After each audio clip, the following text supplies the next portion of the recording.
Hello, hello, hello. Welcome to Royal Sussex Live. Welcome, one and all. Talk about a hot mess. Oh man. Now, um, oh, where do I start? Where do I start? Um, sometimes um you can do everything right and still um misfortune finds you. Um,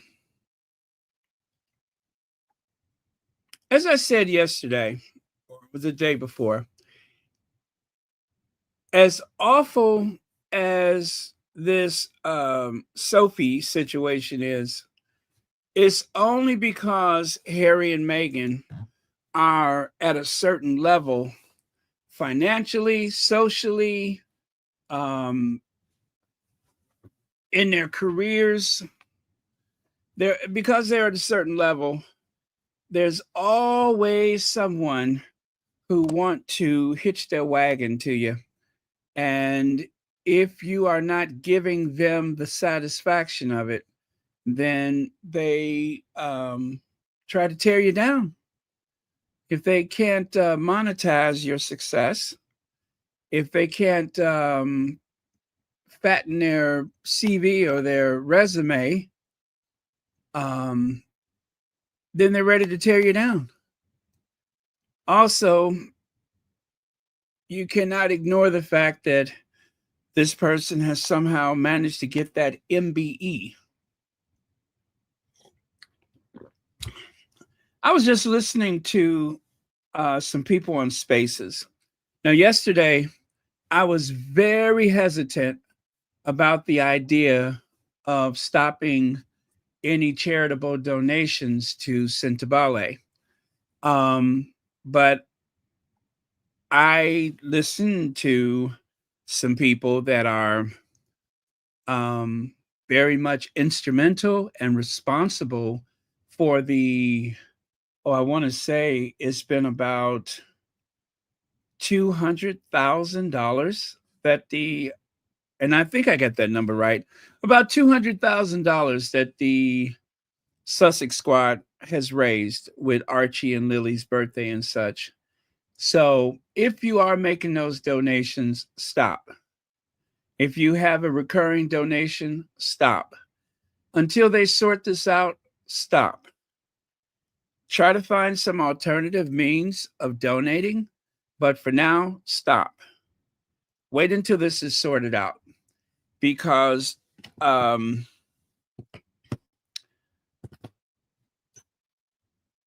it is very obvious that there was a parting of ways with the board of trustees and um, Sophie.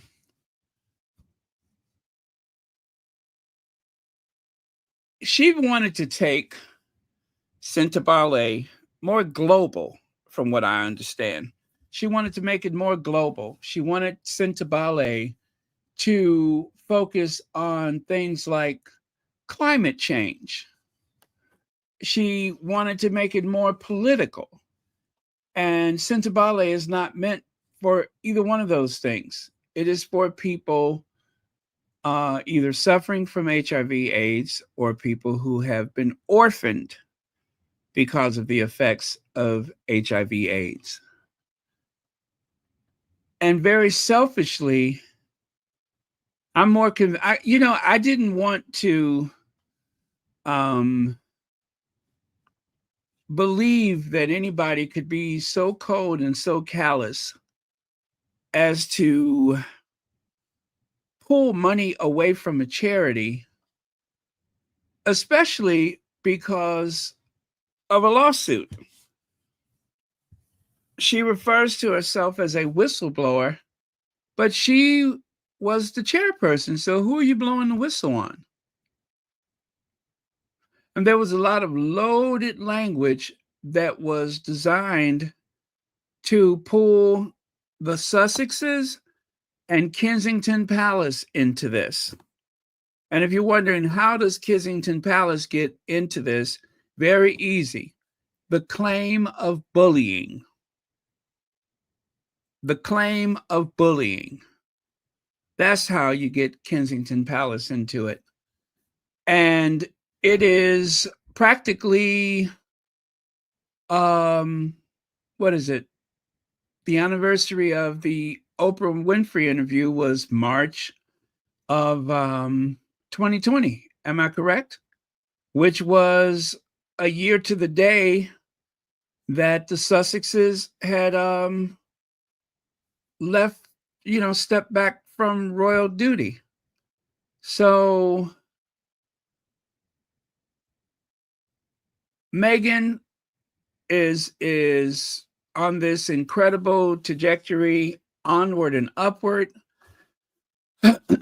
And surely Harry had some things planned for this year.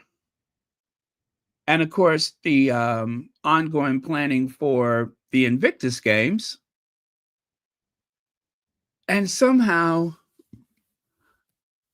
we are put in this position where instead of enjoying the moment, now we have to go on the defensive again. So I don't feel bad in that there is a fight, but I am just devastated that there is a Black woman at the center of this storm, and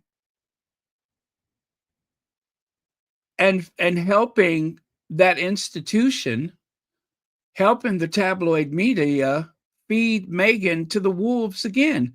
Meghan has nothing to do with this.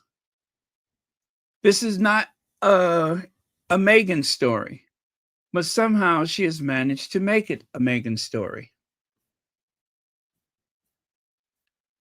And as someone said, I believe that she is being coached. By the way, Fancy, thank you for being here first.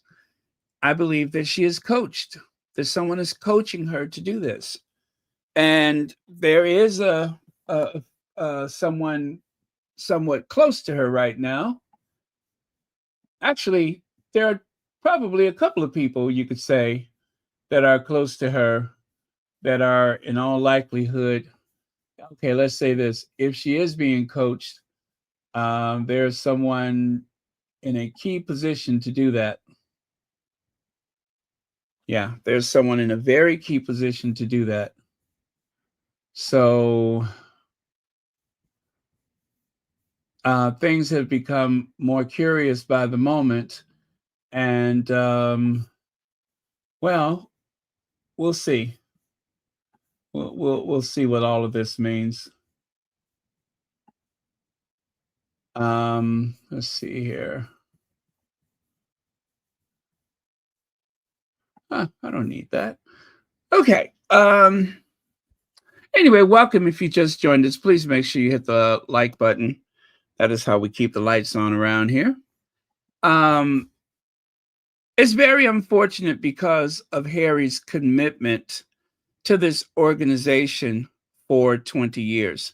Now, anyone that has a reasonable amount of intelligence, a level of intelligence, anyone who just do the math, 20-year commitment to Santa Ballet, the longest standing commitment that Harry has had as an adult, his longest standing commitment. That, and of course, being in service of his grandmother, of course, something that he was really born into. So this is something that as an adult that he has created along with Princeso, who, by the way, and I'm glad for him, but he's not really part of this. His name is not being invoked. It is Harry that they're after. It is his reputation that they're after. So this opportunist, as I have referred to her, has and it's interesting too because I was, as I said, I was listening to one of the spaces on Twitter, and some of the things that I said, like that of being the opportunist, I heard quite a few people say that, and these are people that are much closer to the story than I'll ever be. They are much closer to it.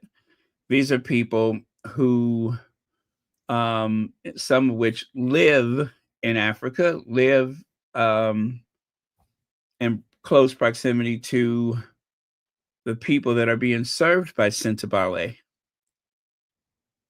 And it is said that the amount of money that was spent on a consulting firm, 600,000 US dollars, that was enough money to open several orphanages in Lesotho. Several orphanages could have been built with that money. The money would have gone a very long way. If you were just desperate to spend it on something else, you could have built orphanages. You could have fed a lot of people.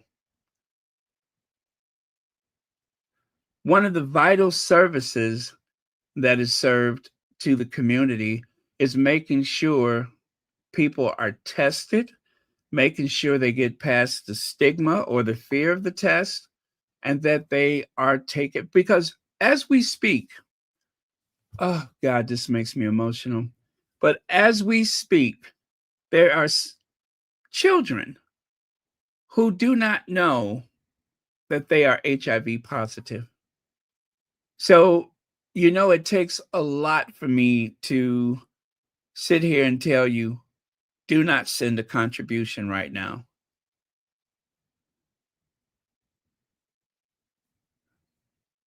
I could not make my mouth form the words yesterday, but I'm saying it now. Do not send a contribution. I don't know how many people, in this space, if any, that applies to, but if you have an automatic deduction, just stop it right now. Hold on to the money until things are sorted out. But for now, the the individuals that handled the um, contributions for Archie and Lily's birthday, they're saying don't contribute anything, which is just awful to say, but that's where we are right now. Fancy, thank you for gifting yet another membership. That is so kind of you. That is so kind of you. And it helps the channel out a great deal. So I really do appreciate that. And let me see here. I'm just going to take a look at a couple of your comments here. Leg says she is not a doctor. She was awarded one which doesn't give you the credentials. She took money without the board's approval. I'm going to have to say allegedly to that, but it does appear to be that way.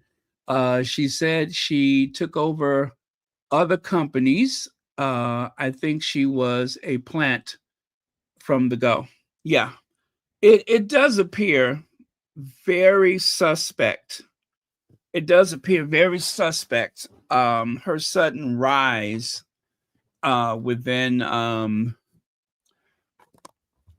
the charity,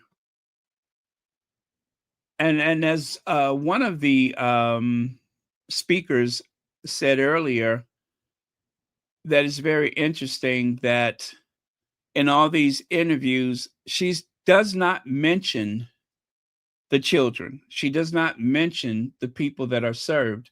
And it's probably a good reason why she hesitates or refuses to mention them because it would really put her in a bad light. It would force her to acknowledge how much pain and suffering that this sudden um, injustice that she is accusing Ballet and Prince Harry, this sudden injustice that she feels has been perpetrated against her. Now, this is interesting. I may have to play this one. I haven't had a chance to listen to it already, but God help me, I shouldn't have looked at the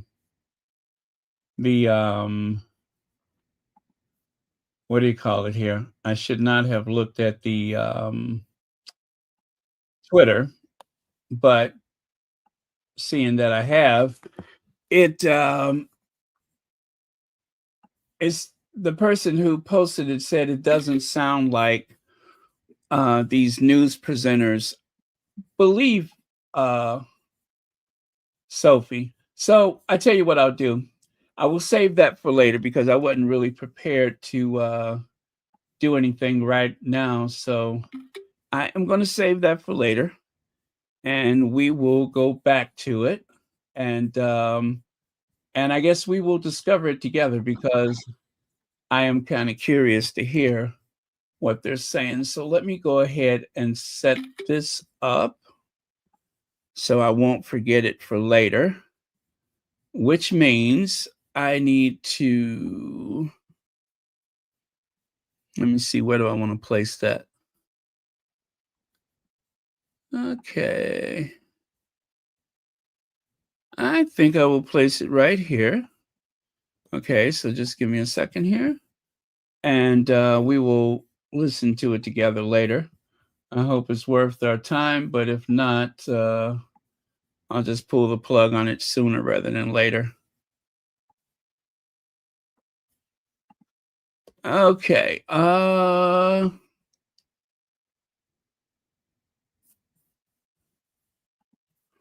right. I'm gonna have to take this away for now and then bring it back. Okay. Take it away, and then I'll bring it back, and then that way it will include what I need to share later.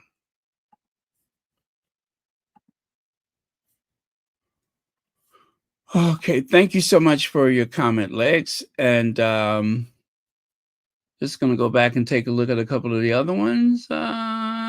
Yes, it seems very much like someone has been coached into not that the intent is not genuine, but the talking points that sound suspiciously Royal Rhoda, that is definitely coached.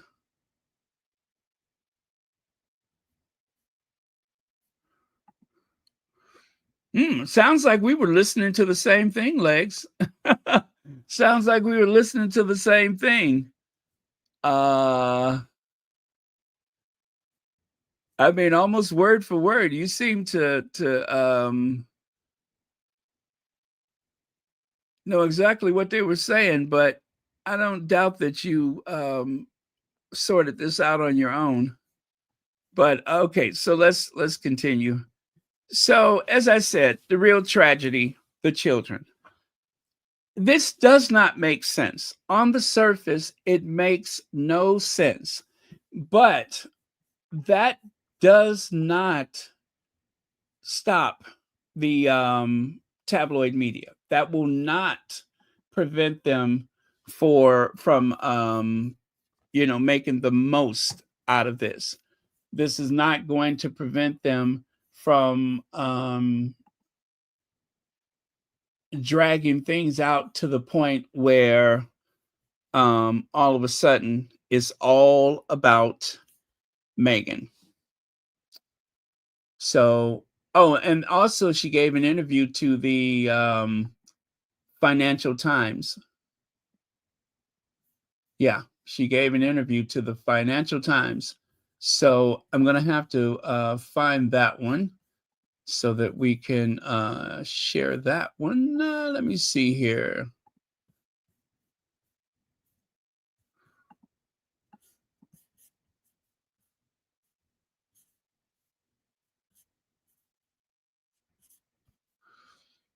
Also, you guys, with everything else that is going on, um, let us acknowledge the people that may have lost their lives or have been gravely injured in the earthquake. Um, that that footage almost reminds me of 9/11. It absolutely reminds me of 9/11. The way people were literally running for their lives. So let us not neglect to send our prayers out for the people in oh man, that are in that region. And no mention of a tsunami. No mention of a tsunami. So um okay, give me a second here, you guys. I am stalling because I'm trying to do something. Uh,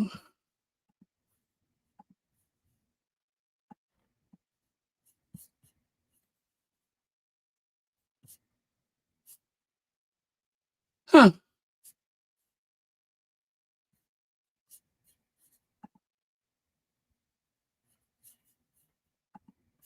Okay.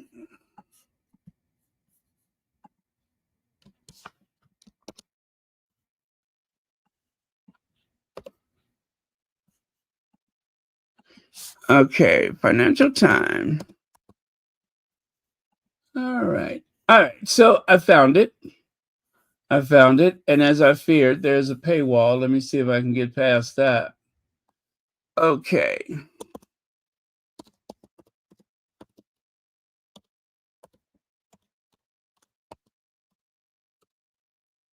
Huh.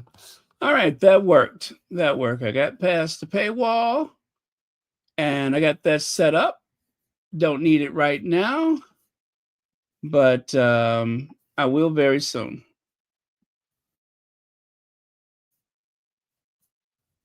All right. All right. Thank you very much for your patience. Hey, Marshar.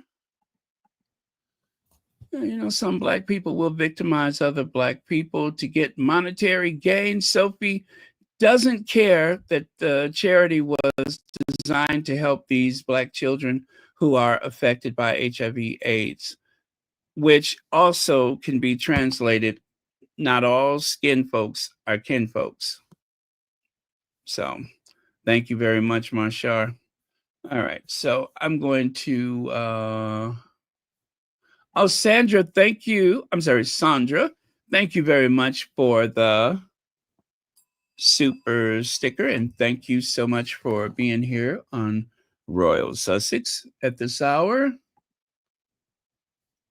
If I'm correct, I think you're in Canada. So, yeah, this is an odd hour for you as well, but I appreciate you being here. So, take a look here, you guys. Take a look here. Invictus Partners. Now, one of the the Duchess of Advocacy, I'm sure she's going to be on this weekend live. She says the chairperson of Centabale in 2024 lost the sponsorship of the ISPS Honda, which caused the cancellation of Polo fundraising event.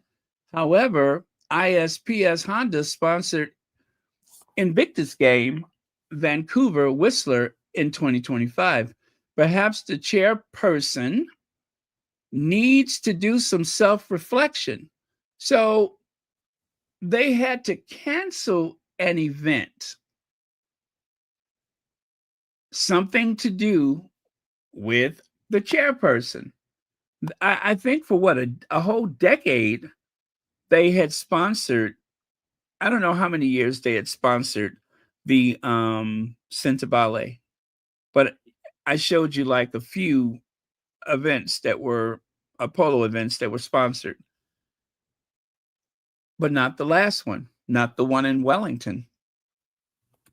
And if you notice right here for the Invictus games, you got Bell, you got the CIBC, CN, which I think is what Canadian National Railroad, Fortis BC, ISPS Honda, and LifeMark Health Group.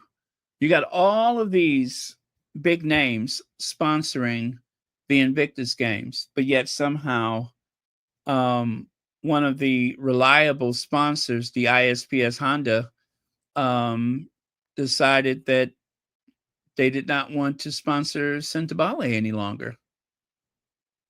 Interesting, isn't it? It is very curious. And who was the chairperson at the time? Sophie Chandauka. Yeah, that's Sophie.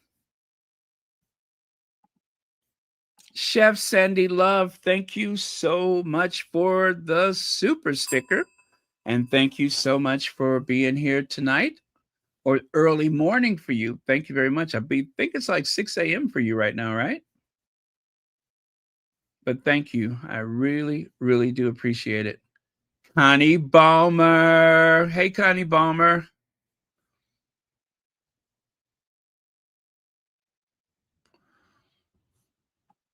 Yeah, Amazing Grace. It shows you how serious this is that the two founders, the co-founders, stepped down.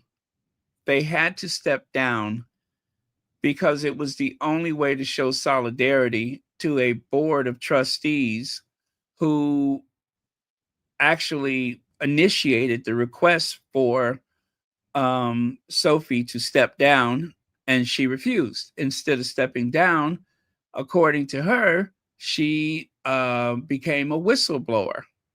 She wanted to remove the she wanted to decolonize she wanted decolonizing of the charity. You guys, there are a lot of organizations out there that would give anything, and I do mean they would do anything. They would all stand in a row and do backflips if they thought they could get Prince Harry to help raise funds. And yet, this nearly 20-year-old charity somehow and abruptly and without warning became a very toxic place to be. And the only common denominator between what has become a very toxic situation, Centibale, the two co-founders, and of course the board of trustees, the only common denominator that seems to have made everything go so terribly wrong is that Sophie person. That's it. There doesn't seem to be any other anything that you can point to. It seems to have been that Sophie person. Everything has suddenly gone so terribly wrong. But I digress, so let me continue. Okay, so here goes the Financial Times. Oh, let me pull that a little closer. The chair of the African charity co-founded by Prince Harry has accused him of trying to force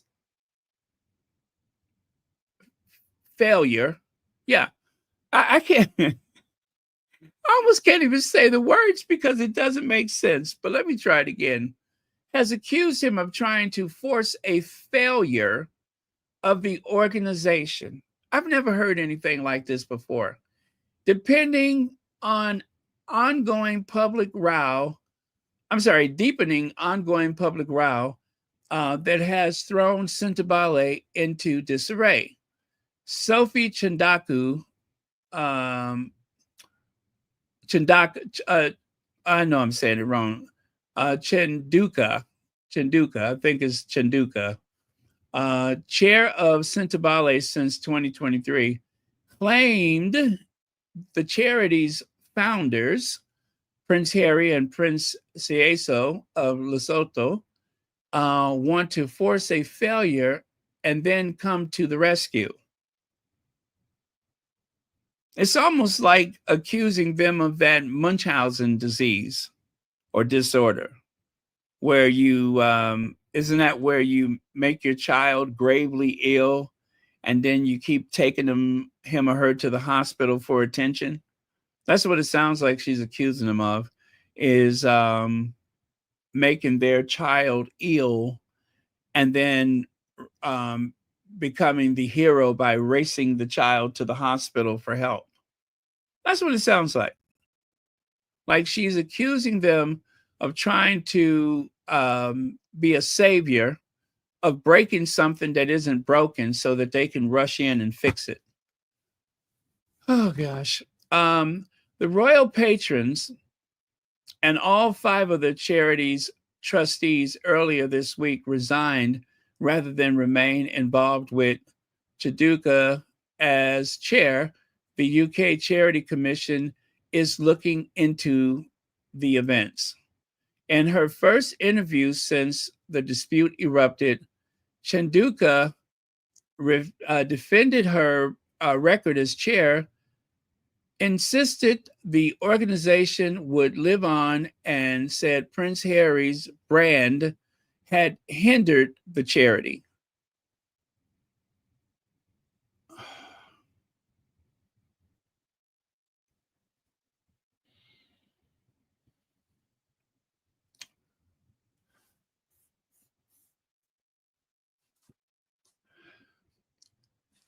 Prince Harry's brand had hindered the charity. Can you believe that? Prince Harry's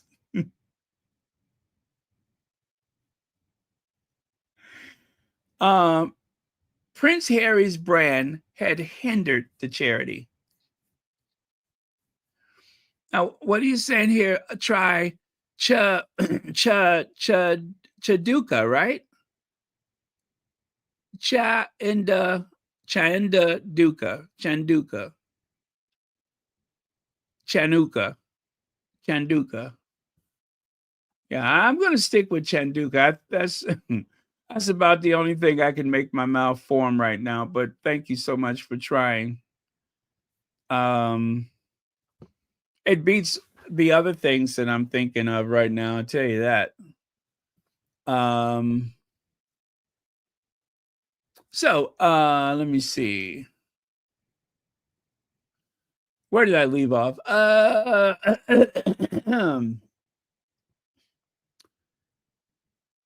me do that one more time. Prince Harry's brand had hindered the charity. Good God Almighty. You know, it takes a lot of nerves to say something like that. The number one risk for this organization was the toxicity of its lead patron's brand, Chandauka told the Financial Times. Prince Harry and Prince Yeso founded Sintibale, meaning forget-me-not, in 2006 to help young people affected by AIDS in Southern Africa with healthcare and education. The charity's future was thrown into doubt on Tuesday when the co-founders announced they were stepping away from the Sintibale after the trustees tried and failed to remove Chandauka as chair.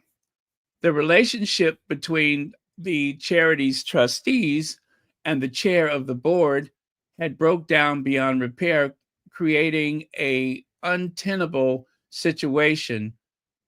The pair said in a joint statement, these trustees acted in the best interests of the charity in asking the chair to step down while keeping the well-being of staff in mind.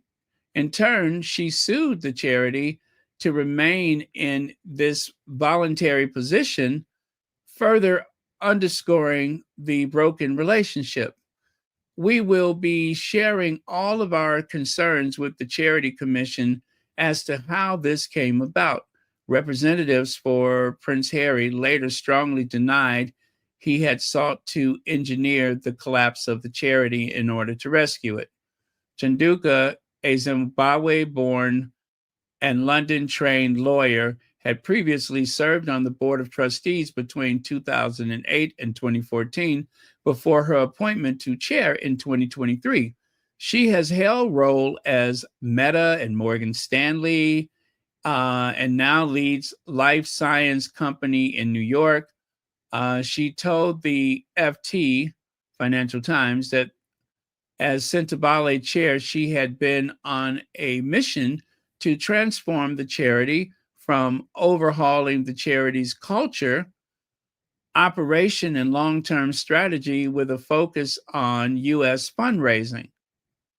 Huh, isn't that interesting? I think Prince Harry lives in the United States. Chandauka um, said she also moved to widen the remit to include climate resilience. Now, see, that is outside of the mission right there, to include climate resilience and wealth inequity. She moved to widen the remit to include climate resilience and wealth inequity while shifting more decision making to leaders in Southern Africa.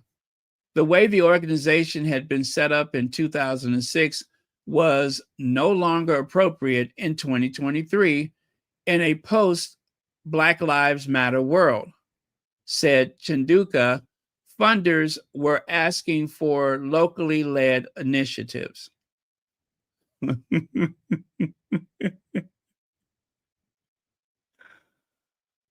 Oh my God. The transition had triggered friction between UK based staff and those in Lesotho, where most of the charity's 500 plus workforce are based, and Botswana, Chandauka said. The board felt a loss of power and control and influence. Oh my goodness, the Africans are taking over. That's what she said. Oh my goodness, the Africans are taking over.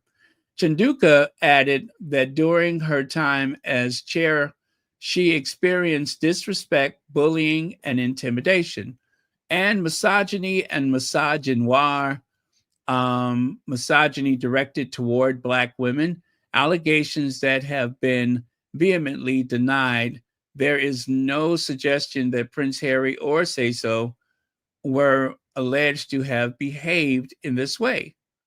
Kalelo Lorotholi, one of the trustees who resigned this week, told Sky News he did not recognize the allegations. I can honestly say, in the meetings I was present in, there was never even a hint of such. Baroness Linda Chalker, a of Wallasey, um, who served as a trustee for nearly 2 decades until November, told the Times on Thursday Chandauka's almost dictatorial style had led to clashes. Tension came to a head in February when trustees sought Chandauka's resignation, blaming her for the charity that is losing out on funding while simultaneously increasing spending on consultants, according to people familiar with the matter. Chandauka said she had filed a report to the Charity Commission that month. I view the request for my resignation as being a direct response to my raising significant concerns regarding the charity's current governance, management, administration. She wrote in the complaint seen by the Financial Times. So, Financial Times has seen the complaint, according to this. On March 5th, Chandauka took the dramatic step of applying to the UK High Court to try and block the board from a vote to remove her. They thought I would have the audacity to proceed with a court action, she said. Oh, I'm sorry, one more time. She said they thought I wouldn't have the audacity to proceed with a court action, she said. She literally took the charity to court. As the chairperson,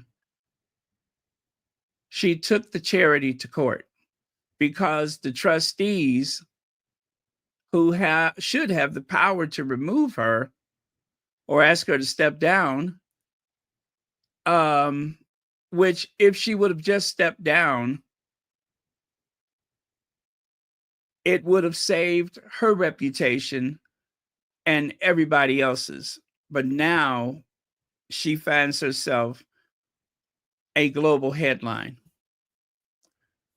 So it continues. It says, the newly formed board of Cintobale includes Ian Rawlinson, a financier who was previously chair of Prince William's conservation charity Tusk Trust and has been advising Chandauka.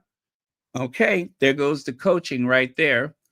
He told the Financial Times there had been a concerted effort by certain trustees to destabilize and remove Sophie from her position. Okay, so there you go right there. You have a wealthy financier who is friends with William. Need I say more? The origins of the dispute have been highly contested by both sides. Chandauka said she first felt tension between Prince Harry, the Duke of Sussex, and herself in April of 2024. Chandauka said she had refused what she described as a request by the Royals team. Okay, you guys, this is the tough one right here. She had refused a request by the Royals team to defend his wife Meghan in the media after negative coverage of her. I said, no, we're not setting a precedence by which we become an extension of the Sussex PR machine, she said. Now, let me just put a pin in that one right here. If the 20 years of Cintobale, there had never been a request by Harry to anyone to defend his wife, why would all of a sudden he ask her or order her to step in and save my wife?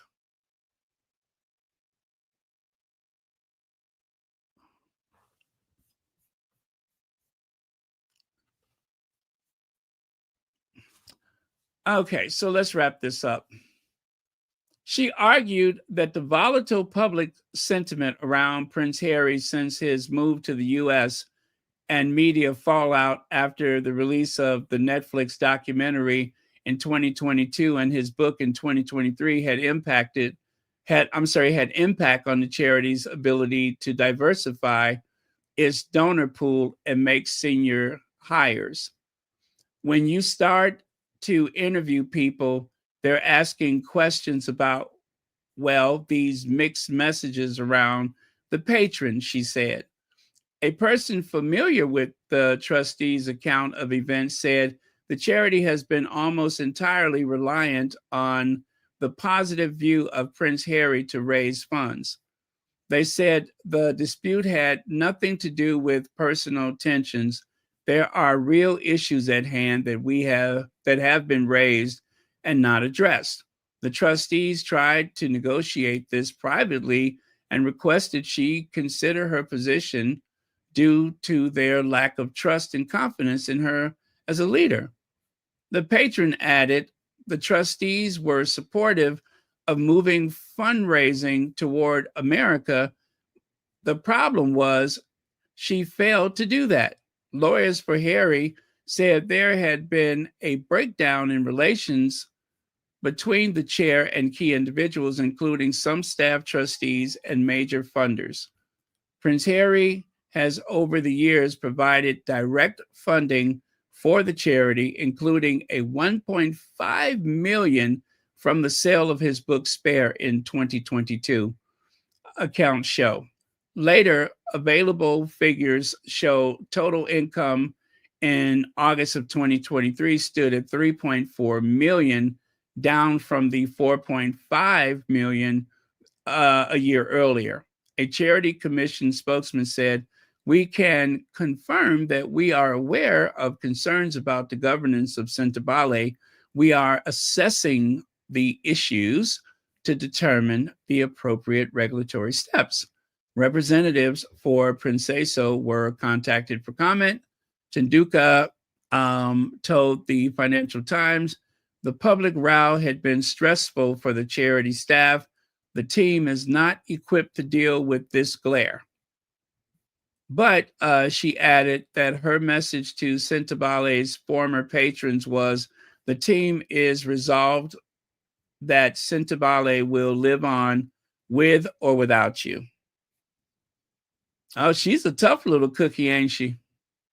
My. Ain't she a tough little cookie? We will live on with or without you, she says.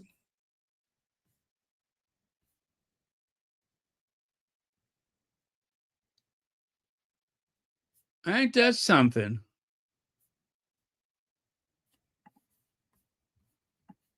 My.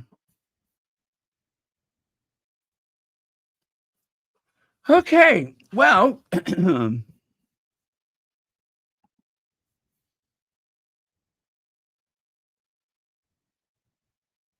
All right, let me take a look at a couple of your comments here.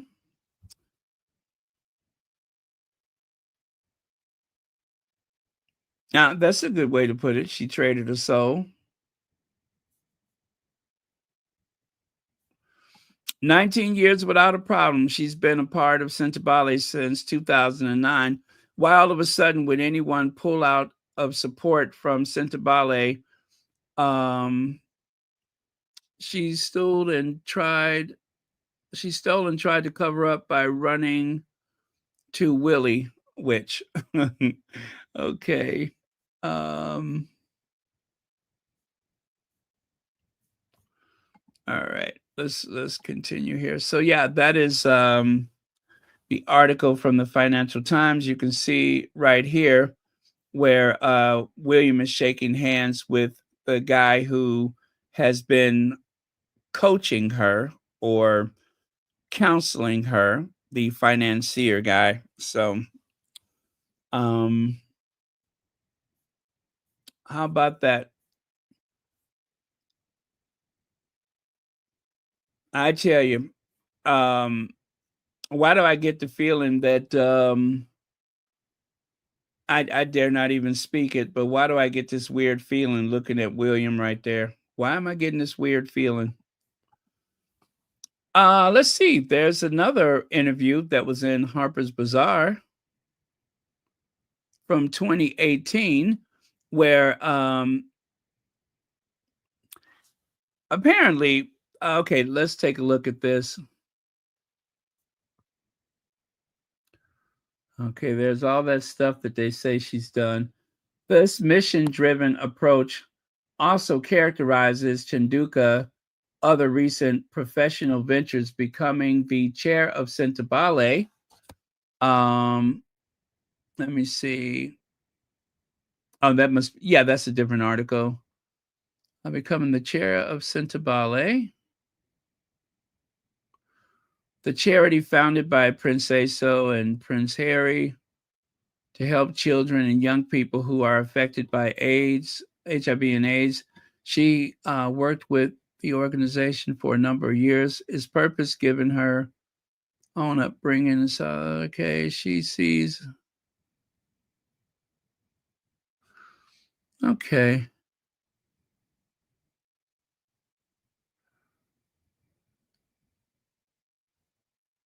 Yeah, I didn't need this. Let me just skip that. Now, good old what do you call it? Feminagra, Feminagra. They have an article. Um, Let me see. Do I dare?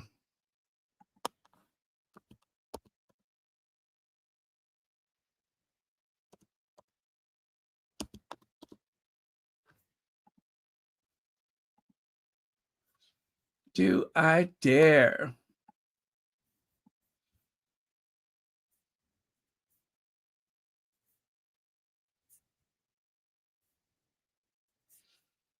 Okay, I think this pretty much just rehash a lot of things.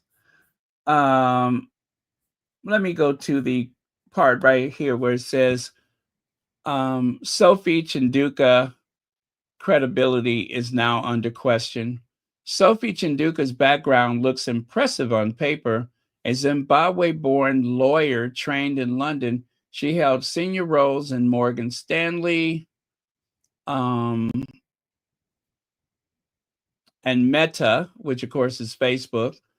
Her Wikipedia once highlighted her role in high profile deals, including hostile takeover bid for the London Stock Exchange. However, that section was quietly scrubbed in late March, raising eyebrows.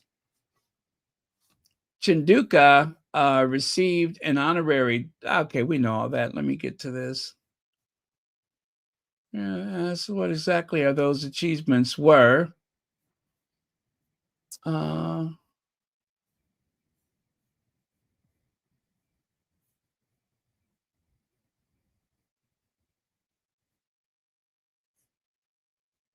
Okay. Yeah, I talked about that yesterday. The stuff about her having financial troubles, um, her track record told a more complicated story.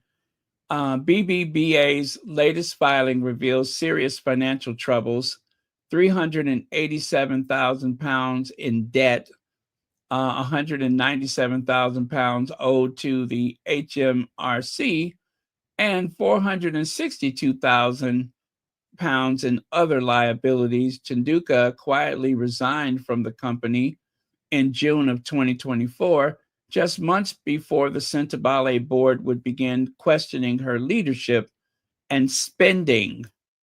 The pattern is hard to ignore. A once promising advocate of business reform had left one organization in the red and was now embroiled in controversy at another. Now, dragging Meghan into the narrative distracts from Sophie's accountability. In her interview with the Financial Times, Sophie Chandauka claims Prince Harry's team once asked her to defend Meghan in the press. She says she refused, framing it as a boundary against becoming an extension of the Sussex PR machine.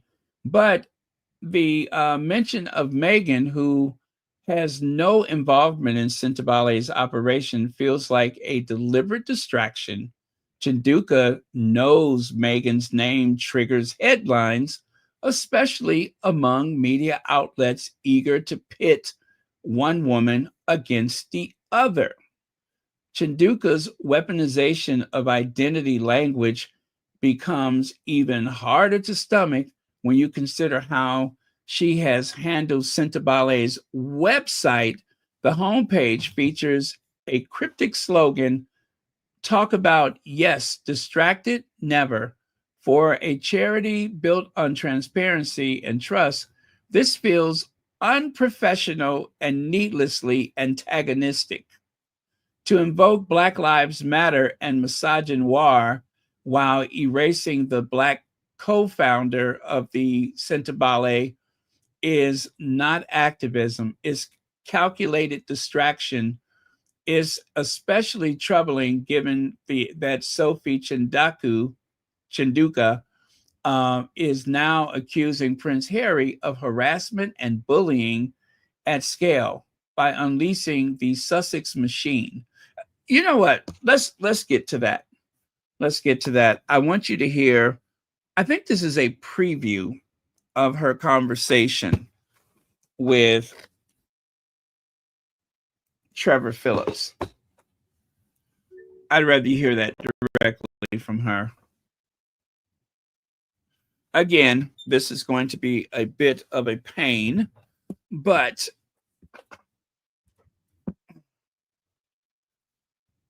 you need to know what's going on.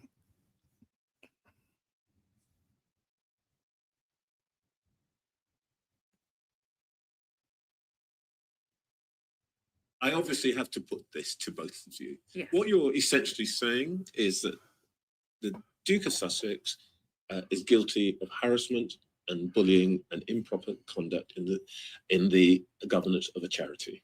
Well, let me put it to you this way. I'm going to give you a really good example. The only reason I'm here, Trevor, is because at some point on Tuesday, Prince Harry authorized the release of a damaging piece of news to the outside world without informing me, or my country directors, or my executive director.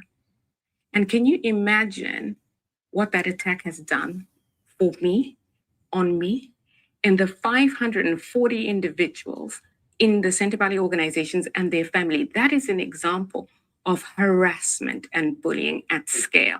And so if the world didn't want to believe that there's such a thing as bullying, this unleashing of the Sussex machine on me and the 540 employees at Centre Valley who received this and have had to defend it.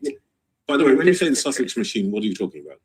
The PR machine that supports Prince Harry's efforts.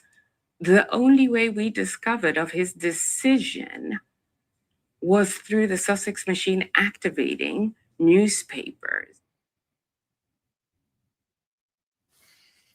The Sussex machine activating of newspapers. That's the only way we found out about it, was the Sussex PR machine activating of newspapers. So in other words, because the newspapers started looking into her background, which by the way is in the public domain, because the newspapers began to look into her background based on her work history, she accuses Prince Harry and the Sussex, what does she call it? Machine, PR machine. So I don't think the interview aired just yet.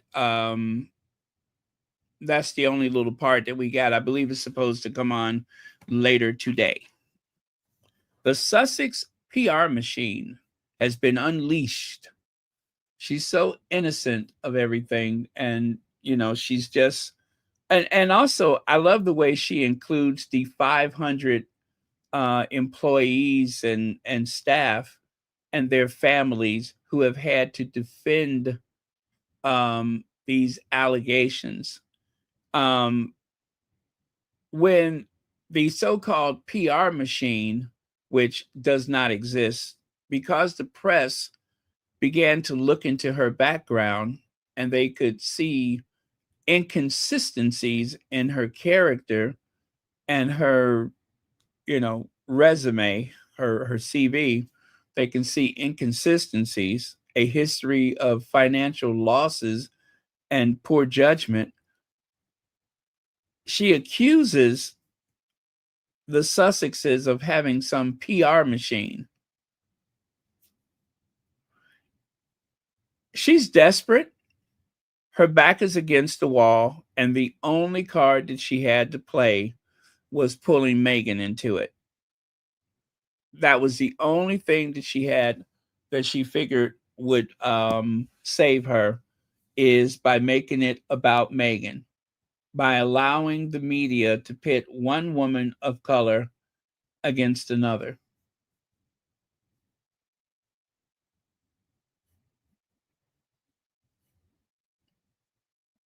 Financial mismanagement or a new fundraising vision. Chandauka defends her actions in multiple interviews, claiming she was transforming the charity's strategy to reflect the post Black Lives Matter. Now, that is just as they said, she's picking and choosing words that will trigger sympathy for her. Let's see. She said Centibale's structure created in 2006 was no longer fit for purpose. She aimed to move more decision making to Southern Africa and secure U.S. based funding. So, at a time when Donald Trump is president,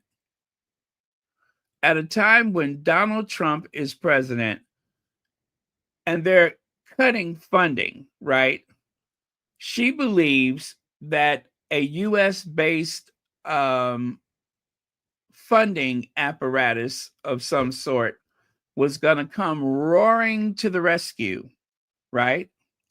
She's going to push Harry away and bring in what U.S. funding is this, especially at a time when so many people, not just the U.S. government, but so many people are cutting back their funds.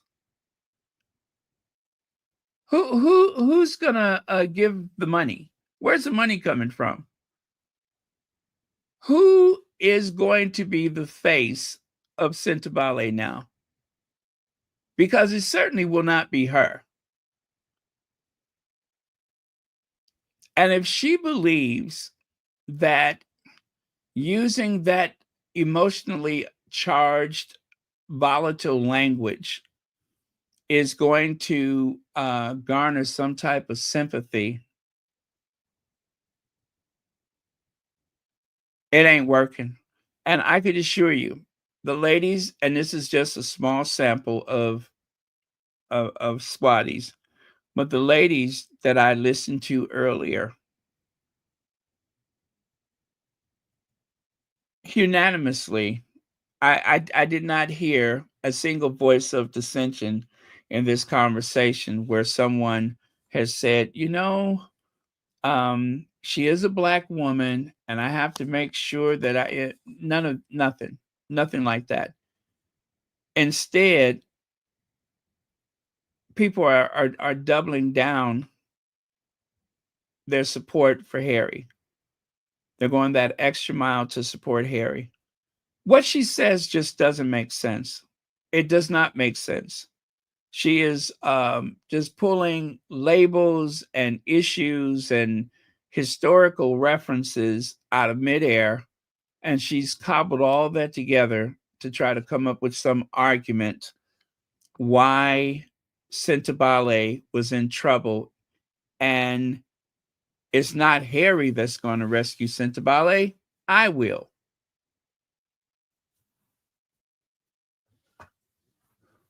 And even saying that Harry's personal life was impacting Centibale.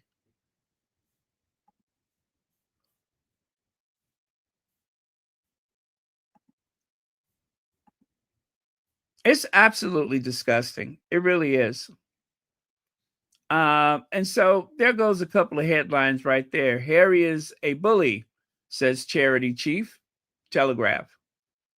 Harry and Meghan, two toxic blast charity boss. Yeah, Harry and Meghan, two toxic, according to her. Now, this is what I found earlier that I said I was going to share with you. I have not listened to it myself, but the caption said that well, we'll just check it out together and hope for the best. Okay, we'll check it out together and hope for the best.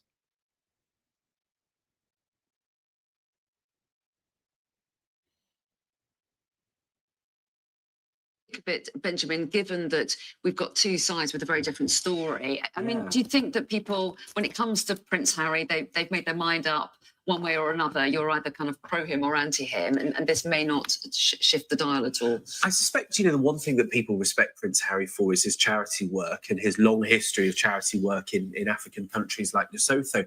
But I mean, this kind of started to come to light about a year ago. If you remember the polo match when Prince Harry was victorious and the Duchess of Sussex, Meghan Sussex, as she's reminded us to call her, pulls Harry away. And the other woman there was the chair of the charity, the woman that's spoken to Sky News this morning. So there were signs of that awkwardness in public already.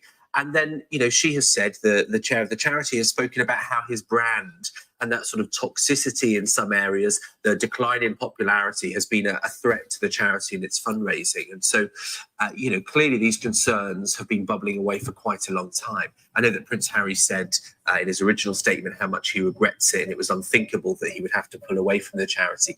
Naturally, you have to remind yourself that it's the people the charity was helping that could be most, damaged by this, and you need to make sure that they get the help and the resource that they were able to get before. Yeah, and you imagine there's a long way to go on this story because we've got a lot more information to discover, and also the Charity Commission is actually looking at Centre Barley now amidst this big row. So we'll no doubt be talking about this again in another week.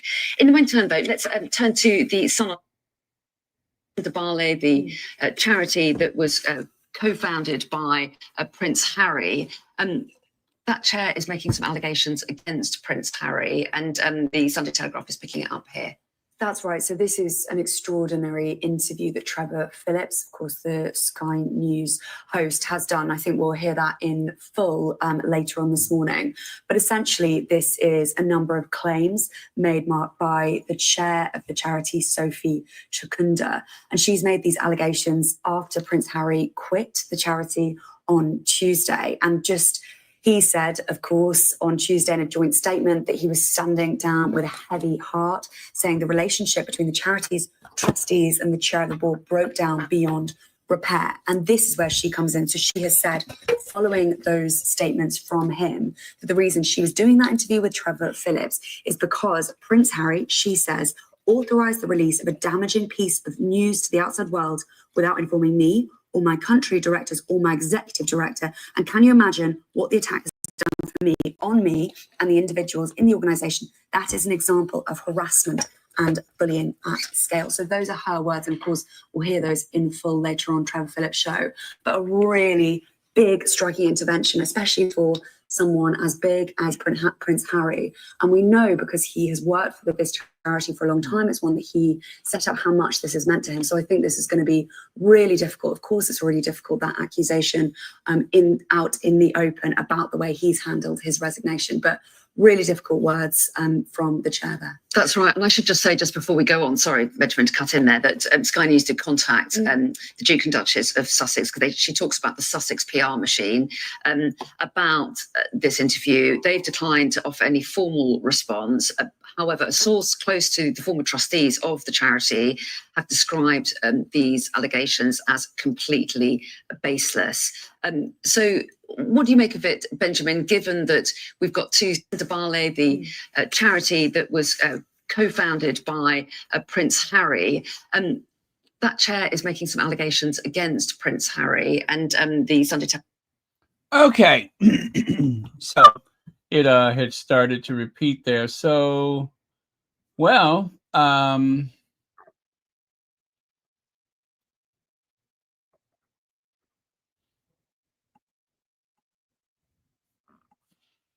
there you have it. It really stinks. It is horrible.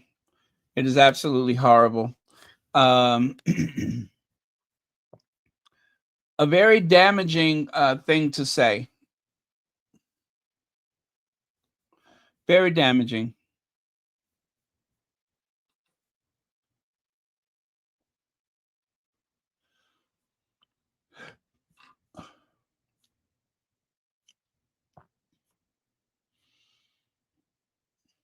I think the one thing that would really bother me is if 6 months from now, a year from now, if she is still in her position, that would really bother me.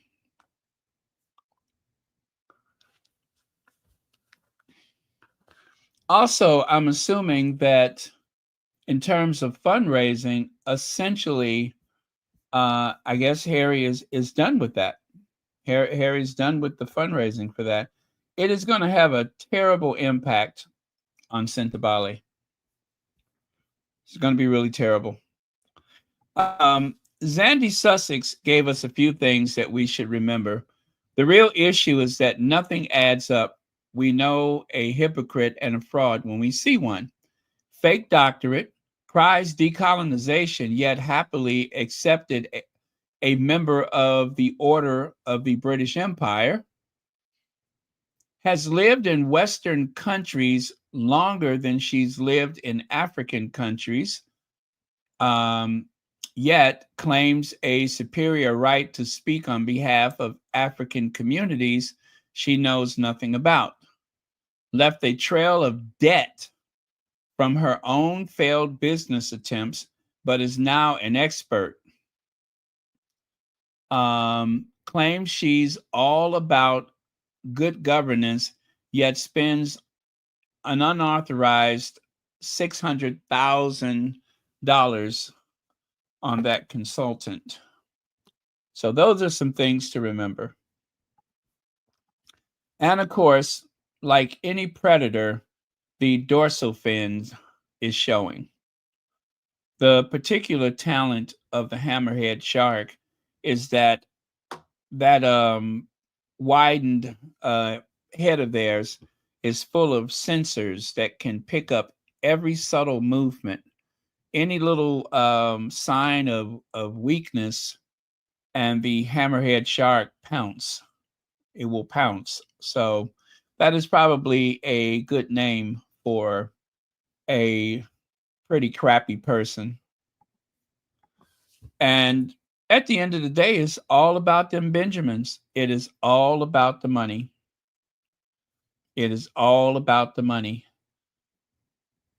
The idea of being the chair of Sentebale gives you access to a lot of people. And that was also cited as a reason to fight for that position, is the idea that being in the company of Prince Harry, I don't care what comes out of her mouth at this point, because I am more than certain that the truth is it was a charmed position for her to have access to the operations of Sentebale. It's like having the keys to the kingdom. Yep. It's like having the keys to the kingdom. It's like being locked in the candy store.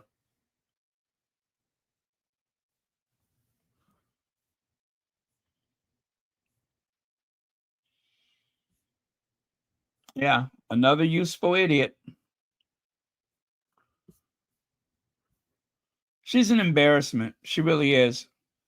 Decolonization with an MBE at the end of your name.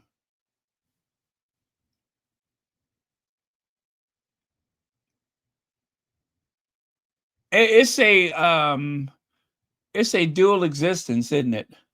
While on the one hand, you're fighting for a continent where you don't even live, you're fighting for countries that you don't really know that well.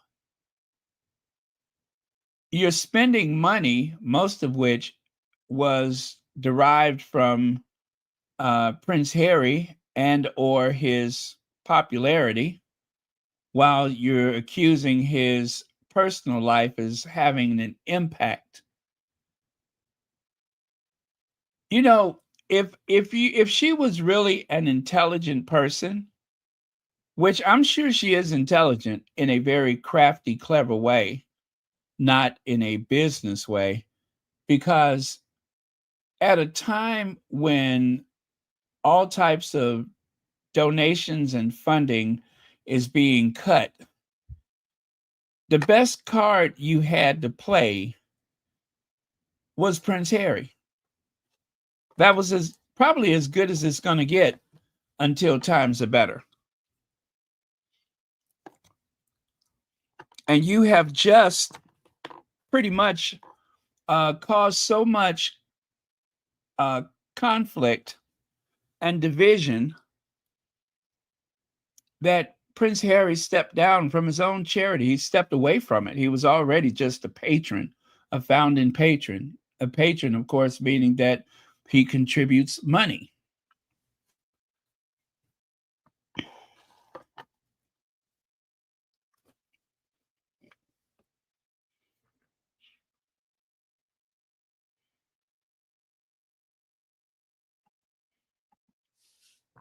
Enters Trevor Phillips. This is something that you need to know about Trevor Phillips.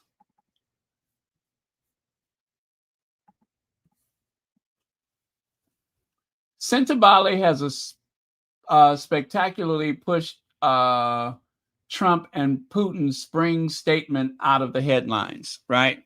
So whatever was coming up about Trump and Putin, according to Trevor Phillips, it is now out of the headlines and it's all about Harry and Meghan, or about Harry and, well, let's just hope it's about Harry and Sophie.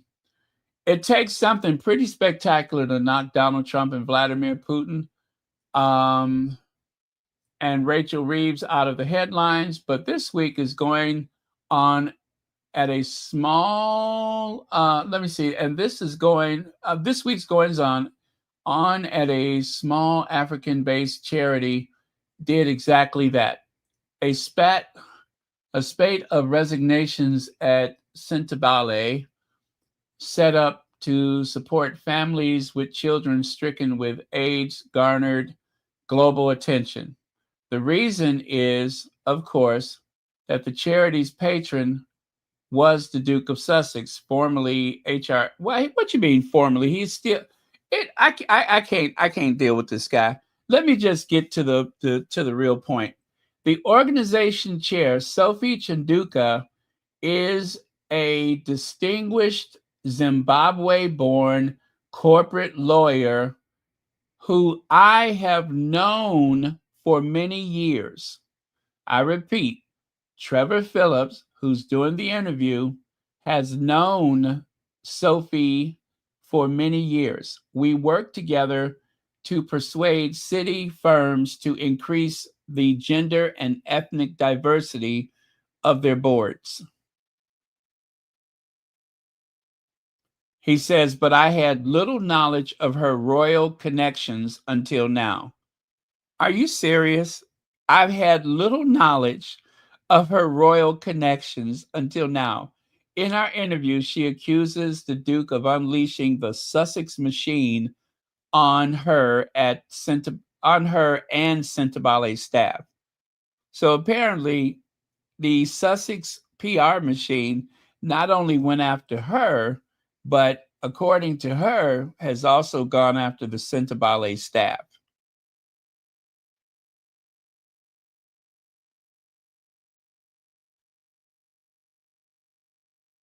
Anyway, the interview is coming up.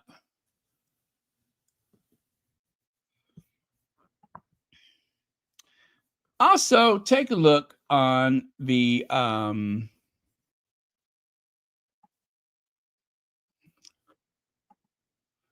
the right side there, and you can see how interesting it is that she gives this interview to Trevor, her good friend.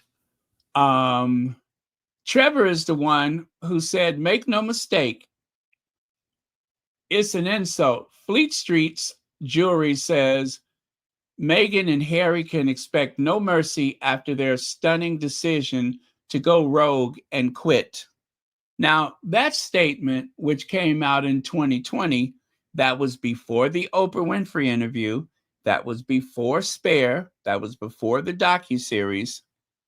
Trevor is basically insinuating that, Trevor and of course the others are insinuating that they can expect no mercy It's an implied threat as far as I'm concerned.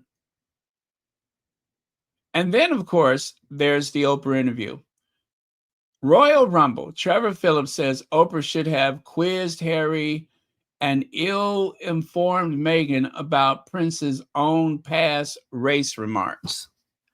This is Trevor now, a black man who, of course, has his reasons for standing up for the royal family.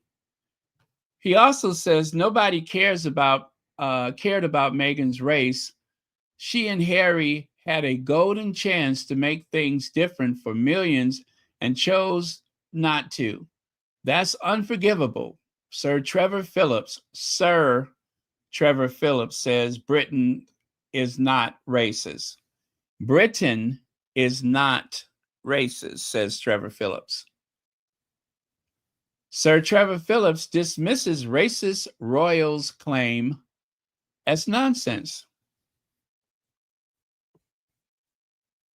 That's Sir Trevor Phillips. Sir Trevor Phillips. He's a sir. He has been knighted. Oh, and look who's wielding the sword. William.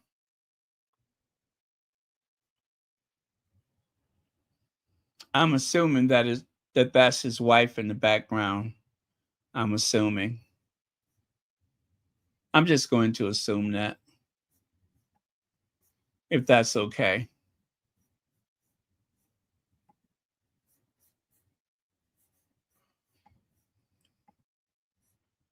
Trevor Phillips, The Times. Let me see. Harry and Meghan can expect no mercy. Oh, those are his words, right? They can expect no mercy from those who like things just the way they are, just as they are. Harry and Meghan advisors need to get one thing straight. Once outside the royal enclosure, they will have no longer enjoyed the defense that Harry at least has had all his life. Harry has been defended. I'm sorry, not defense, deference. The deference Harry had all his life. They will join the rest of us in the trenches. Doubtful. You can expect no mercy from those who like things the way they are. And to be honest, they'll get a short shrift from the many activists who have endured a lifetime of the media largely without complaint. If the royal couple want mentors for their new life, there are plenty available. They'll need them because baby is cold outside on the progressive front, Mr. Phillips writes. Oh, this guy is awful. This is one of those black people that says everything that the right wing wants to hear.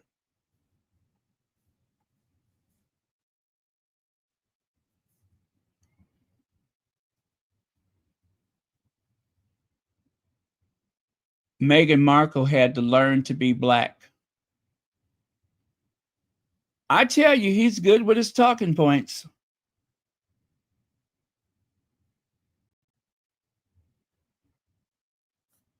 Oh, that makes sense.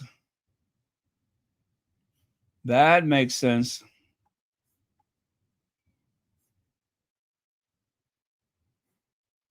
Look at there. There's more important things for people of color than revisiting historical wrongs. I love the energy spent on slavery reparations to be used to save the next black kid who's going to get stabbed.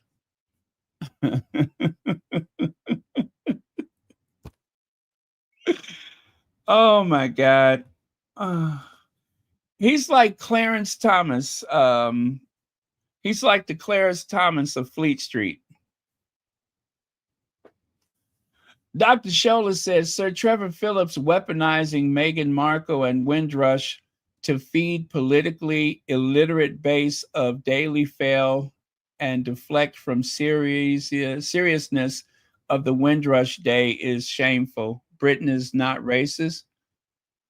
why are you singing a different tune now? And right there, Britain is still systematically racist. I mean, look at the article that he wrote some time ago. Racism, maybe that was before he was Sir Trevor Phillips. Racism would block British Barack Obama, says Trevor Phillips. You got that right. You got that right.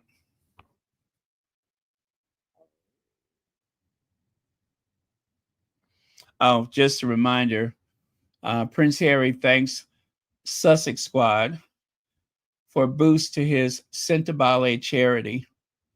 Sussex Squad is given a lot of money.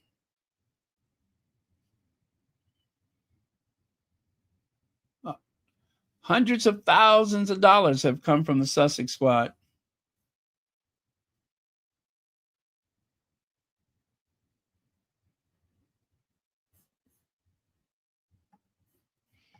Oh yeah, there it is. Prince Harry announces 1.5 million charity donation from Memoir at surprise polo match appearance in Aspen. So if you guys remember during the height of the pandemic back in August 2021, that was before that horrible person was the chair. That was when he announced that he was going to donate that $1.5 million from his spare.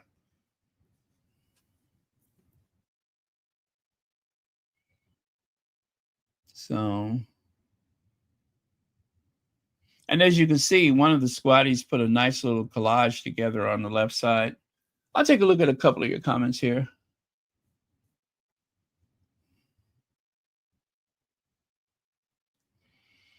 Yeah. Yep. She is definitely setting up the Sussexes. She's definitely setting them up. She is weaponizing the whole situation against the Sussexes.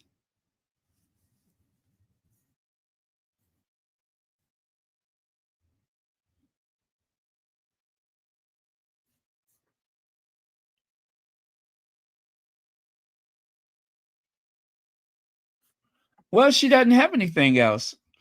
In all likelihood, Sophie is broke. Sophie is broke and doesn't really have any money coming in from any place else in all likelihood. She needs Centibale. And she probably was hedging her bet that if she could somehow raise more money, she could justify having a salary. You know, she gets expenses as the chairperson, but I think she wants a salary. And it was said that she was hoping to get $300,000 a year. I don't think a congressman makes that much money. The president of the United States salary is only a little bit more than that.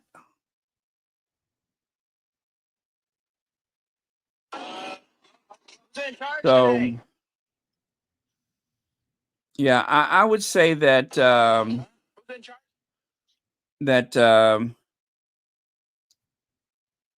her plan, in all likelihood, her plan was to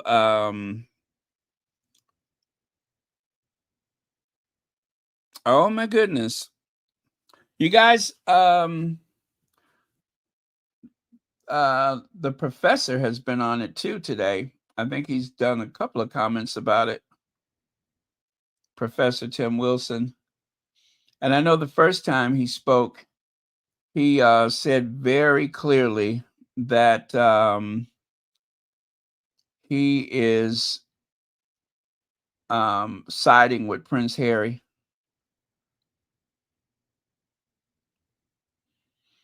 I think ultimately most people are going to take up defense for Prince Harry.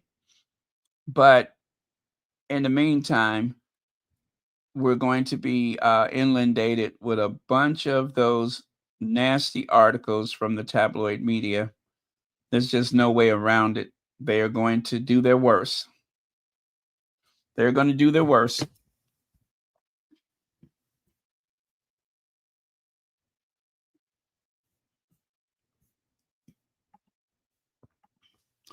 Hen Pao says, I'm glad Sophie is talking what we need. What we are seeing in real time is the harassment Prince Harry has been experiencing behind the scenes. Let us keep being watchful. Divine intervention is on the horizon. Thank you very much for those very wise words, Hen Pao. And thank you so much for the super sticker.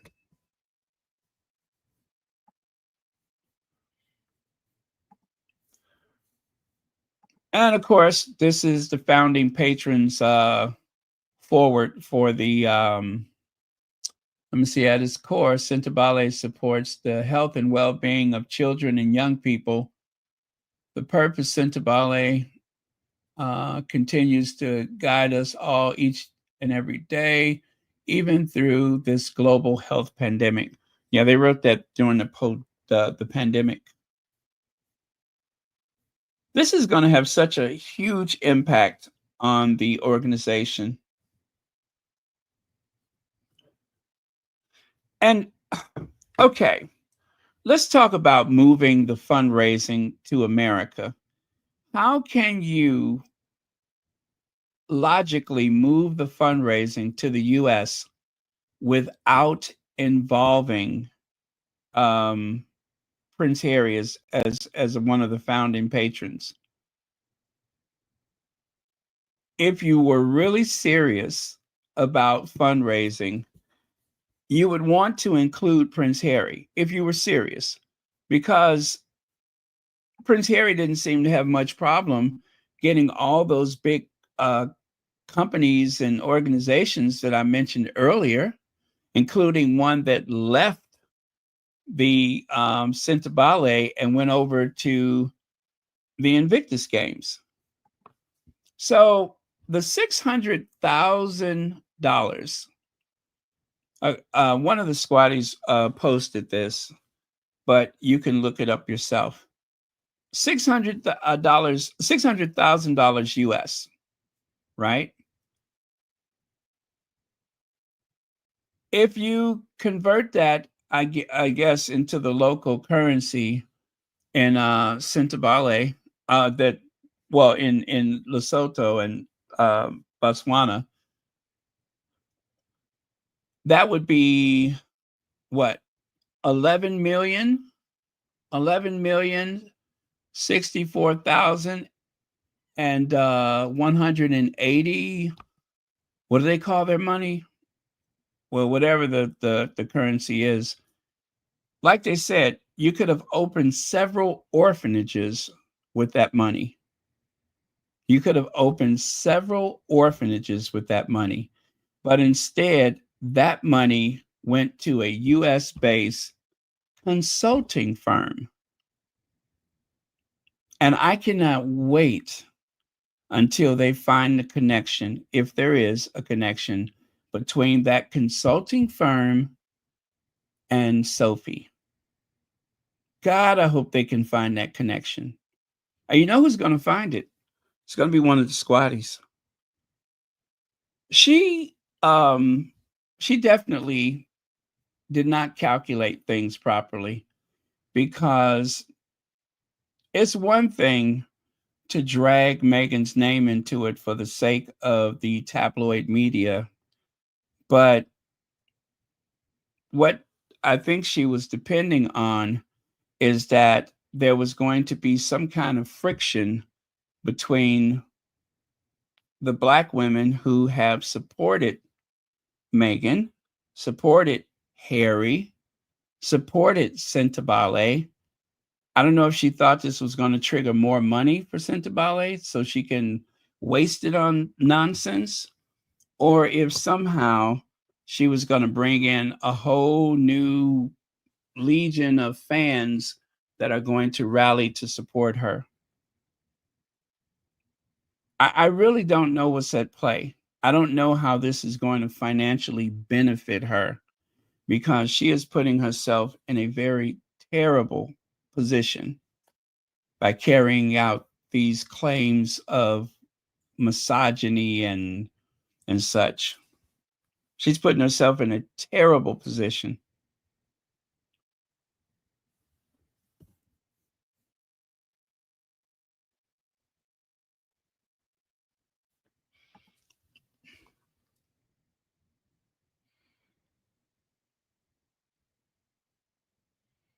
Well, I mean, the thing is, at this time, with the economy, and there's so much uncertainty.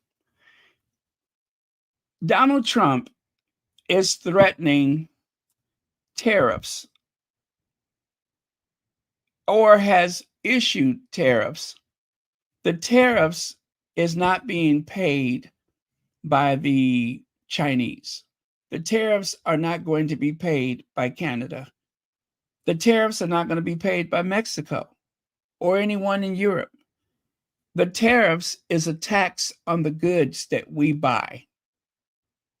If you raise the price, let's say you put 25% tariff on a vehicle, the vehicle will become so costly that that extra 25%, let's say if it's a $40,000 car, what is that, another $10,000 on top of it, if my math is right? So that $40,000 car has become a $50,000 car. Do you think they're going to just eat the $10,000? No, they're going to charge the customer. They're going to charge the dealer, who is going to pass on that cost to the customer. Now, in the short term, there are some companies that are going to,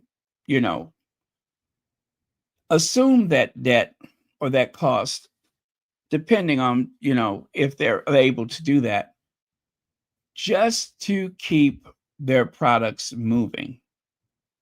But Donald Trump is going to be there for 4 years, and it's only been 2 months that he's been there. So if he says it's a short-term tariff, they'll probably just eat it. But if they are uncertain, they're going to pass that cost on to the consumer, and we will pay for it. We will be giving the federal government that extra money. We, as the consumers, will be punished. So while all of this is going on, what makes you think that all of a sudden people are going to start reaching into their pockets and doling out money to a country they probably haven't even heard of? I only know of it because of Harry.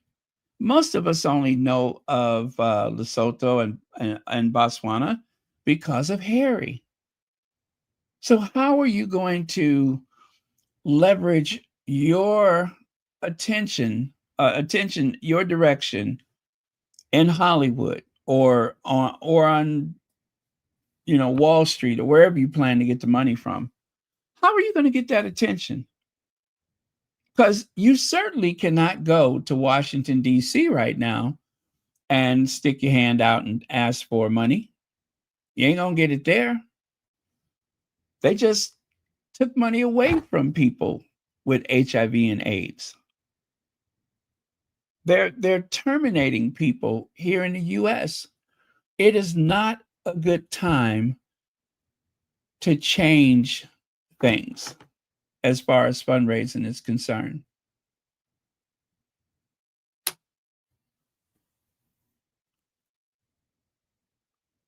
People who love Polo, people who love Harry, people who love Nacho, they are willing to shell out tens of thousands of dollars for the privilege of going to a very posh polo match. It's a great place to see and be seen. It is one of those events, no different than, going to the what is that that thing where they pull out the buggies and parade around? You know what the royal family do every year. It's like that. It's like going to Churchill Down for the horse race or whatever. Very much like that, the Kentucky Derby, right? People have done it for years, during good times and bad. And the idea that you can, oh, thank you, Royal Ascot. The idea that you can raise money and have a good time. There's a lot of people that's going to go for that. But just to write a check for the sake of it, because you accused Harry of being a bully, you think people are going to write a check because you say Harry is a bully?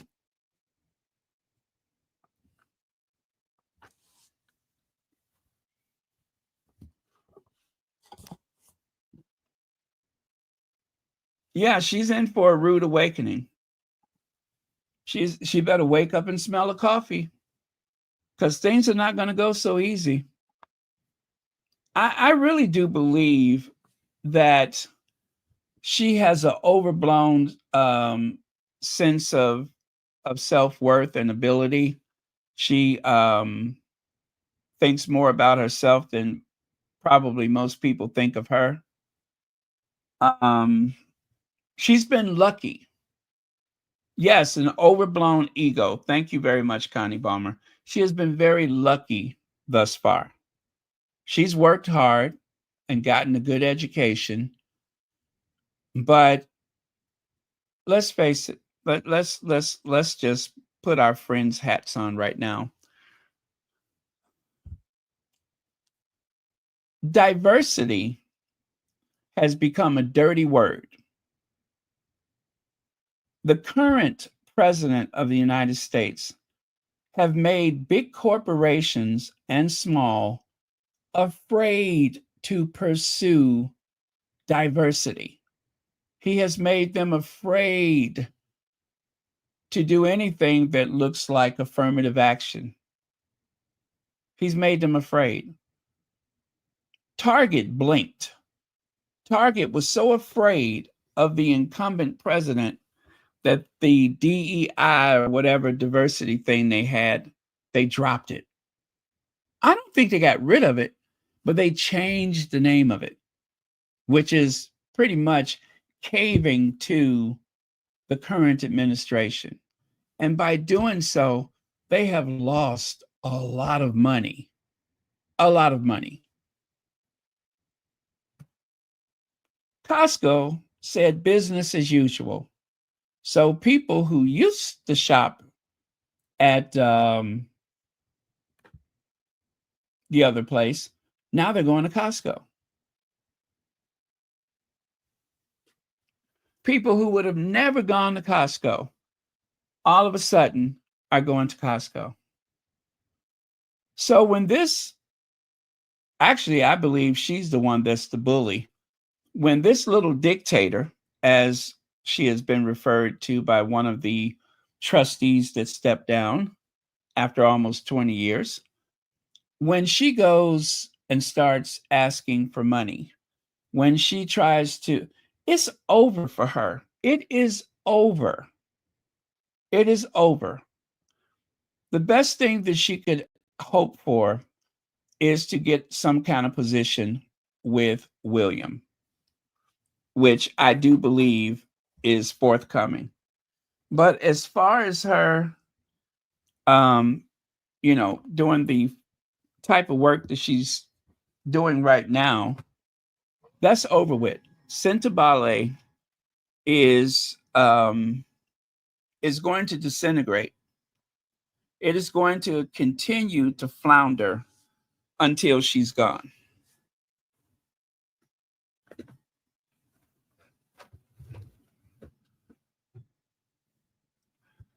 I believe that there is going to be a great deal of pushback, and quite deservedly so. there's going to be a great deal of pushback.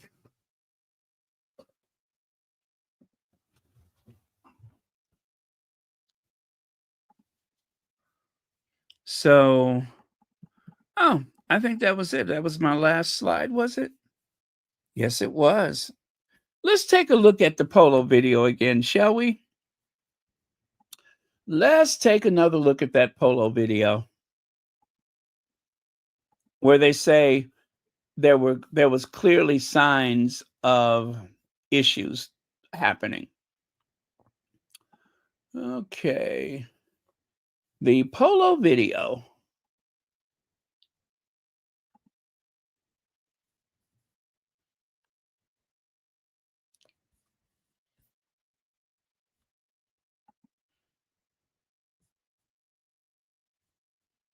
God, and all people, Trevor Phillips, God help me. Trevor Phillips.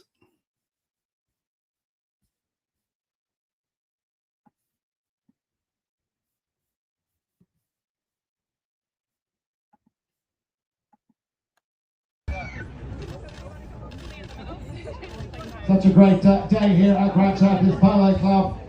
Again, a big thank you to all of those who provided horses, to the entire crew. I leave you with these pictures. I wish you a very, very indeed.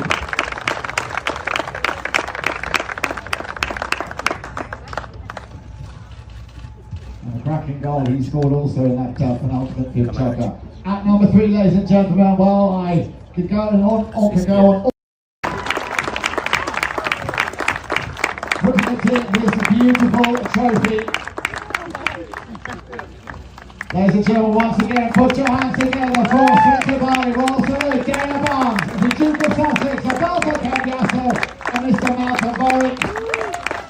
And of course, a big thank you to the Duchess of Sussex for presenting the trophy.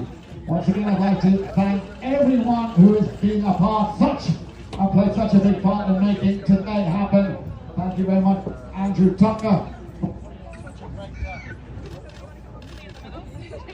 Such a great day here at Archetypes Polo Club. Again, a big thank you to all of those who provided horses, to the entire crew. I leave you with these pictures. I wish you a very, very indeed.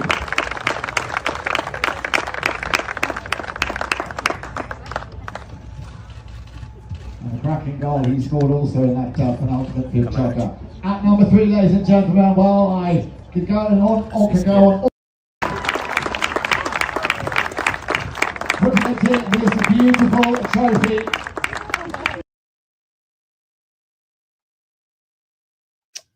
Okay, so there you have it. So let me see. I will have to listen to the here. Okay. A statement from the Sussexes. Let me see. I'm looking right now to see if I can find anything on Twitter. I am looking.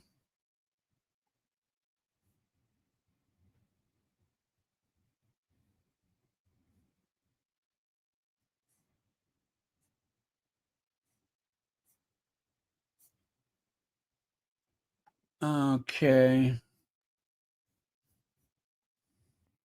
Let me check out BBC. Let's see if I can find anything.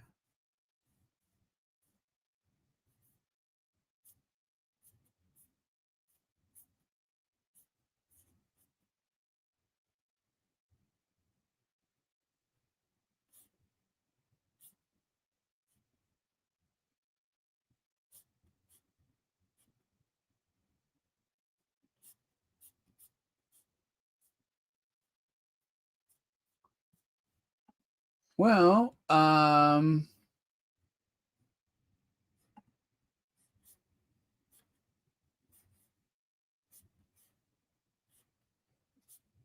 check. Now, I don't see anything just yet, but yeah, she drank the Kool-Aid.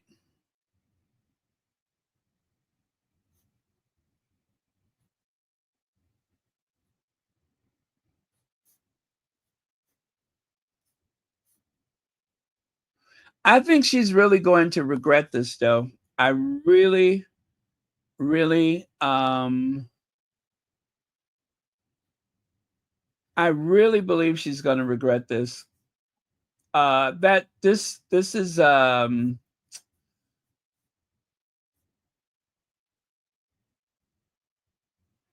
it's got too many moving parts. You know what I mean?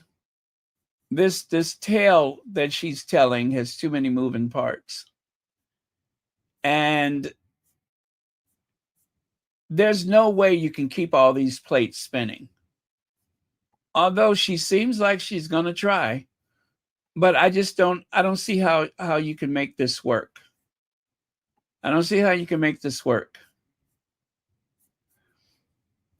And of course, there's no shortage of people out there that are interested in making trouble for the Sussexes, right? There's no shortage of them. But the way she's going about this, I don't see how she makes this work.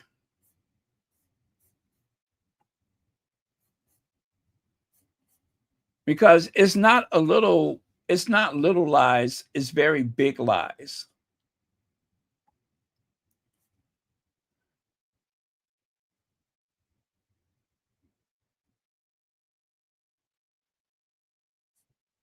Yeah, these are some very big tall tales, as they say. These are tall tales. These are huge. And I just don't see how you make that work, because eventually it is going to come crumbling down.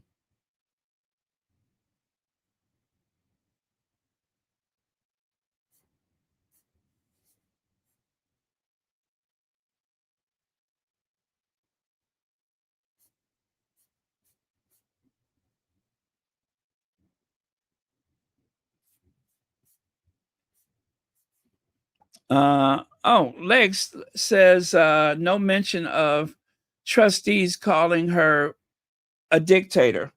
Yeah, that is a good point. That is a good point. I'll grab the slide from yesterday and show you guys what Legs is speaking about here.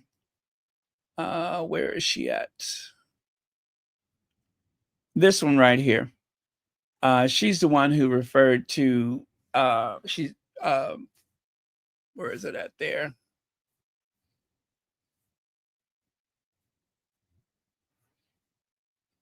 Has described the chairwoman's almost dictatorial style, which led to clashes and ultimately prompted her, the prince, and other trustees to leave the organization. And she's been there for almost 20 years. She's been there since the beginning. She's a conservative MP, and she has been there since the beginning.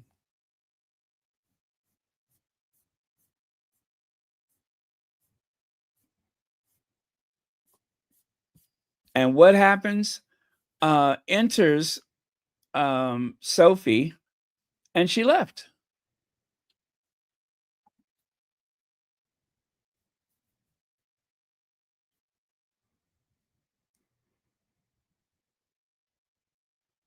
Yeah, exactly.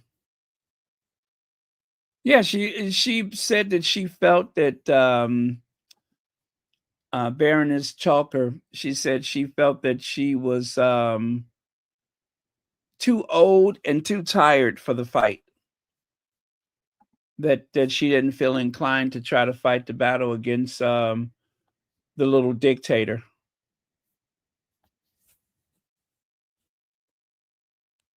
So that was one example of where someone had said enough is enough.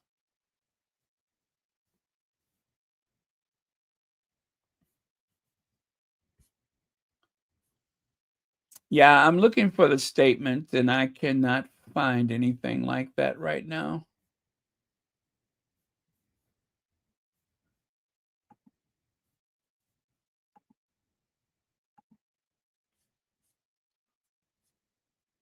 So you guys listen, do not despair any more than necessary, because this isn't just a little lie, this is a big lie. And it's going to be exposed. The press is going to use it and make their money from it and everything. But initially, it seems as though they just did not believe what was being said. However it happened, information about her working history, her embellishments on her own record, all of that stuff came out. And I think it made her a little nervous, a little scared. And she decided to retaliate the best way she knew how.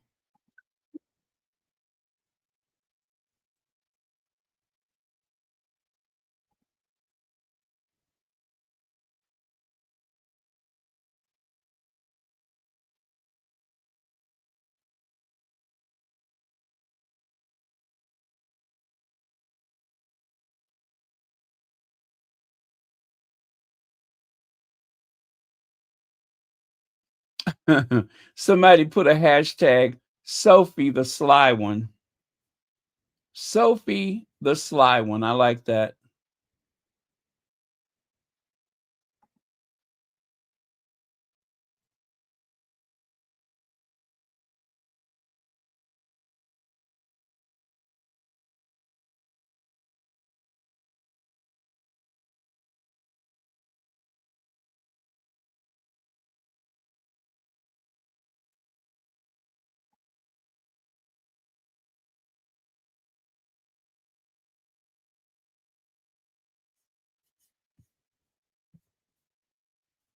Well, a source close to the trustees say that they believe that this is all a publicity stunt.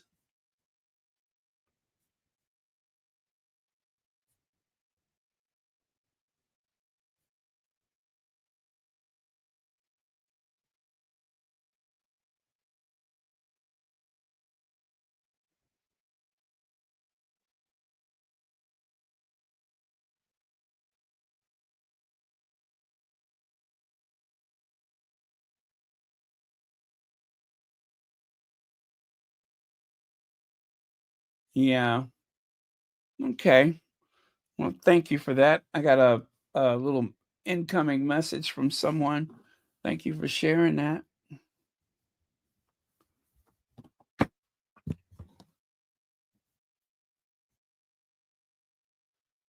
Dilly, I haven't seen your name here for a while.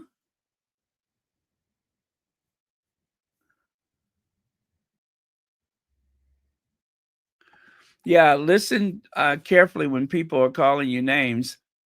They are always projecting. She's talking about herself. Oh, okay. All right.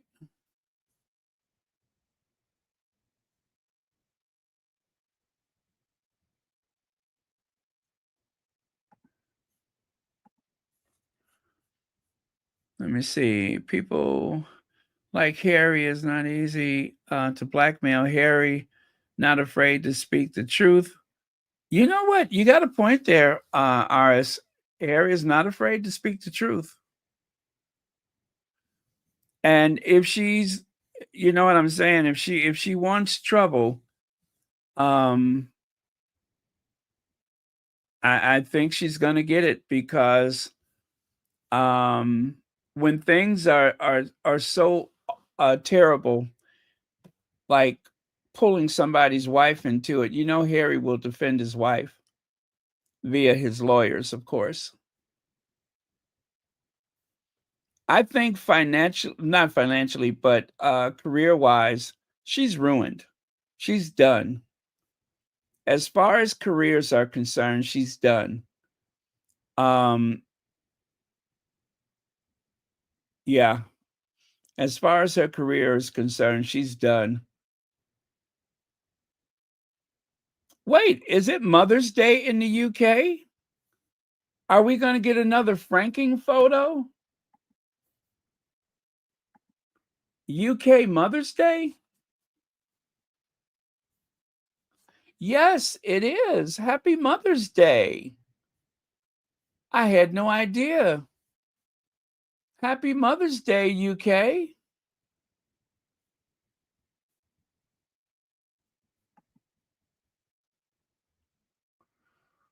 Yeah, it's a public holiday. Mother's Day, known as Mothering Day, is held on the fourth Sunday of Lent. It is exactly 3 weeks before Easter Sunday and usually falls in the second half of March or early April.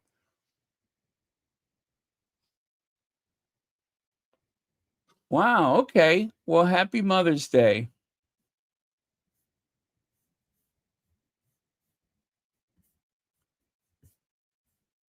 I had no idea. That kind of snuck up on me.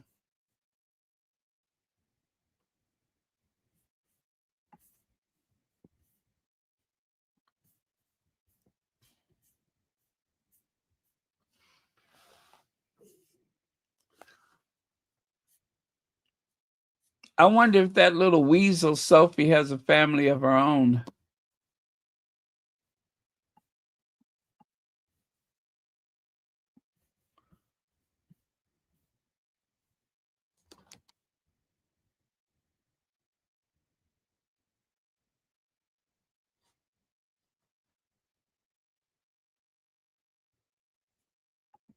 Oh, really? Okay, that's interesting.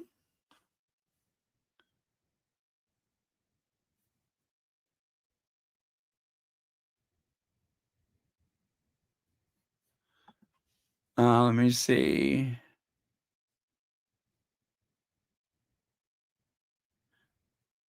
Okay. I shop. I means that is to say.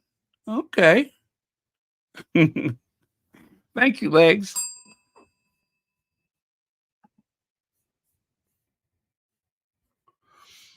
You know, when the that Trevor Phillips, when it does come up, I know that there is a squatty in particular who is going to share it. And well, anyway, if you can't see it yourself, I will share some whatever interesting bits. I will share it with you later.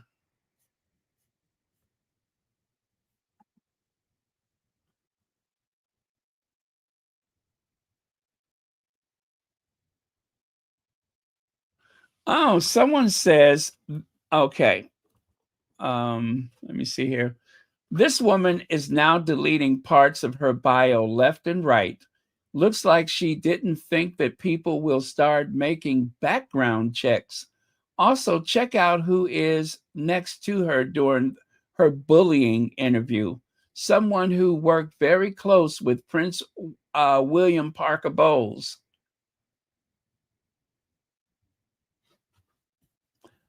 Yeah, there was a guy who sat next to her with Trevor Phillips, and I believe it's the guy that worked on the Tusk thing. So, yeah, isn't that something?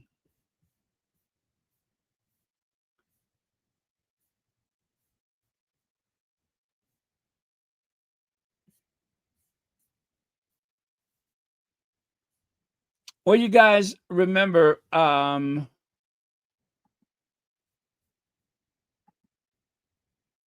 this is terrible, but the reason why it is happening is because of how successful the Sussexes have been. That's the reason, because they have been incredibly successful.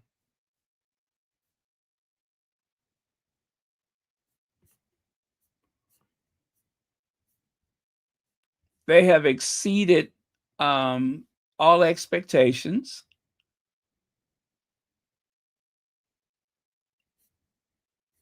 and probably even succeeded their own expectations. And so in response to that, panic has set in at Kensington Palace, among other places.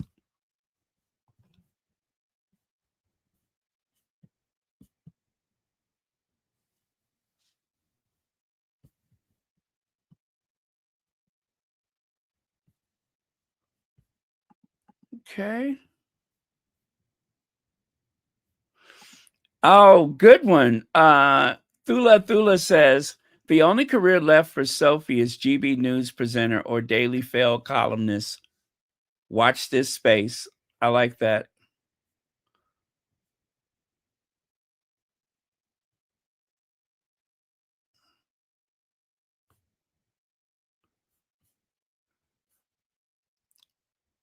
You know, one of the ways that Sophie has been successful in her climb upward is that when there is a call for diversity, because a lot of people that you find on boards of directors are there because of political patronages. They're there because of, some quid pro quo. And in particular, when a company has been accused of lacking diversity, they're going to find someone qualified. And I'm just going to be very generous and say that as far as her credentials are concerned, it does not prove that she's particularly capable of running a business or raising funds or whatever. But she has an education. She's a woman. She's African. So there's a twofer right there. A woman, African. If they can find someone by all out appearances that are qualified to sit on this board, then they'll have you. It doesn't mean that I'm saying that she's only there because she's Black and that she's a woman, but it doesn't hurt that she's Black and a woman for a company that has been accused of lacking diversity. So I can't say for certain that I know, but there are people that if you can get into that board of directors, not board of directors, but the a trustee board of directors or whatever, if you can get on one of those boards, chances are you'll make it to the next one and the next one. And it is something that is kind of like you being in the know. It's not so difficult if you know the right people, if you have the right credentials or whatever. So there's nothing so impressive about it in terms of your abilities, but it just means that they're looking for voices from various backgrounds, or they just need somebody to vote yes. There's a lot of reasons why people are on different boards.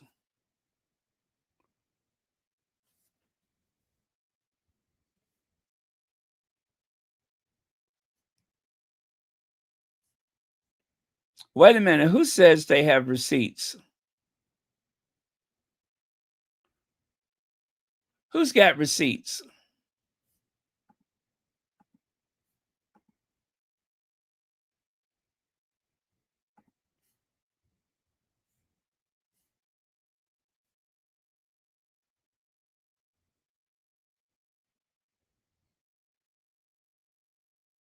What? Oh, are you guys watching the interview right now?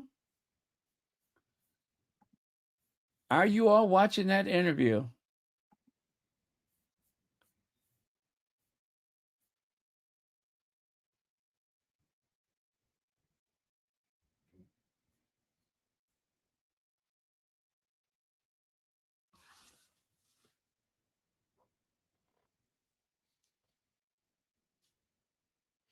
Oh, somebody's watching it right now, and they're giving some updates on Twitter. Oh, so it is on right now. Gosh, I wish I could see it.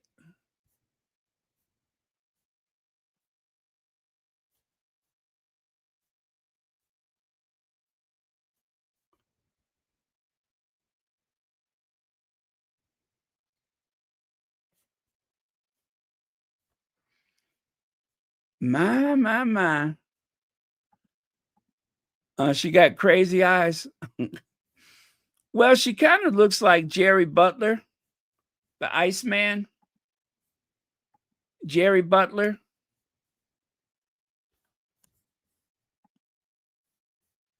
Yeah, she kind of looks like the love child of singer Jerry Butler. I'll show you.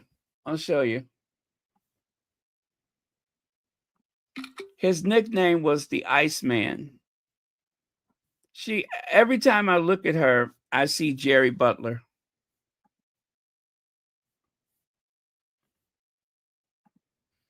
I didn't want to say anything because I didn't want to sound misogynist, but she looks like Jerry Butler.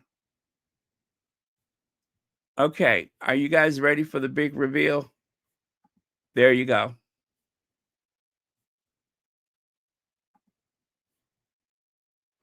Now tell me that ain't Jerry Butler. Huh? Tell me that ain't him. Take a good look now. Take a good look. Jerry Butler.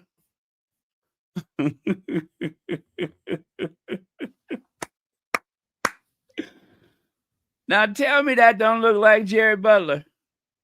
Jerry Butler got a daughter. He passed away recently. I wonder if he ever met his daughter. Jerry Butler, ladies and gentlemen, Jerry Butler.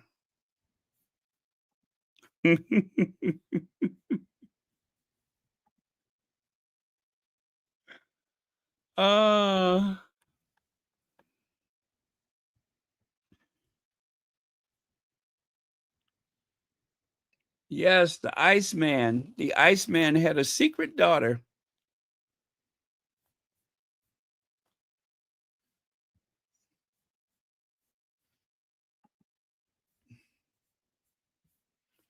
You know, I'm always accusing somebody of having a love child. You know that.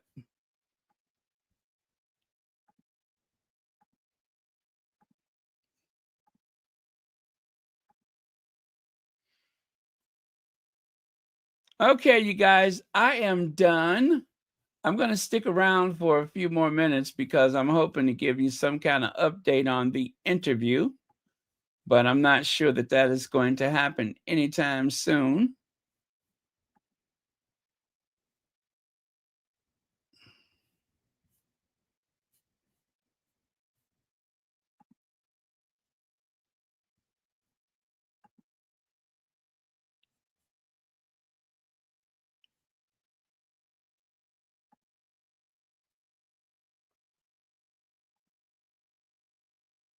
But one can hope, right?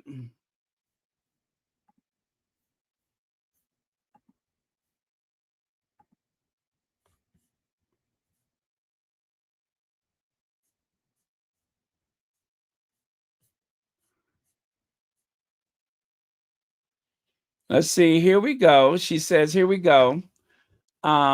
She's on about the Netflix show saying that the people didn't like being part of it. Now she's on about Meghan's treatment of her. Harry asked me to say something. I said no. Apparently, she said if I did, she would probably get more trolling. This is what my source who's watching the program is saying. Let me see. Here we go. She accused sponsoring, telling sponsors. Oh, yeah. It says here that she accused Harry of telling sponsors not to talk or assist her so she couldn't get any financial assistance. Oh, look at where that's going. Trevor stated on the Polo match, and the financial backers were upset because you hired backers. She then quoted the man next to her.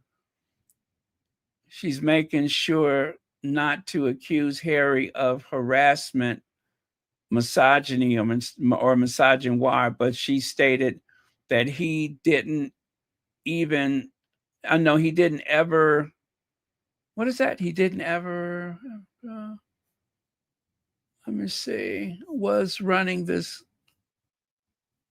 he didn't even,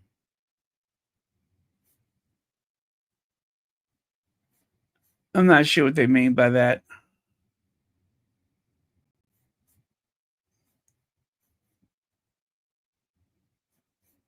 Oh, someone else said the same sponsors that left because of Harry's behavior. That woman is a mess. You guys, some of the squatties are like giving some up-to-minute quotes. Now, you know what? Later on, I mean, I'm going to get some of the, I'm going to share some of it with you later. I'm sure of that.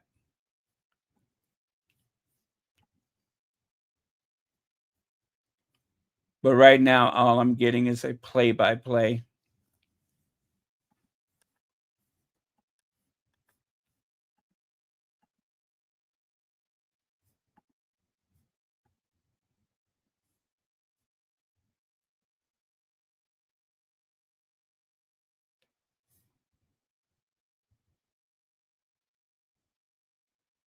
Oh, man.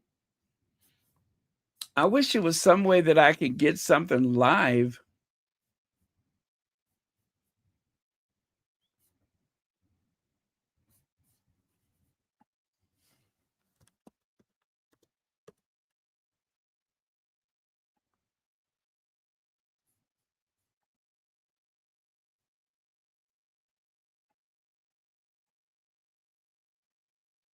Oh, wait a minute, you guys.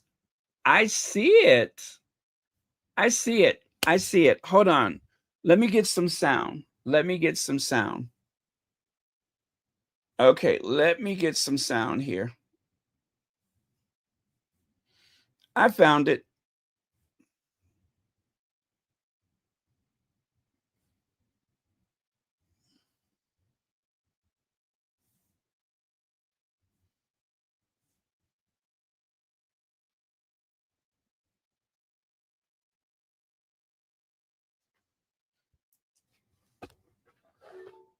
That interview during the day on Sky News and online via our website or app. But here now is our interview with Sophie Chandauka. Sophie, and thank you for talking to us. Sophie, you and I have known each other for many years, particularly working on diversity and corporate leadership, but I've never had anything to do with your work with Prince Harry. So let's just start with the origins of Sentebale. What was the point? What was the aim of setting it up?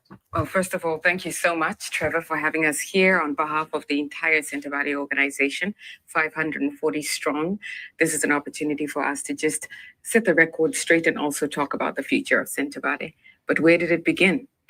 Sentebale started as a very urgent response to the urgent need for those who were impacted by HIV and AIDS in Lesotho to be taken care of.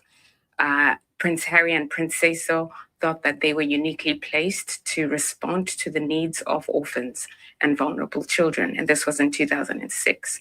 Lesotho is a very small country that's within South Africa itself. But as you roll on to 2024, the issues in Southern Africa are actually quite different.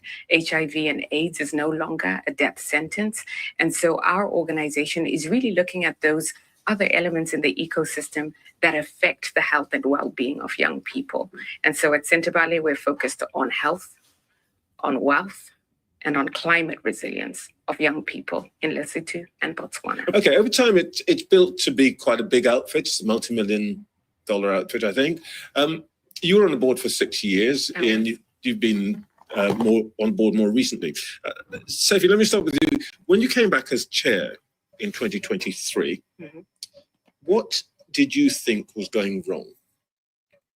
Now, I'm going to answer this very frankly, but I just want to say normally I wouldn't want to discuss family business in this way in an open forum. But here we are, and I'll do my best to be frank in my disclosure. So when I arrived in July in 2023, of course, the first thing you do is you open the annual report, you look at the board minutes to see what it is going on in the organization. When you look at the I did a 7-year historical review of the financials, looking at our costs and looking at our revenue, so income. It was pretty obvious to me that we had lost quite a number of corporate sponsors. We'd lost some families, and we'd lost individuals who were donating to the organization. And there was quite a significant correlation between the time the organization started to see a departure of sort of major organizations and Prince Harry's departure from the UK itself. When you look at the board minutes, though, there is no discussion about what's happening with respect to some of our most significant funders. And then when you discuss with the senior executive team and ask why there isn't a conversation about this, the answer is it's really difficult to have this conversation because the instruction was it's an uncomfortable conversation to have with Prince Harry in the room. So the central point here is when you look at the risk register of the charity and funding, number one risk is Right. that's Duke of Sussex. Yes, Is that your opinion, or it is. It is. Ian? Is that what you saw? Yes, I mean, I think there's something underlying that as well, which is quite interesting. So if you look at how boards of trustees should work, where the public gets their comfort from is that they live in a rules-based governance framework, which in this case is regulated by the Charity Commission. And you're expecting the board to act independently to support the charitable objects and support the interests of the organisation as a whole. If you get some trustees or a part of the board which is serving an external party, that can create a number of difficulties and it can create dysfunctionality. Because if they are serving the external party over and above the interests of the charity as a whole, you can get into a muddle. To be absolutely clear here, you're saying, Sophie, number one, that what you discovered was essentially donors were walking Yes. because of the prince's reputation. Yes. Let me put to you what some of the members of the board had said about essentially these allegations. Sky News spoke to Dr. Kelele Leratoli earlier on this week, and she said, I've been in all the meetings, conduct of the board has been one of respect for each other. All of this came as a shock to me. What exactly is the difference then? Okay. I'll give my... Dr. Leratoli doesn't recognise the picture Dr. Leratoli doesn't recognise the picture you're painting. Yeah, so I'll answer that question in two parts, and Ian, it'll be good to get your perspective as well. I'll be very direct with respect to Dr. Kelly. He had the worst attendance record. And even when he was in the meetings, he didn't actually contribute that much. So I'm not surprised that he didn't know much of what was going on in the organization. To be fair, I mean, he's not here to answer for himself. Yes. But what he's saying is that when he was in the meetings, there was no conflict. Everything was pretty straightforward. And he can't see the allegations that you're making about poor governance in his experience. He doesn't recognise them. I think, as a matter of fact, I mean, he wasn't in all the meetings. And if you have irregular attendance, then you're not going to see the trend over a long time. So here is here's the thing to remember. She got an answer for everything, don't she? She has an answer for everything. There's not one thing that you can say that she does not have the answer. Not one thing that you can say she doesn't have the answer. There were meetings definitely where Dr. Kelly was not present, and there was belligerence, and there was an insistence on raising of topics that were not even on the agenda of the day. An example might be Prince Harry decides on a specific occasion that he wants to appoint an individual to the board with immediate effect without having talked to me. It's not on the agenda. And somehow everybody's just supposed to tolerate that. He being here, Prince Harry. Yes. So Prince Harry comes into the meeting and says, I want to appoint somebody as CEO. As a board member, as a trustee with immediate effect. His proxy on the board says, yes, I second that motion. The third proxy on the board says, welcome to the board, Brian. And everybody's shocked and quiet. But this is what happens when the prince is in the room and no one has the courage to speak. Oh my God. Oh my God. That is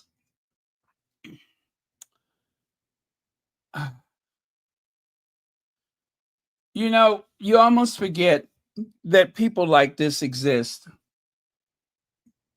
Now you can see why she finds herself in and out of situations, in and out of companies, on and off of boards.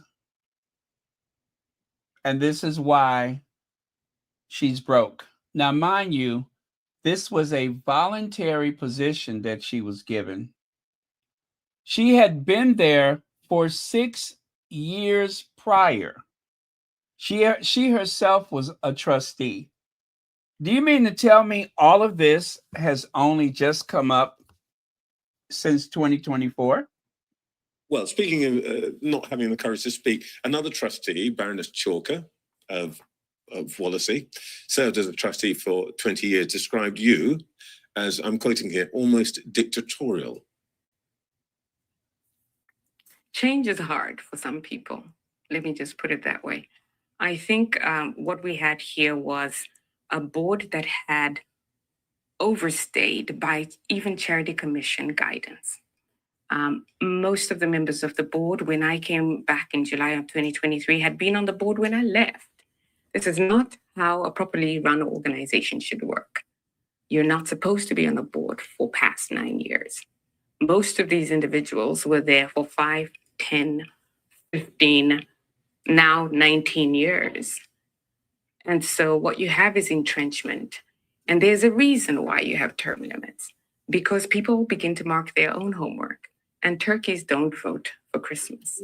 And so here I come talking about transformation and innovation and fresh ideas. What do you think the response might be? What you seem to be, let's deal with the elephant in the room here. Mm-hmm. Is this characteristic, this way of doing things, do you think something to do with the fact that this was Prince Harry's charity, and the people, as you say, there are people on it who were in some way beholden to him? Is that the point you're making here? I think there's something very important about that, because when the charity was set up, it was structured in a certain way. So he was a young, this was a young Harry, a youthful Harry that we were seeing. And his work for Centre Bali earned him the respect and admiration of nations, including this nation, and also the people of Lesotho. And that is, and that is remembered. And so it's understandable that at the beginning he would want to have some trustees around him to create some structure and guide him and all of that. But the interesting thing is that in 20 years, the development world has moved on. That structure will not attract the sort of large institutional funding which is needed to fulfill the ambition of the organization. People will be worried about where is the directing mind. This is a hostile takeover. This is a hostile takeover. Trevor Phillips, of course, is hosting the program. Trevor Phillips is the one that's hosting the program. But this is a hostile takeover.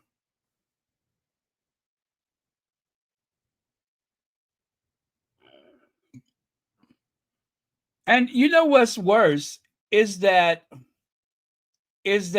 I'm pretty sure that the reason she was on the board and the reason that they invited her to be the chairperson was to ensure that there was some level of diversity so that the charity could be grounded to Africa. The board of the trust of the charity, or is it the patron? And that, from a governance perspective, is the central issue. Sophie, let's talk about where things, as you saw it, started to go wrong. One of the incidents was the fundraising, the Polo tournament, which is one of the ways in which Chandauka raised a lot of money. What happened? We were so fortunate to have the opportunity to do a polo challenge in Miami last year in April. We had a very generous family that was happy for us to use their polo grounds at a material discount.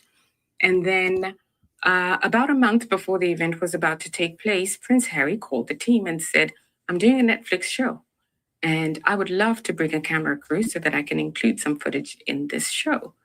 And so the team called me and tell me, oh, Prince Harry's made this request, so we're doing the things. I said, you can't be doing the things without seeking consent from the property owners, the sponsors, all the guests. Nobody signed up into being on a Netflix show. And so we have this discussion about the need to talk to everybody. We come up with draft agreements. And of course, the venue owner says this is now a commercial undertaking. So here are my terms. We couldn't afford it. So now we lost the venue. So we went to another venue, and we were lucky enough that through Prince Harry's connections, actually, and a friend of his, there was another family that was prepared to host. The show went on, but there was a lot of disruption, right? A lot of people were unhappy because we'd worked on this for months. At the actual, on the actual day, we had Prince Harry, which is always wonderful. The Duchess decided to attend, but she told us she wasn't attending. And she brought a friend, a very famous friend. So you can imagine all of the activity that goes with these additional amazing people. We're excited about it. We would have been really excited had we known ahead of time, but we didn't. And so the choreography went badly on stage because we had too many people on stage. The international press captured this, and there was a lot of talk about the Duchess and the choreography on stage and whether she should have been there and her treatment of me. Prince Harry asked me to issue some sort of a statement in support of the Duchess, and I said I wouldn't. Not because I didn't care about the Duchess, but because I knew what would happen if I did so, number one. And number two, because we cannot be an extension of the Sussex. What would have PR happened machine. if you had simply just said, there's nothing wrong with what's happened, what the Duchess did? Well, the Duchess has told Dr. Sophie Chandauka to make a press release about her, and then she'll get even worse trolling. That's what would have happened. You said that Prince Harry wanted to, I'm quoting here, force the failure of the charity. Why on earth would he want a charity he founded in memory of his mother to fail? I mean, he would have some justification for feeling hurt at allegation. To be honest, it's a last resort. Really, what Prince Harry wanted to do was to eject me from the organization, and this went on for months. It went on for months through bullying, harassment. I have documentation. There were board meetings where members of the executive team and external strategic advisors were sending me messages saying, should I interrupt? Should I stop this? Oh my gosh, this is so bad. In fact, our strategic advisor for fundraising then sent me a message saying she wouldn't want to ever attend any more board meetings or bring her colleagues because of the treatment. When that failed, Prince Harry started to brief, and his team, sponsors that I'd been speaking to against me and the charity, because that is a sure way of getting me out if it's seen as though I'm not being successful in my fundraising efforts. I obviously have to put this to both of you. Yes. What you're essentially saying is that the Duke of Sussex is guilty of harassment and bullying and improper conduct in the governance of a charity? Well, let me put it to you this way. I'm going to give you a really good example. The only reason I'm here, Trevor, is because at some point on Tuesday, Prince Harry authorized the release of a damaging piece of news to the outside world without informing me, or my country directors, or my executive director. And can you imagine what that attack has done for me, on me, and the 540 individuals in the Centre Valley organizations and their family? That is an example of harassment and bullying at scale. And so if the world didn't want to believe that there's such a thing as bullying, this unleashing of the Sussex machine on me and the 540 employees at Centre Valley who received this and have had to defend it. By the way, when you say the Sussex machine, what are you talking about? The PR machine that supports Prince Harry's efforts. The only way we discovered of his decision was through the Sussex machine activating newspapers. You were not told that he planned and the Princess planned to resign? We were informed that they have the intention to withdraw if I went to the High Court and succeeded. All right, well, look, there have been accusations against you also. Yes. As I said, Baroness Chalker said that you were dictatorial.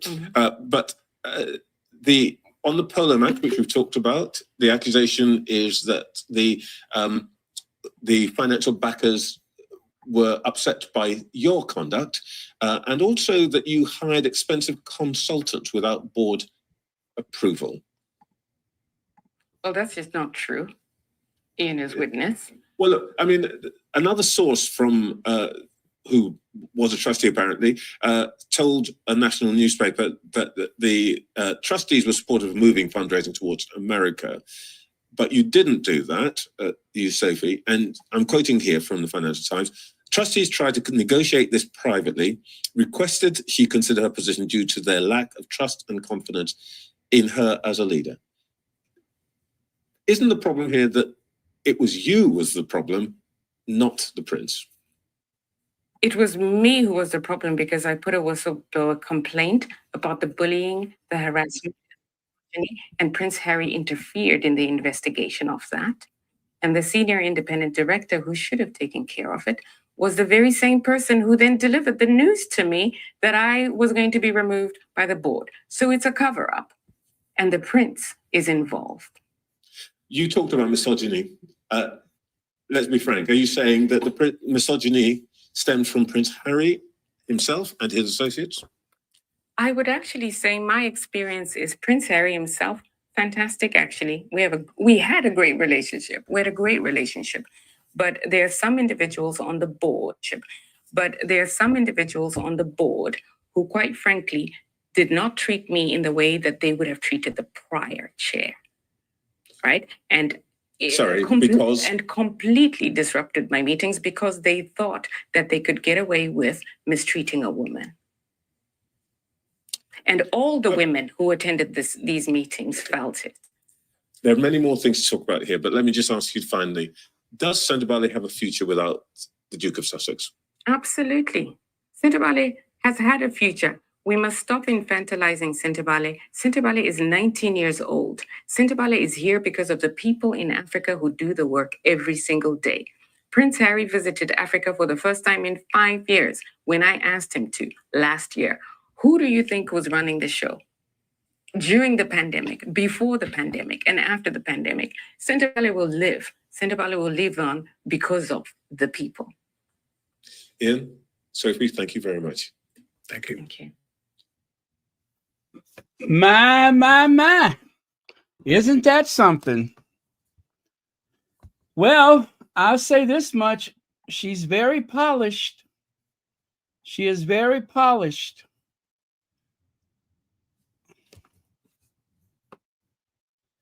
JK, thank you for the super sticker.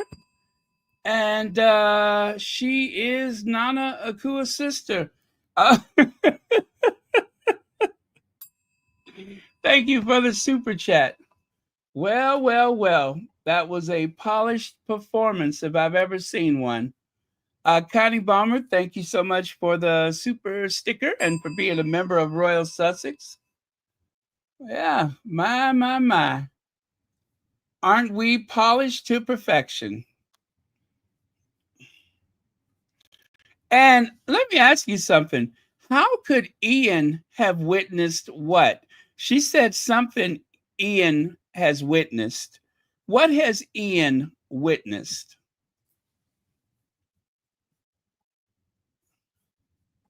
My.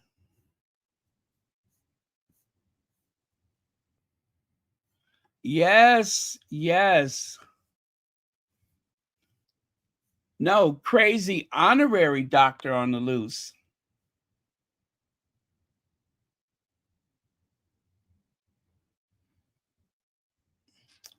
I don't know. I don't know if she's on social media. Why, you got something to say to her?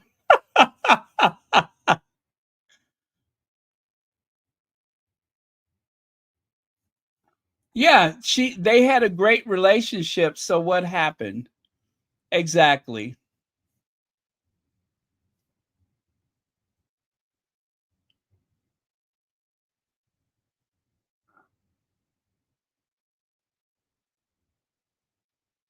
Yep. Yeah, I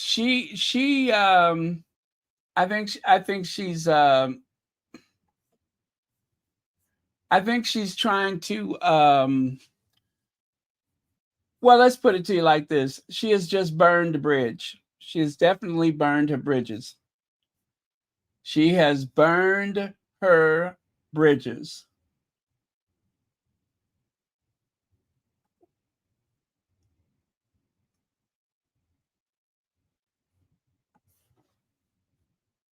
Yep, she has burned her bridges.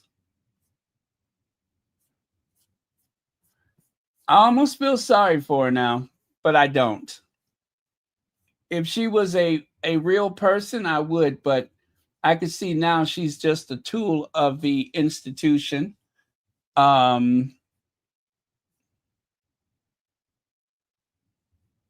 This is all a setup.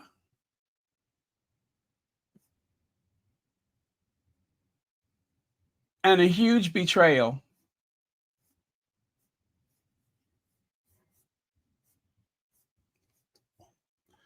Gail Tapscott, thank you for the super sticker and for being a member.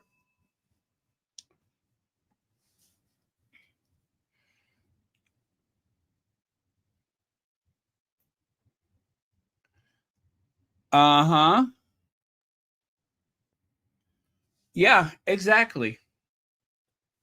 So she said she looked back at she did a look back 7 years, and I guess the whole 7 years of looking back has to do with Harry's marriage. He's saying, or should I say, she's saying.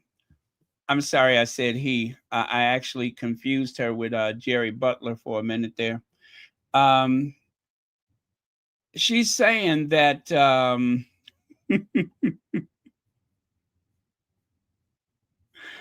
I got to remember that is not Jerry Butler. That is not Jerry Butler.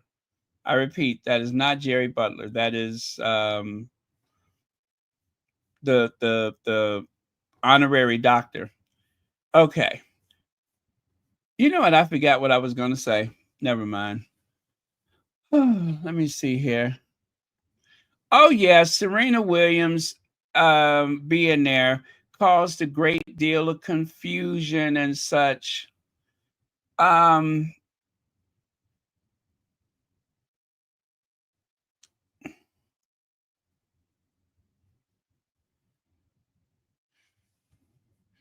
What? I thought that was you know what I just what? I got confused. I mean, and then so it's an easy mistake to make because sometimes you and then you see something else and you just you get confused. So you know, I just got confused. Um,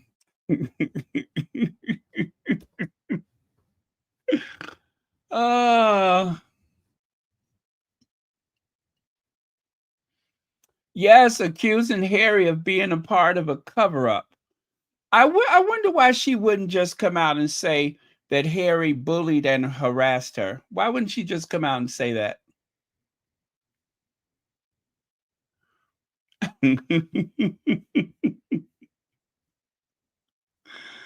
uh,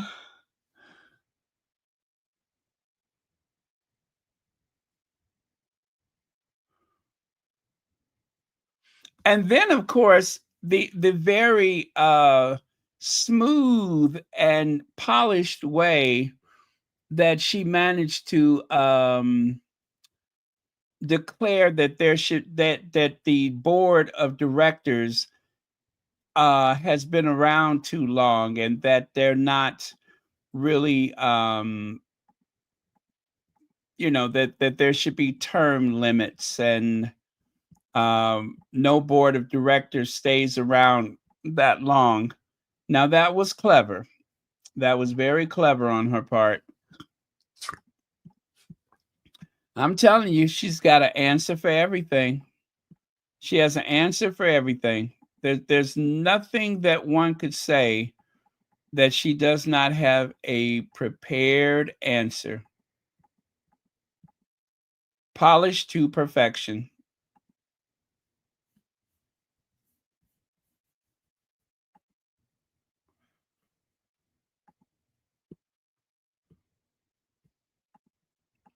So Ian, of course, is the guy that's on the right side. That is the one who worked with William that she brought in.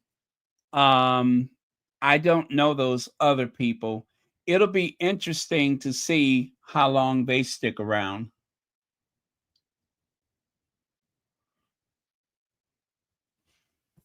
Yeah, I believe that her time, yeah, she said she was there for 6 years, and when she came back, that most of the people were still there.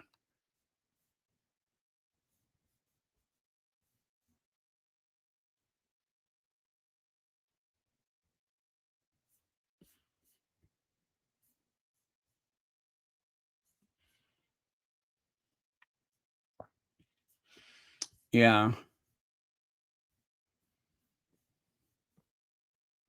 Well,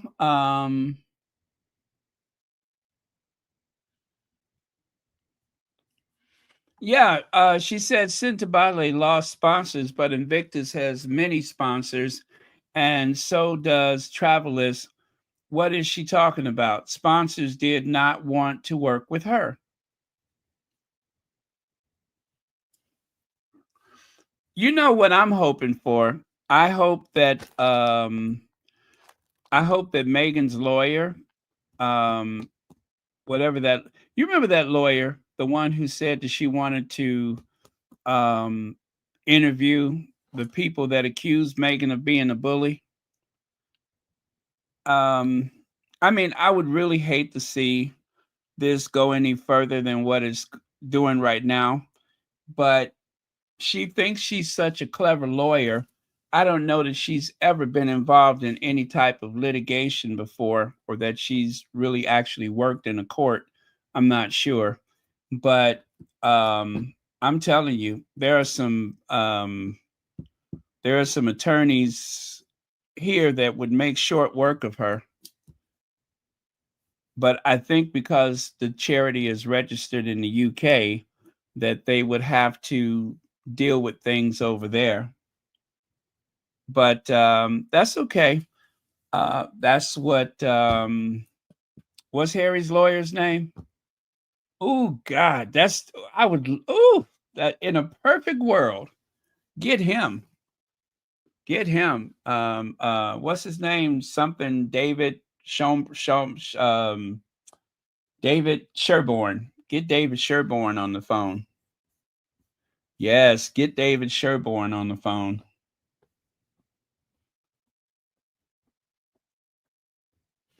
Yes, Sophia. What's her name? Sophie Afua. Afua. Yes. Yes, she's good.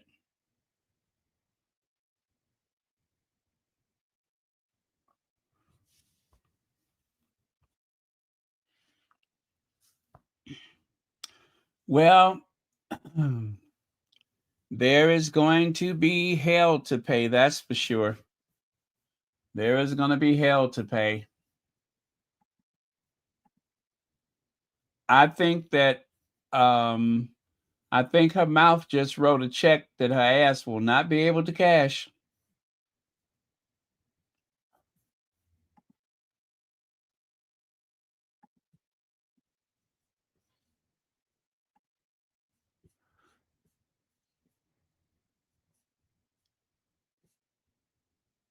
There were too many people on the stage.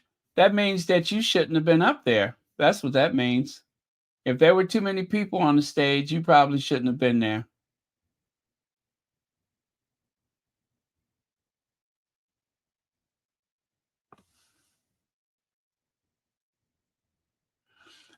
Trevor stated that on the polo match, and the financial backers were upset because you hired backers. Then she quoted the man next to her. Now, I'm not sure what that means, but she's making sure not to accuse Harry of harassment or misogyny or misogynoir, but she stated that he didn't even visit Africa for 5 years. I was running. I was running this company, and I will continue with or without him, or whatever. And nothing the prince say so.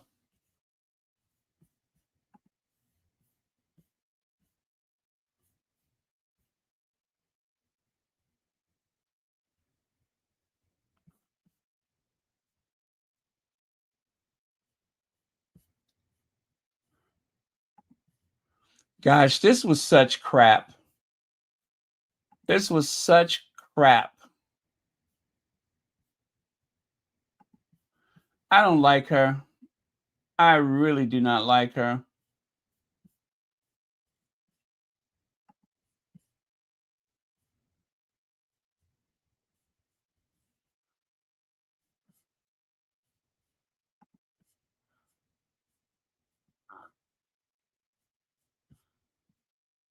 Yeah, I don't like her.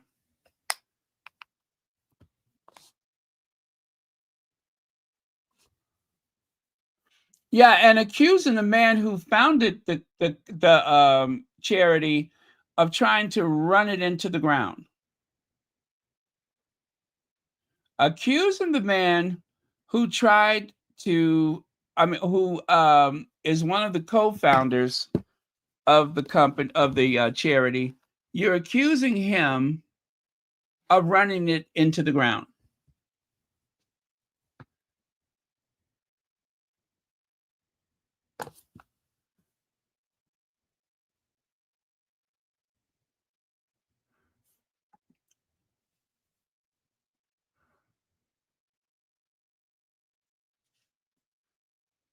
You know what? You're so right about that. You never seen a photo. Wait, where is that at? You never seen a photo of her with the children of Sentabale, ever. There are no photos of her with the children of Sentabale. And that's because she does all of her stunts trying to cozy up with people for the next big thing.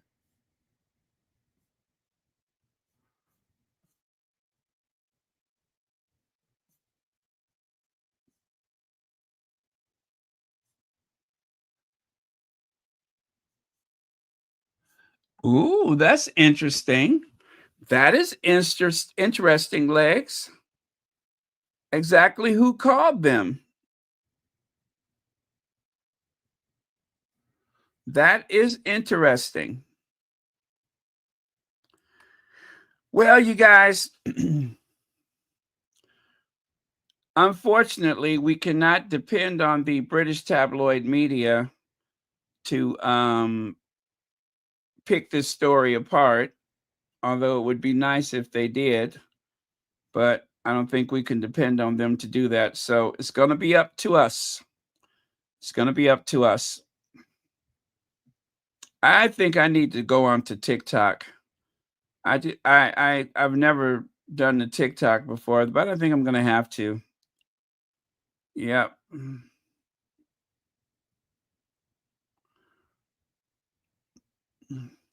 The love child of Jerry Butler is going to make me get on TikTok. I hate to do it, but Jerry Butler's love child is going to cause me to get on TikTok. Raising the Polo tournament, which is one of the ways in which Centre Bali raise a lot of money. What happened?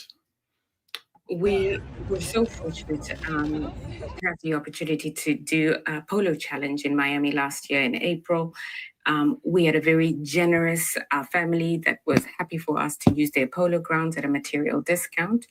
And then about a month before the event was about to take place, Prince Harry called the team and said, I'm doing a Netflix show, and I would love to bring a camera crew so that I can include some footage in this show. And so the team called me and tell me, oh, Prince Harry's made this request, so we're doing the things. I said, you can't be doing the things without seeking consent from the property owners, the sponsors, all the guests. Nobody signed up into being on a Netflix show.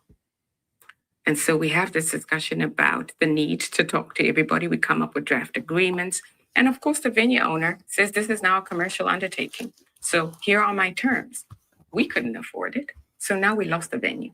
So we went to another venue, and we were lucky enough that through Prince Harry's connections, actually, and a friend of his, there was another family that was prepared to host. The show went on, but there was a lot of disruption, right? A lot of people were unhappy because we'd worked on this for months. On the actual day, we had Prince Harry, which is always wonderful. The Duchess decided to attend, but she told us she wasn't attending. And she brought a friend, a very famous friend. So you can imagine all of the activity that goes with these additional amazing people. We're excited about it. We would have been really excited had we known ahead of time, but we didn't. And so the choreography went badly on stage because we had too many people on stage. The international press captured this, and there was a lot of talk about the Duchess and the choreography on stage and whether she should have been there and her treatment of me. Prince Harry asked me to issue some sort of a statement in support of the Duchess, and I said I wouldn't. Not because I didn't care about the Duchess, but because I knew what would happen if I did so, number one. And number two, because we cannot be an extension of the Sussex. What would have happened if you had simply just said, there's nothing wrong with what's happened, what the Duchess did? Well, the Duchess has told Dr. Sophie Chandauka to make a press release about her, and then she'll get even worse trolling. One of the incidents was the fundraising, the Polo tournament, which is one of the ways in which Centre Bali raise a lot of money. What happened?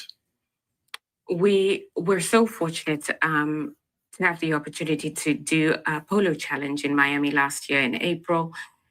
We had a very generous family that was happy for us to use their polo grounds at a material discount. And then about a month before the event was about to take place, Prince Harry called the team and said, I'm doing a Netflix show, and I would love to bring a camera crew so that I can include some footage in this show. And so the team called me and tell me, oh, Prince Harry's made this request, so we're doing the things. I said, you can't be doing the things without seeking consent from the property owners, the sponsors, all the guests. Nobody signed up into being on a Netflix show. And so we have this discussion about the need to talk to everybody. We come up with draft agreements. And of course, the venue owner says this is now a commercial undertaking. So here are my terms. We couldn't afford it. So now we lost the venue. So we went to another venue, and we were lucky enough that through Prince Harry's connections, actually, and a friend of his, there was another family that was prepared to host. The show went on, but there was a lot of disruption, right? A lot of people were unhappy because we'd worked on this for months. On the actual day, we had Prince Harry, which is always wonderful. The Duchess decided to attend, but she told us she wasn't attending. And she brought a friend, a very famous friend. So you can imagine all of the... Okay.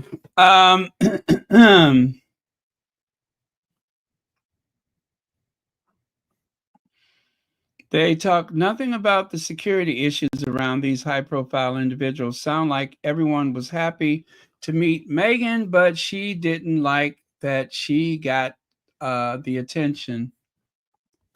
Sophie, Harry was never going to leave Meghan to marry you. You're sorry behind. You're in the same boat as those other bitter women wanting a prince.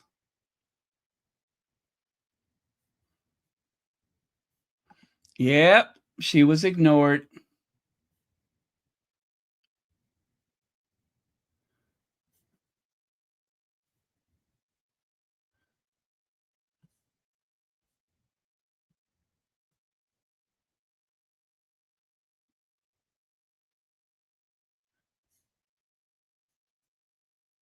Everybody was very unhappy. You know, that sounds like something Trump would say. Trump would say that a lot of people. Oh gosh. Okay. Trump would say something like that. A lot of people are unhappy. Nobody wanted this. Such as that, that's very Trump-like to try to bring other people into it, which is why she keeps saying, and the 500 members of the staff had to try to explain it away and all that stuff.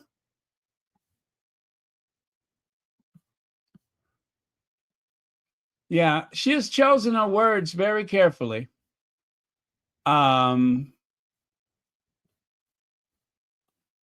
She's clever. She's clever. I don't know if that is going to in the long run, I don't know if that's going to be beneficial for her, but she's a clever one. Very sly. She is a sly one.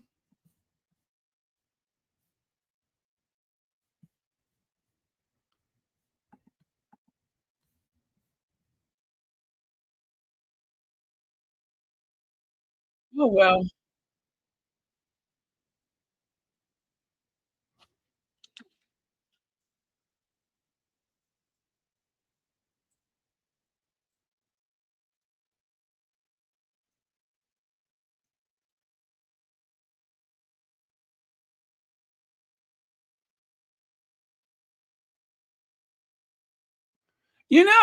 Okay.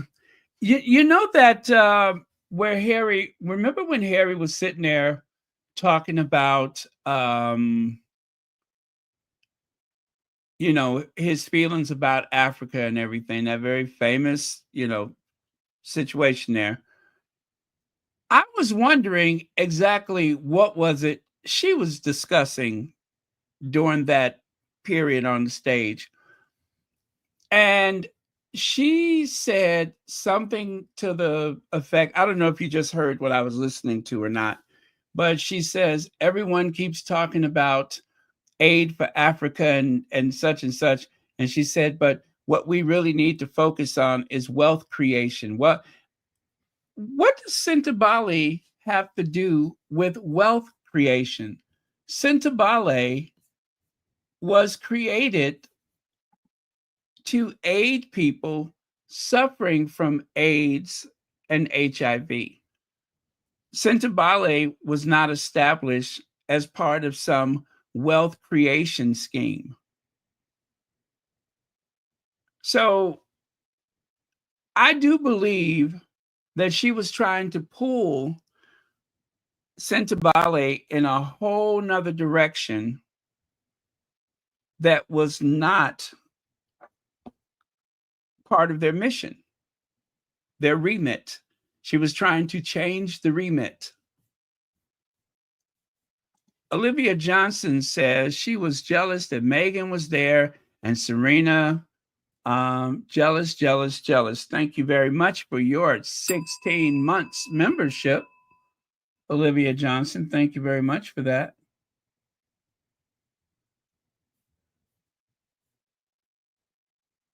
Yeah, different focus and a whole different direction.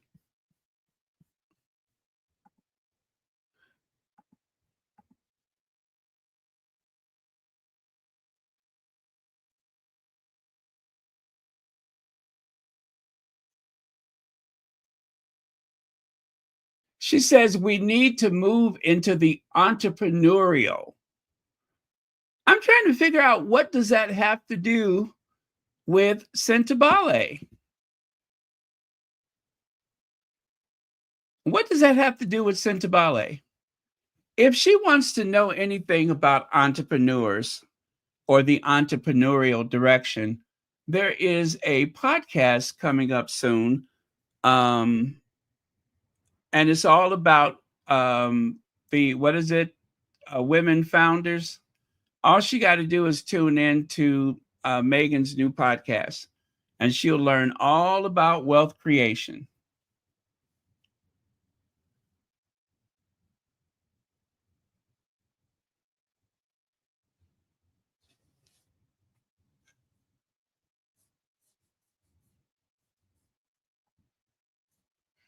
Yeah, well, she had to make it seem like there was something pushy going on, and that Harry and Netflix just pushed in there with their cameras, and they scared the horses, and they knocked over tables and everything trying to set up their cameras.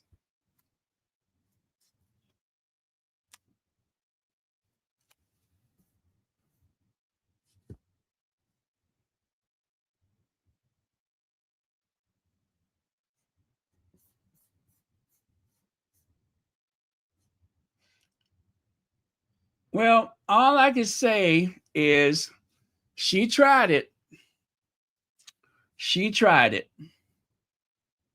And I think that people are going to see through it. I really do. There's going to be a lot of nastiness and negativity from the derangers and the press and everything, but I do believe there's a lot of people that are going to see through this.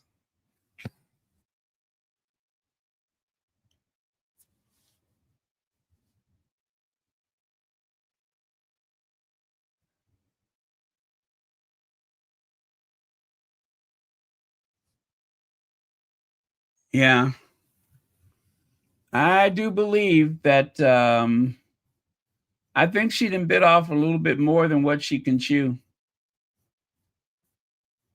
They say that it's kind of like when a dog goes chasing after a car. It's kind of crazy that a dog chases a car, because once you catch up to it, what are you going to do with it? So she's trying to take a charity away from the co-founders. And now that she's managed to get everyone else to leave, what are you going to do with it? What are you going to do with it? Where are you going to get money from?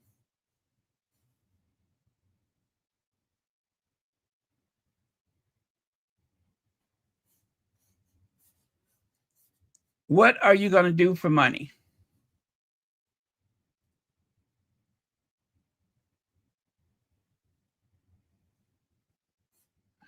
Oh, that's a good one. Yeah, Harry calling the donors and telling them not to work with her, but she made it sound like they didn't want to work with him. So yeah, they were supposed to be gone already, right? Let her tell it.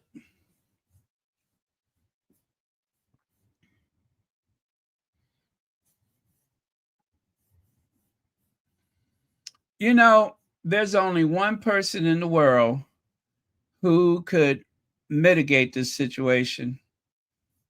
There's only one person I can think of who could straighten this out. Hey girl, sit down. Sit down.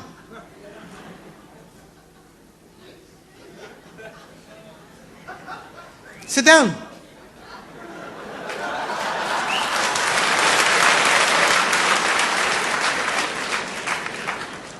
Stars, they come and go. Yes, sit down, girl.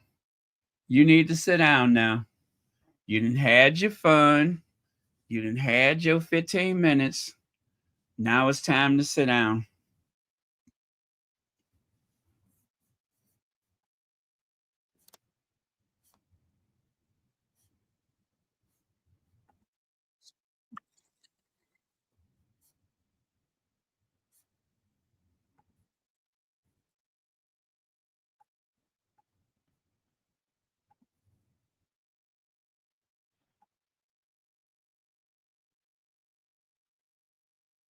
Yeah.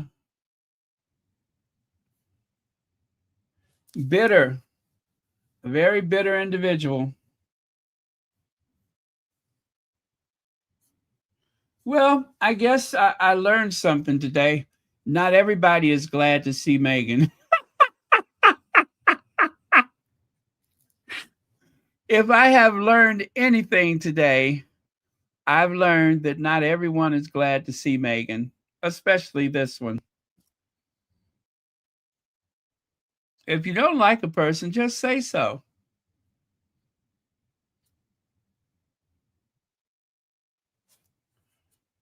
Not everybody is glad to see Meghan. So when all else fail, do like so many other people have done, drag Meghan into it.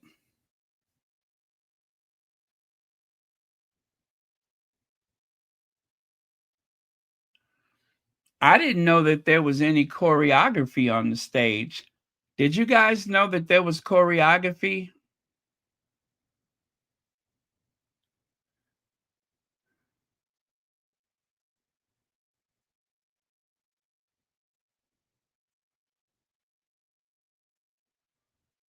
That is very wise.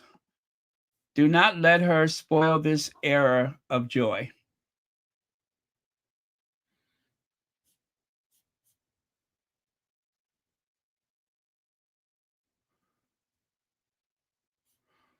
Exactly.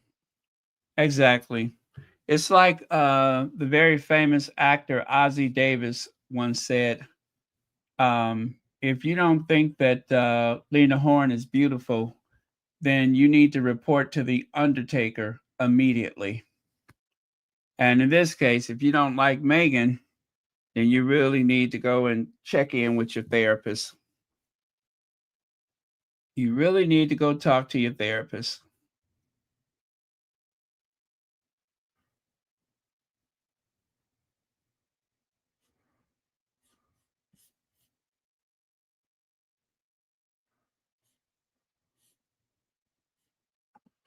Yeah, well, like you said, it makes you wonder who called the British media to tell them about it.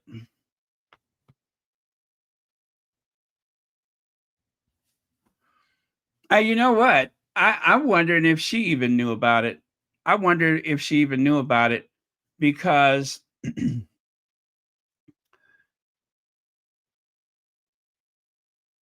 it seems as though that she was a little wobbly on her feet and caught off guard. But the point is, when you're at an event, things are going to happen. Not everything is going to go your way. And she probably knew about it from the beginning. And she's just sitting up there pretending like she was caught off guard.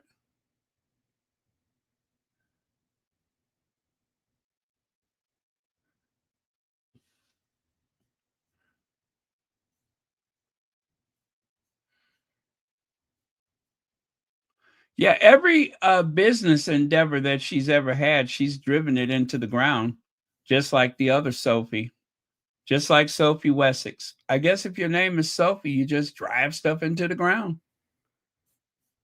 You just run it into the ground.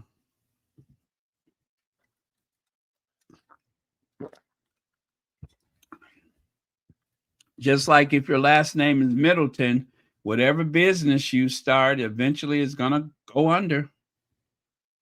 Marshmallows, gone. Pet food, gone. Everything's gone.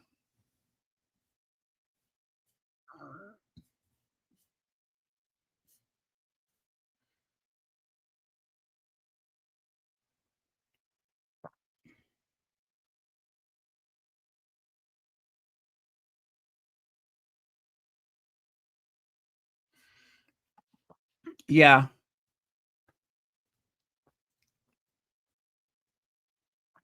Yeah, she's been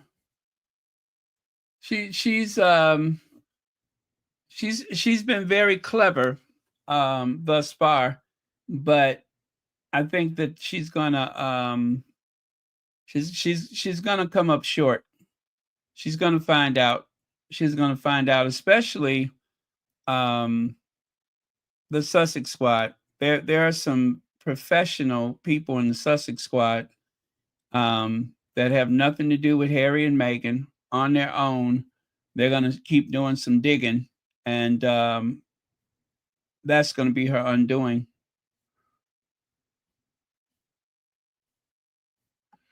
Maria Blackwell, thank you so much for the super sticker.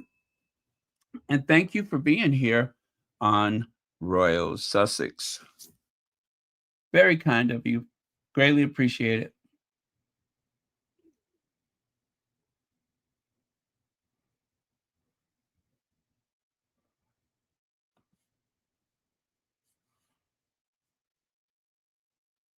Yeah, she's I think she's reaching just a little bit too high this time. I think she's reaching a bit too high. Um this is the act of a very desperate person. This is someone who's very desperate. She was always there for herself. She was never there for the charity. She was there for the prestige of being close to Harry. And when somehow she fell out of favor with the board of trustees, the founding patrons, and probably all of the sponsors, once she fell out of favor with people, then all of a sudden she realized that it's not going to get any better. So she decided that she's probably going to try to take everybody else down with her. That's what it seems like to me, is that she's going to try to take everybody down with her. That is a bitter person. She's absolutely bitter. Yes, thank you so much for the super sticker. And thank you so much for being here this evening or morning, whichever applies, as we sort out these things.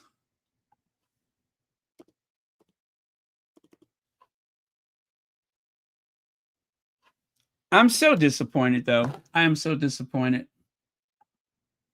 She really disappoints me.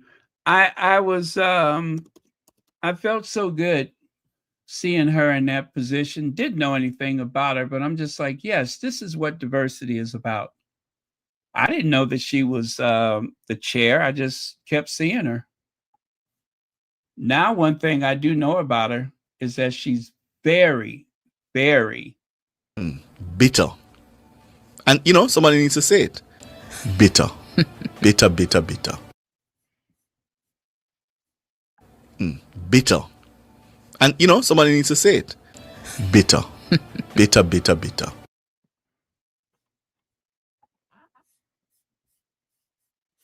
absolutely bitter.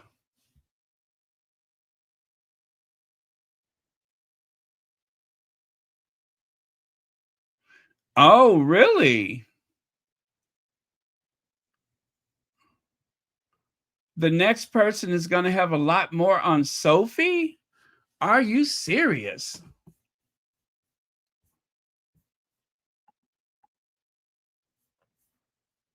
Ah, okay. Well, I'm here for that one.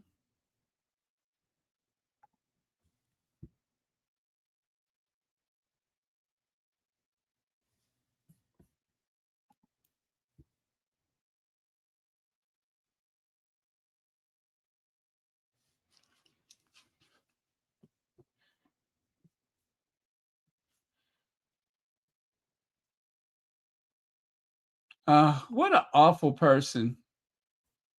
What an absolutely dreadful, awful person.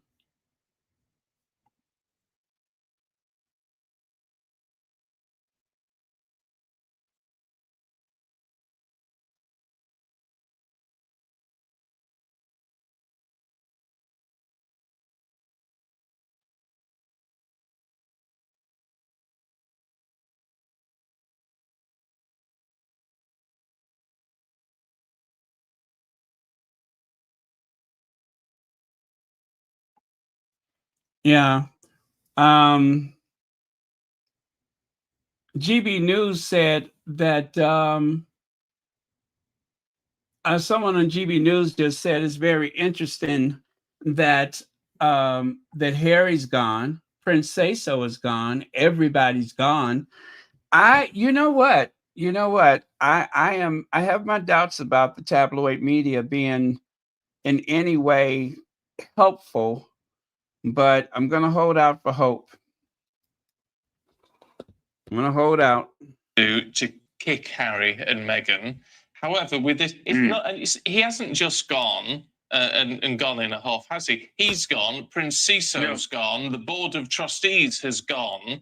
So he's got numbers on his side that way. Yes. Yeah, so that makes you wonder if there's something, and I'm not saying the person in question is, we don't really know what's going on, but it's just interesting that so many people have gone. So there has to be something going on. I mean, what you have to bear in mind is it is very easy, especially in the papers over here, to kick Harry and Meghan. However, with this, it's not. He hasn't just gone and gone in a huff, has he? He's gone. Prince Say-So's gone. The board of trustees has gone. So he's got numbers on his side that way. Yes. Yeah, so that makes you wonder if there's something, and I'm not saying the person in question is, we don't really know what's going on, but it's just interesting that so many people have gone. So there has to be something going on. I mean, what you have to bear in mind is it. Okay, well, as you can see, there seems to be some doubt even at GB News. There even seems to be some level of doubt at GB News. Why is that?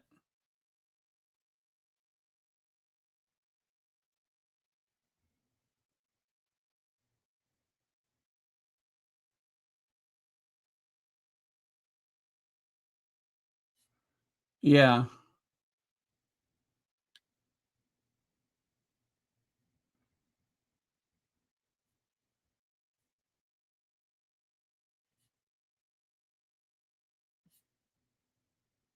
And even if they did lose a polo venue, which I don't know what to think of that, but even if that was the case, what difference does it make? Why do you care? You do not play polo.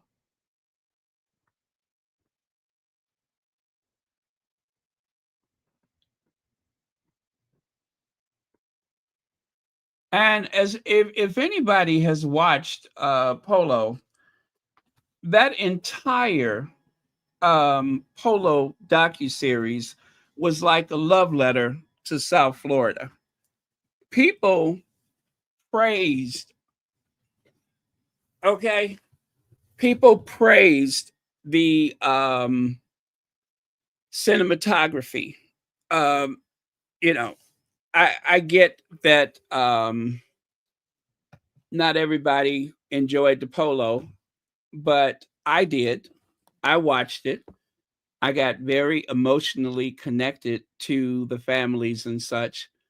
But the entire thing was like a love letter to the polo community, to South Florida, the whole aesthetics and lifestyle of the Polo docuseries was absolutely beautiful. And so many people suddenly became interested in polo. And that is without, and I don't know why, but they did not heavily promote. Matter of fact, they didn't really promote the polo series for whatever reason. I'm not sure.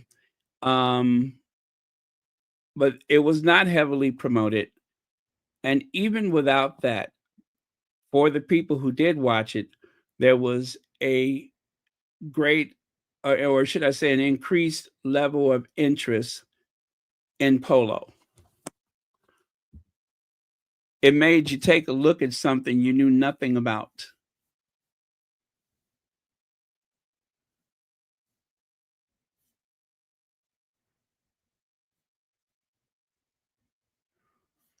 Yeah, I was in conflict with the idea that, I find myself in this situation where there is an educated African woman that is that has come up with all of these um, bizarre charges against Prince Harry. And y'all know how I feel about Prince Harry. Then all of a sudden she pulls Meghan into it. That's a problem for me. That is definitely a problem for me. Then you pull Meghan into it? Are you insane?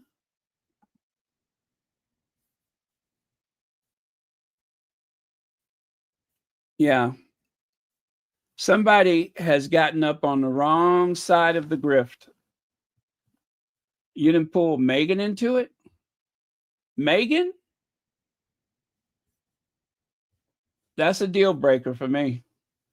If I already wasn't really on your side, but you made sure that there was never going to be any kind of level of trust once you started bringing Meghan into it, who is just over there making her fruit rainbows, bagging tea, and starting a podcast. And you know what, guys? Let me tell you, that podcast is going to be very popular.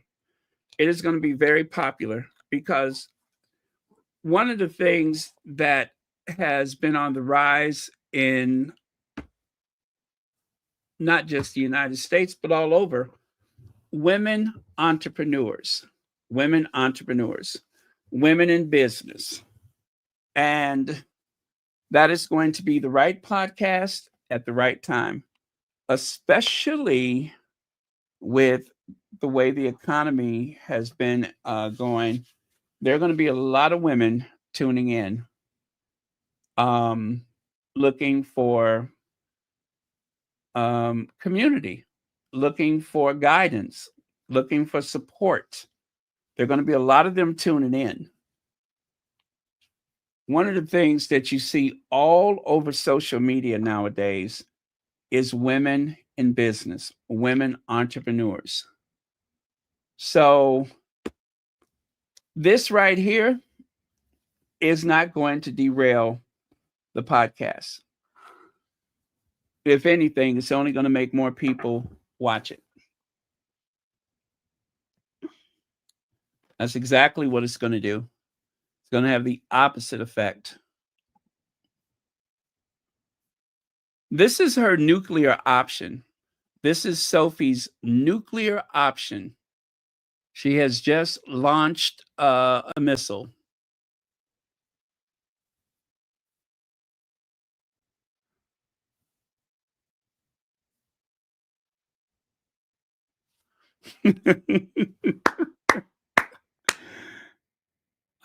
She just served herself on a silver platter, and sprinkled with edible flowers. I love it. I love it.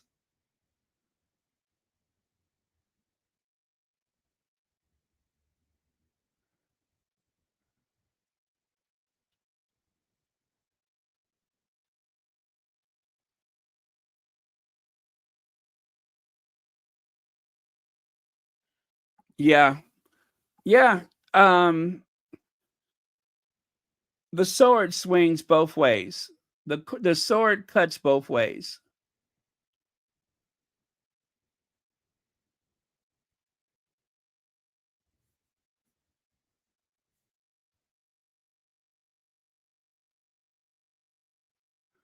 Yeah, great point, Victoria. Great point.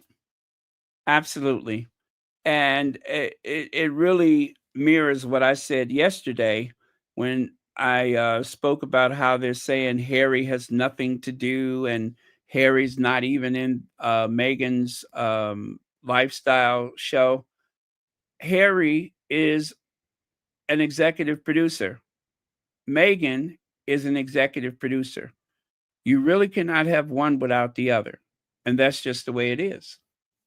You don't have one without the other. So that's nonsense.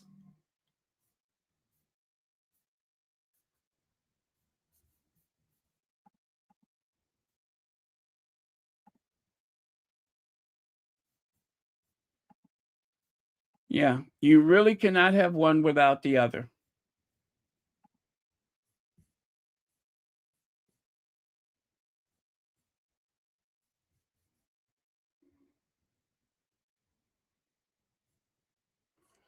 Let's see. One of the squatties says,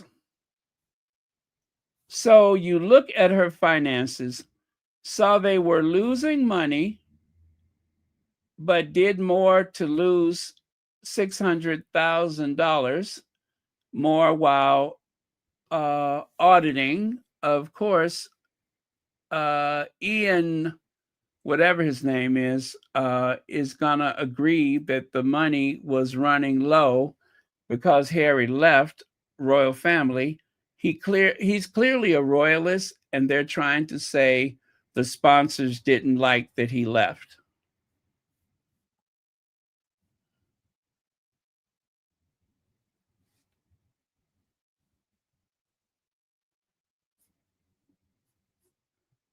You know, and just listening to her say that Centabale has been around for 20 years and that they're going to be just fine without Harry, that is so short-sighted.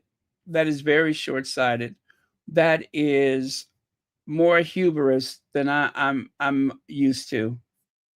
That is a very bold statement to make.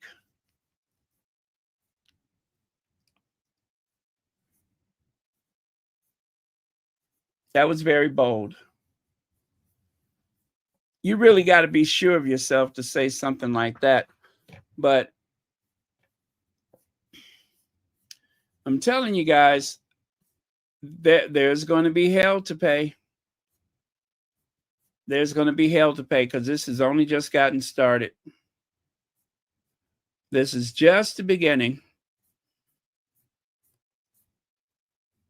And Harry's not going to have to do much. Harry's not going to have to do much. As a matter of fact, it'd probably be best for Harry just to stay out the way because the ancestors, you hear me? The ancestors are going to deal with her.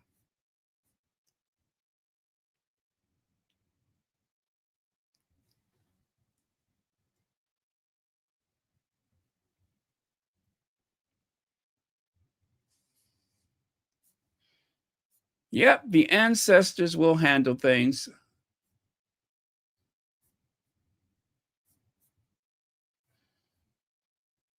And you know, if the TikTokers get her, I'm telling you, if those TikTokers get her, she really gonna be in trouble.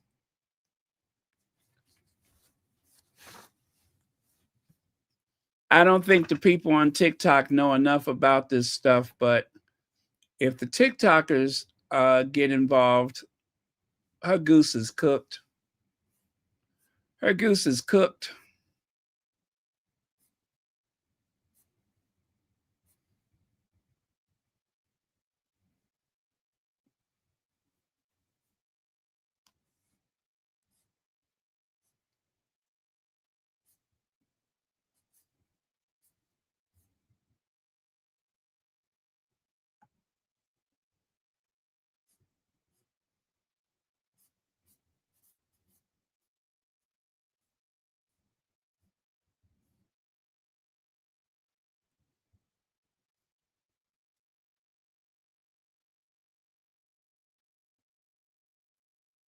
Oh Lord, they didn't come up with an article comparing Meghan and Margaret's harsh treatment of the servants. Meghan was only there for 18 months. Meghan and Harry did not have household staff. That is so silly. They did not have household staff.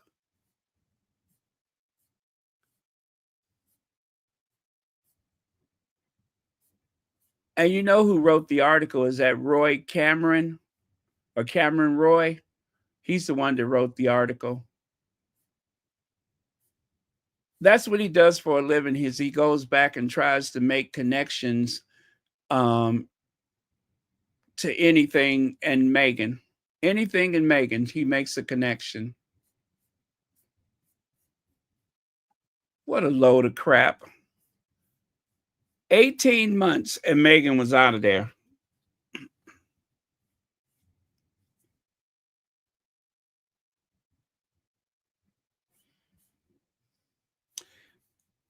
She wanted Prince Harry's attention. Well, you know, that's what really looks bad is the fact that Harry had to try to scoot away from her. Harry did everything he could to get away from her.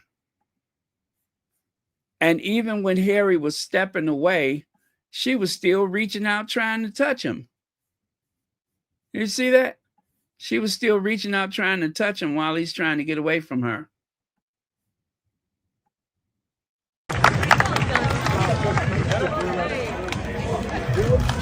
Look at her touching everybody.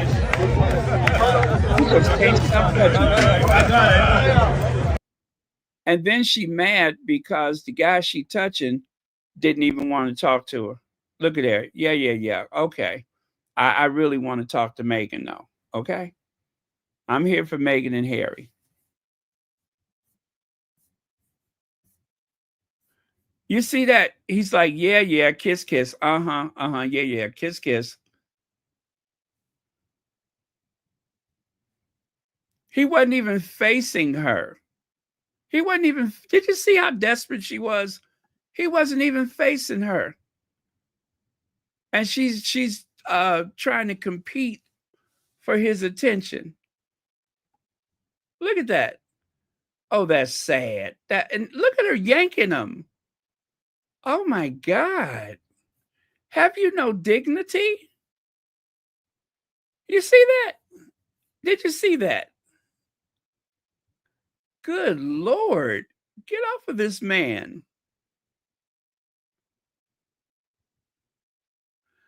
Oh, was she just looking to see if he was behind her? Is that what happened? Did you see that? Was she looking to see if he was behind? No, girl, he back there. He ain't thinking about you. Go on now. Gone. He ain't thinking about you. He bending over there with the trophy. Look at her looking back, hoping that he's right there. Is he watching me? Is he watching me? Didn't I see that in Shoop Shoop? What was that movie? Where Loretta Devine, is he watching me? She looking back, hoping that the boy is watching her. He ain't thinking about you. Don't get your dusty self off that stage. That man ain't thinking about you like that. Gone now.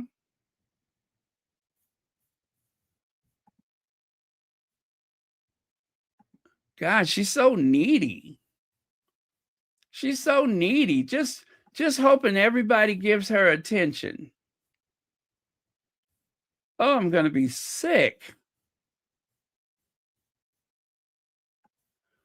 I am so embarrassed for her.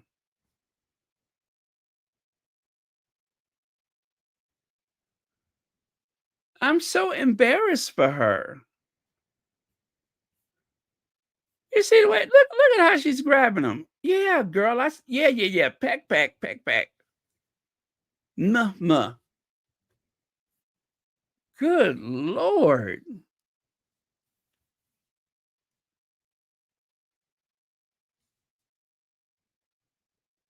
See there? He ain't trying to hear what she got. Look at her looking back to see if he watching her.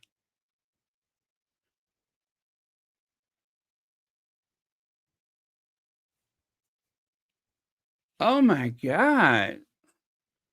I'm so embarrassed. I'm embarrassed. I am. I'm so embarrassed. Look at a cop in the face and touching his face and everything. Do you guys see that? Are you seeing what I'm seeing? Oh my God. He's just a boy. He don't know none of this stuff. He's just a boy. I mean, she is manhandling him.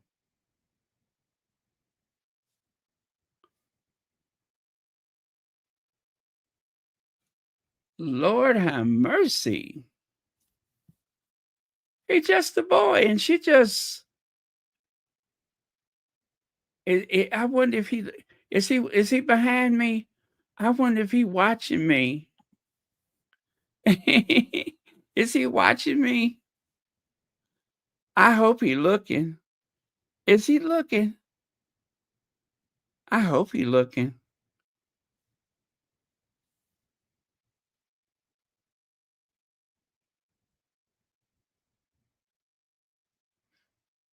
Look at that. Look, you see it? You see that? She looking, trying to hoping that let me see. Yeah, because she's looking past Harry and Meghan. She's looking past them, hoping that big strapping, athletic, muscly, ripped man is following her and looking at her, hoping he's doing a double take. No wonder she mad. She wasn't having a good time. And she wore her tightest dress. She got on her some new wedgies.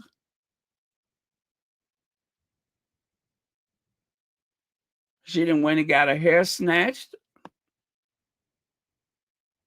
She did everything that she was supposed to do, and it just wasn't enough. I'm embarrassed. I am embarrassed.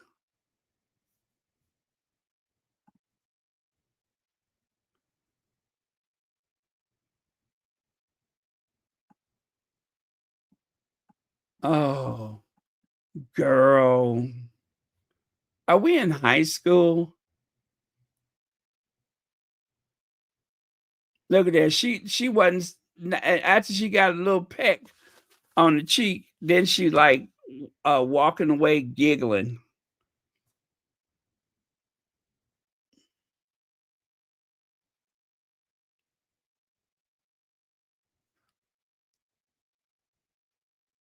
Oh God.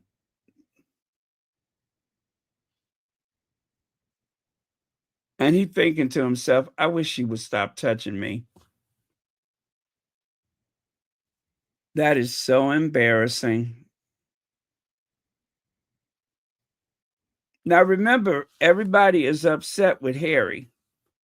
Let us not forget, everybody is upset with Harry because of the filming.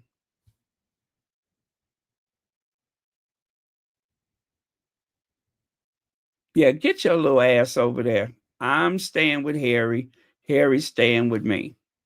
See how balanced that is? She's trying to throw off the balance.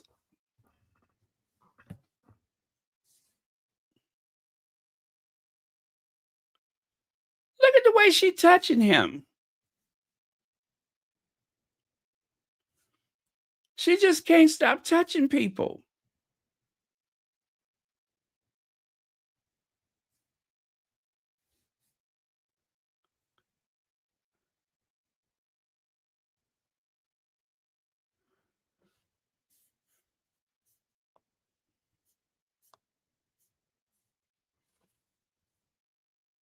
Mm-mm-mm. She just can't stop touching people.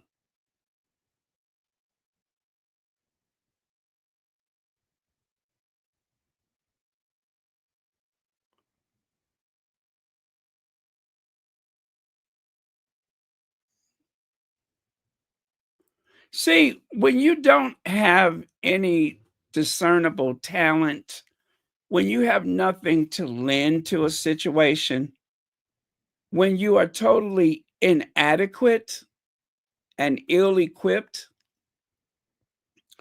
in other words, when you don't need to be there, then you start fumbling and getting in everybody's way. Everybody glad to see Meghan. Every place Meghan go, everybody glad to see her. The one place where people should be glad to see the not a doctor, wasn't nobody there glad to see her. Even Trevor has doubts about her story. Even Trevor is doubting her story. He just don't want to say so. Trevor probably was sitting there like, okay, that's all you got? Is that all you got?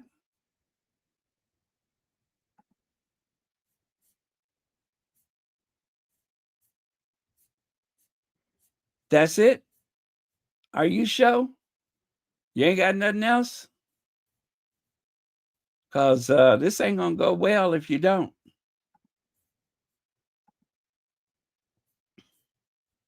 Yeah, she done screwed up. She done screwed up. She done made enemies with the wrong people.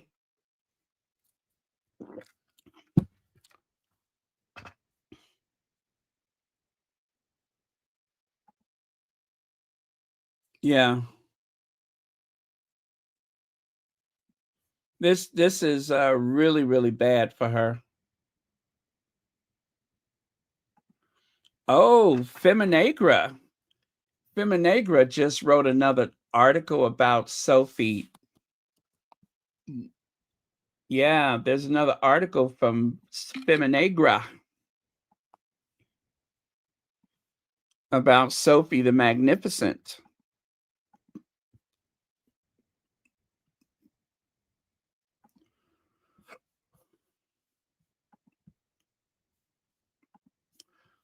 Sophie done really messed up now. See there? Did Sophie Chandauka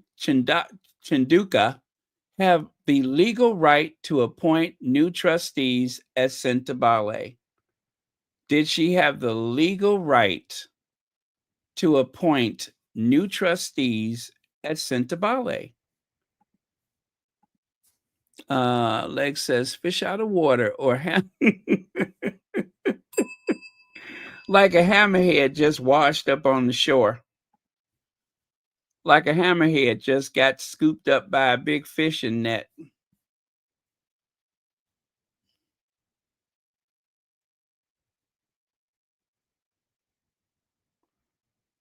Oh, well. So Feminagra says, let me see here. Got to make this a little bigger so I can see it. Sentabale lost more than its co-founders, Prince Harry and Prince Seso of Lesotho, stepped down alongside the entire board of trustees.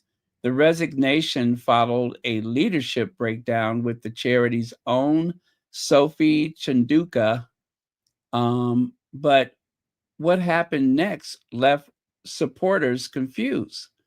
Just one day before the public resignation, Chandauka had already appointed a new set of trustees, sparking fresh questions about whether she had the legal right to do so. What UK charity law says about trustees' appointments? Under UK charity law, the power to appoint or remove trustees must follow the charity's governing documents. This could be a trust deed, constitution, or article of association. In most charities, the board of trustees collectively hold the power to add or remove members, not the chair alone. The chair's role is usually to lead meetings and provide strategic oversight. While important, the role does not come with unilateral power, especially not in a time of crisis. If all trustees resign, the charity enters a legally fragile position. Decisions made without proper authority can be challenged. What happens when all trustees resign? When every trustee walks away from a charity, the organization is without a governing body. This situation is known as losing quorum. Without quorum, the charity may not have legal power to make decisions, including appointing new trustees. In such cases, the Charity Commission can step in. The regulators may help appoint interim trustees or guide the charity through recovery. If a chair tries to act alone, it can trigger a governance investigation. Why Sintobale's governance crisis raises red flags. Sintobale's internal rules are not publicly available. Without access to its governing documents, the public has no way of knowing whether Chandauka trustee appointments follow proper process. But the timeline itself is suspicious. In a controversial twist, Sintobale quietly named Ian Rawlinson, a close ally of Prince William, as a new trustee. The next day, Harry and Seeiso resigned. This move raised concerns of a strategic power shift, especially since Rawlinson worked with Prince William for years at the Tusk Trust, where William is patron. If Chandauka made these appointments after the board had already lost confidence in her, and possibly after they resigned, it opens legal and ethical questions. According to reporting by The Times, Sophie Chandauka was accused of manipulating meeting minutes and a series of breach of charity governance and ethical standards. Altering or falsifying official records not only undermines transparency, but also erodes trustee accountability and public trust. In most regulated charities, such conduct could lead to censure, removal from office, or even investigation by the Charity Commission. At minimum, it raises serious questions about whether Chandauka acted in good faith at chair.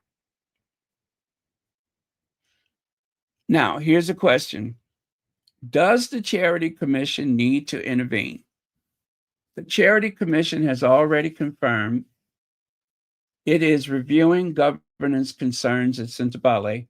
If Chandauka appointed trustees after the board lost quorum, or if she bypassed charity rules, the commission may need to step in. They have the power to investigate, suspend trustees, or appoint new ones. They can also issue formal warnings or even restructure the charity's governance.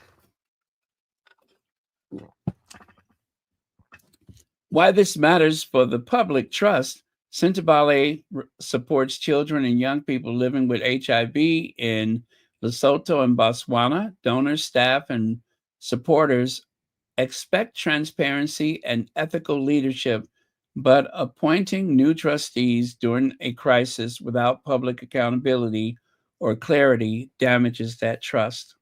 Charities are not private companies. They serve the public good. When leadership acts without clear oversight or appear to consolidate power during chaos, it puts both the mission and reputation at risk. Sophie Chandauka may have believed she was securing the charity's future, but the way she acted raises serious concerns. Without a full board, she may not have had legal right to appoint new trustees. If she went against the rules, it's not just a governance issue, it's a failure of accountability. Sintobale's founders, its past trustees, and global supporters deserve answers. This charity was built to honor the legacy of Princess Diana and Queen Mamohato. It must not become a cautionary tale about unchecked power and poor governance. You done messed up, girl. You done messed up. You know, it was one thing when you couldn't stop touching that boy, but it's a whole nother thing when you sitting up there acting with impunity without proper authority. Yeah, you done overstepped your mark.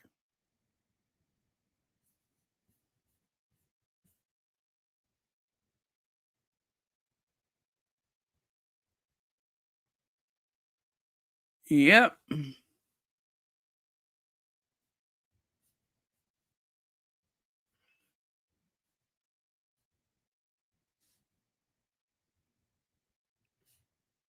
Oh, this is going to be a mess. This is going to be a mess.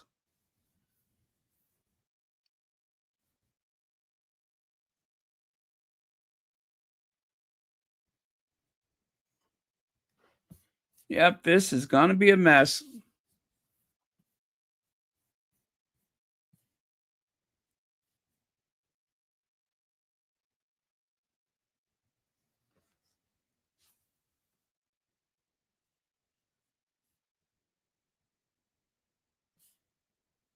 Mm-mm.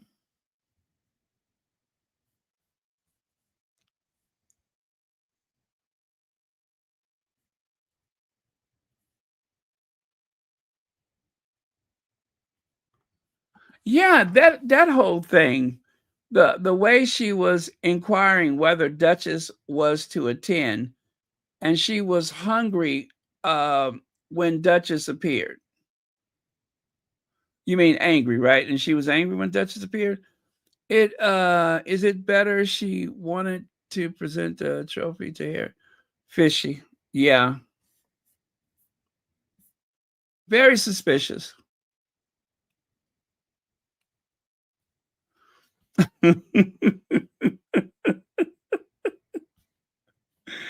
Well, she can't. She will not stop touching. Look at her. Squeezing his back, squeezing his forearms and everything. She could not stop. Look at her trying to cop a feel. Look at her sniffing him or whatever she was doing.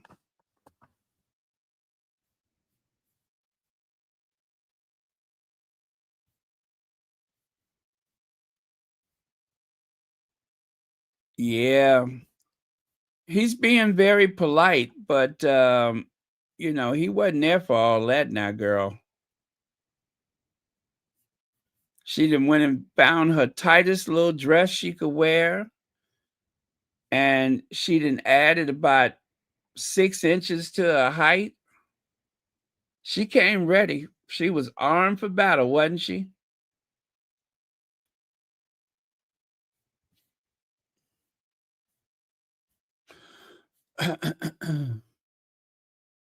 Now look, watch her look, trying to see if he right behind her. He didn't snuck off the other side of the stage. That's what happened. You know, she was dreaming about that moment. She was dreaming about that moment where she could be like the Duchess of Sussex for the day. You know what I mean?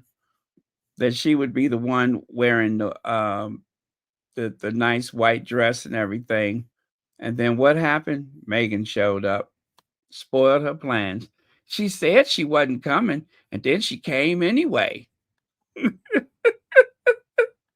That is one sick puppy. You know that? That girl is sick. Sick. Well, and she said she wasn't coming, and she came anyway. And could you be any weirder? You know what I'm saying? Is there any way you could be more weird than that?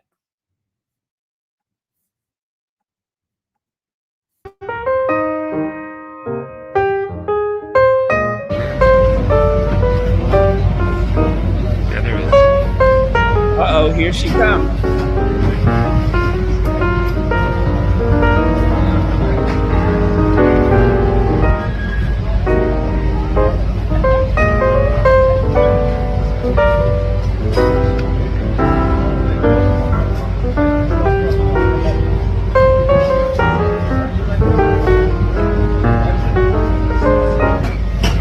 Y'all see it back there?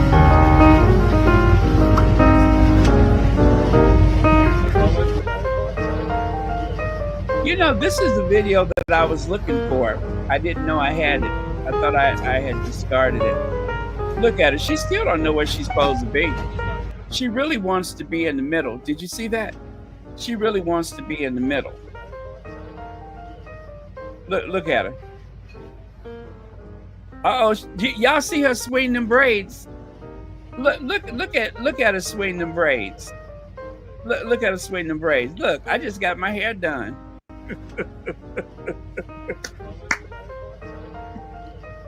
Oh, look at her. I'm your private dancer, dancer for money. Look at her, throwing them braids. Huh. I just got my hair did, y'all. Look, I just got my hair did.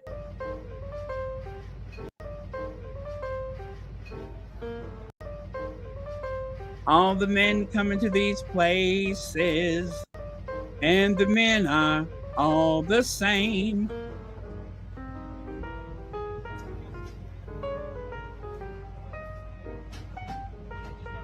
She want to be in the middle so bad.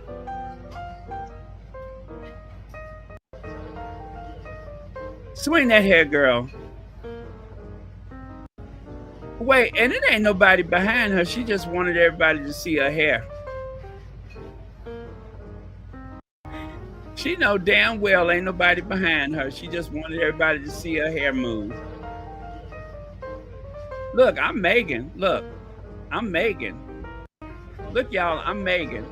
No. Look, I'm Meghan. Well, look at my hair. See how my hair's swinging? I'm Meghan. Look, y'all.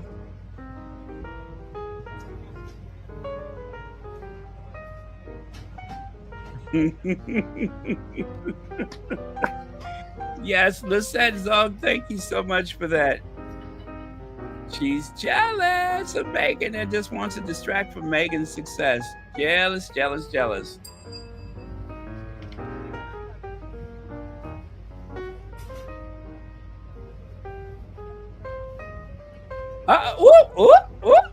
Look at the hair. Look at the hair.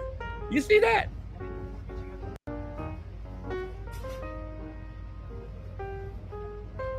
Now, and they really don't want her in the photos. Watch this. Look at that. She gonna make sure she get in the photo.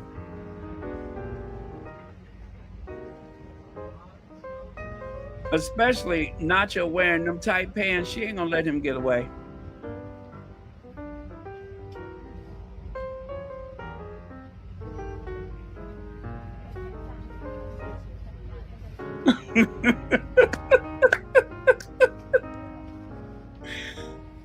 Oh, yes, she's riding that imaginary horse. She finally got to be the center of attention. That's what now, yes, you done got your photo. Gone, girl. You done got your photo. Now, will you just go? Go.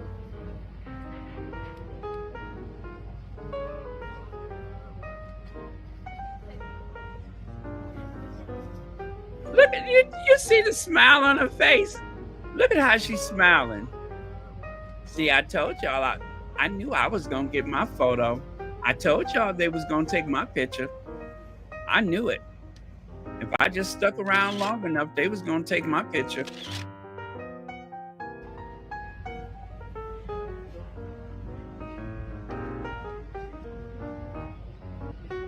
She's just a nuisance every place she goes.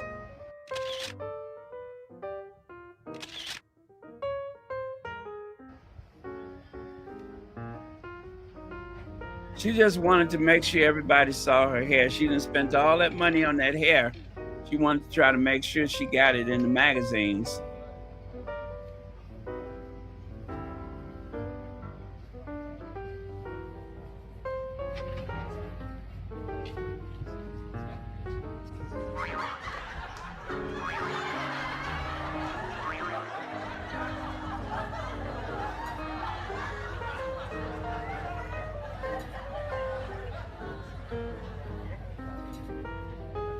I wonder if she's gonna start brushing her hair like that other lady is.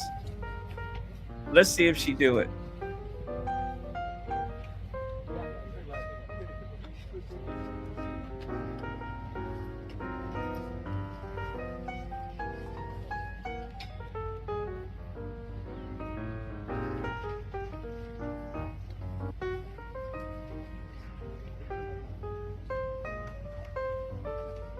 Well, I tell you, let me see. Is she gonna throw her hair? Let's see if she's gonna throw her hair. I can't see her. Well,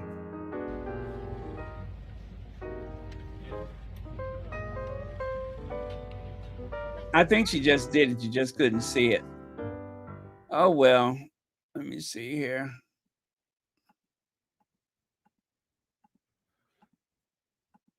I want to move this forward. I think that was it for the photo op. This was from, I think this was 2023, maybe. I think this was 2023.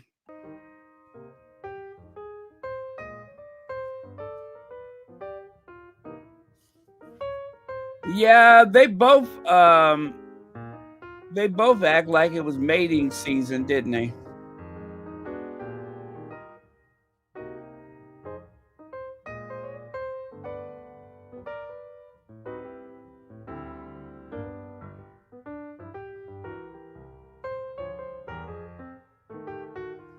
Yeah, she's very awkward because there was no real purpose for her to be there. That's why she's so awkward.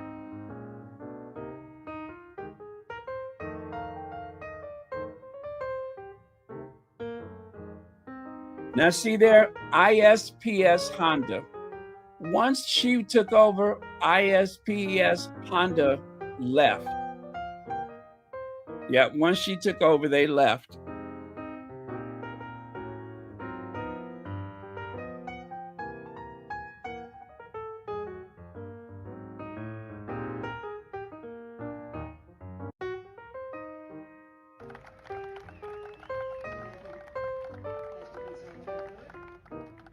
Yeah, I forgot what year this is. I think this was 2023. I'm sure it was.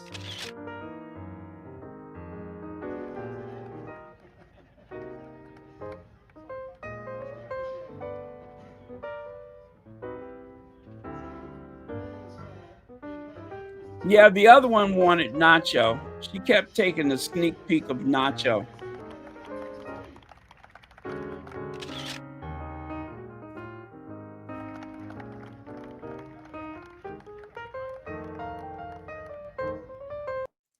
And you know what? The thing is, uh-oh, here she come. Here she come.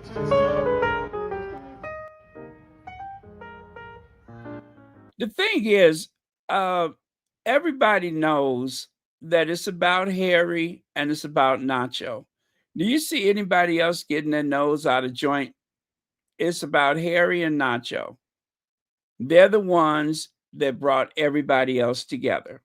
Their friendship, their rivalry in the Polo, you know, they're very competitive with each other.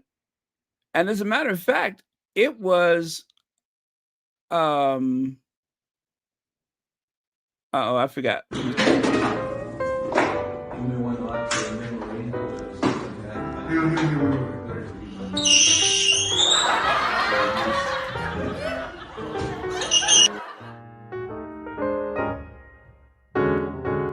It was Nacho that suggested that Harry play polo. So they go way back as far as that is concerned. Her role is very much unnecessary on the day of the polo match. She could be there or not be there. It really does not make a difference. So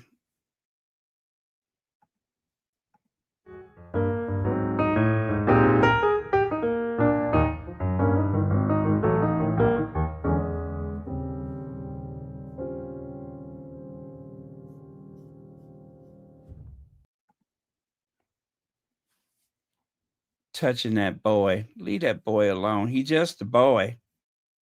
He don't understand what's going on. He don't understand. Why she keep touching me? He just a boy. He don't understand. He don't know nothing about worldly women. Look at that. Look at that. Just shameless.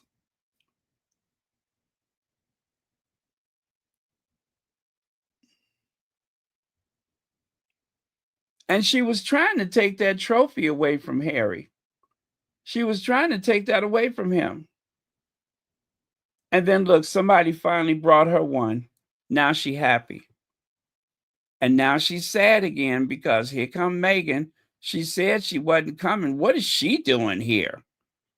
I bet she was like, what is she doing here? I bet you could have bought her ass for a nickel when Meghan showed up. She done wore her tightest white dress, and then Meghan showed up. I bet you could have bought her ass for a nickel. Look at her fumbling, don't know what to do.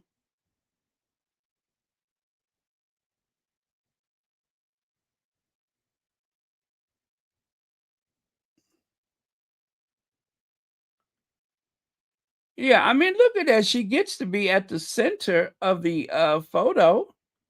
What else do you want? She's at the center of things.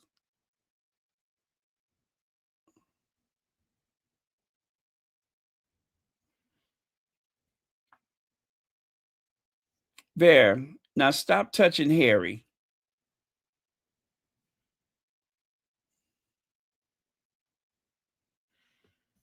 Yeah, I bet she was so disappointed.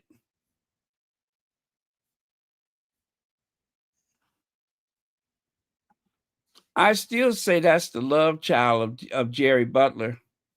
I don't care what nobody say. That's Jerry Butler's love child. That is the love child of Jerry Butler. Or maybe it's his granddaughter.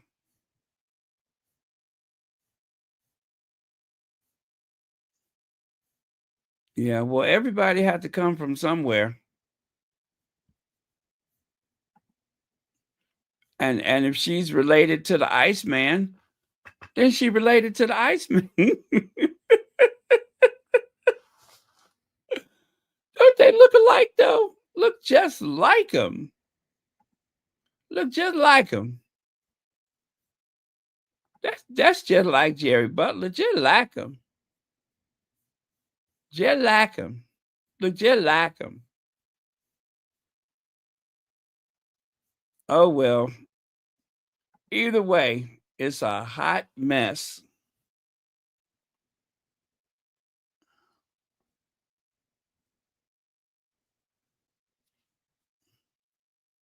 Well,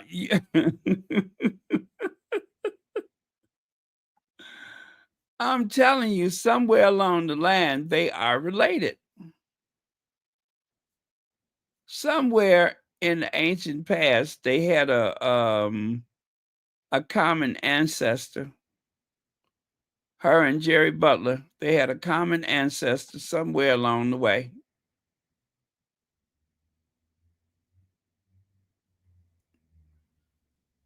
See?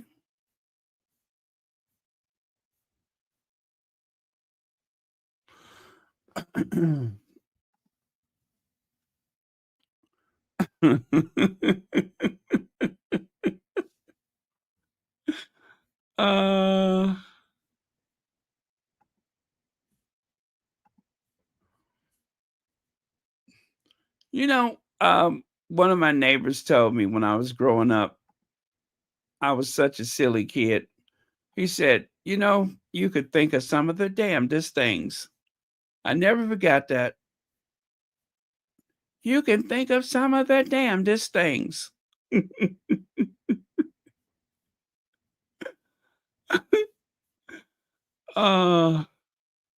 What do you say? Do you agree with my neighbor or not?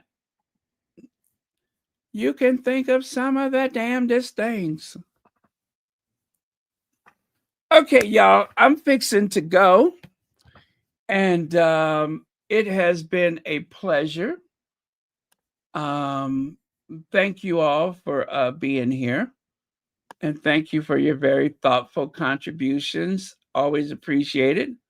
Thank you to everyone who has a membership to Royal Sussex.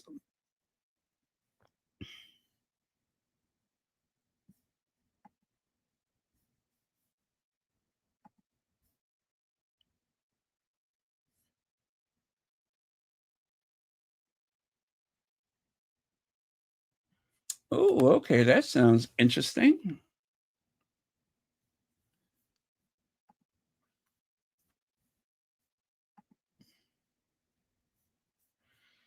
I'm going to take a look at the Instagram. Not Instagram, the oh, listen, you guys. Hold on. Don't go anywhere. Olive Perry, thank you so much for the super sticker. Don't go anywhere. We got to see what this is about. Hold on. Let me get a little screenshot here because I think okay. Let's just take a listen. Oh boy, let me set this up. I'm so excited. Because Trevor, let me see.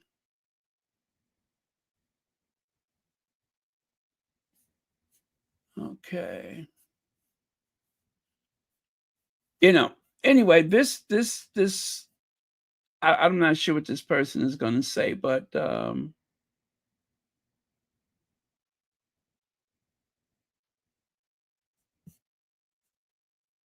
okay. All right. Sorry, you guys. Let me set it up. I'm going to put this up. Now, remember, I don't know what they said, but I know it's about this. Let's hope. Let's just hope for the best.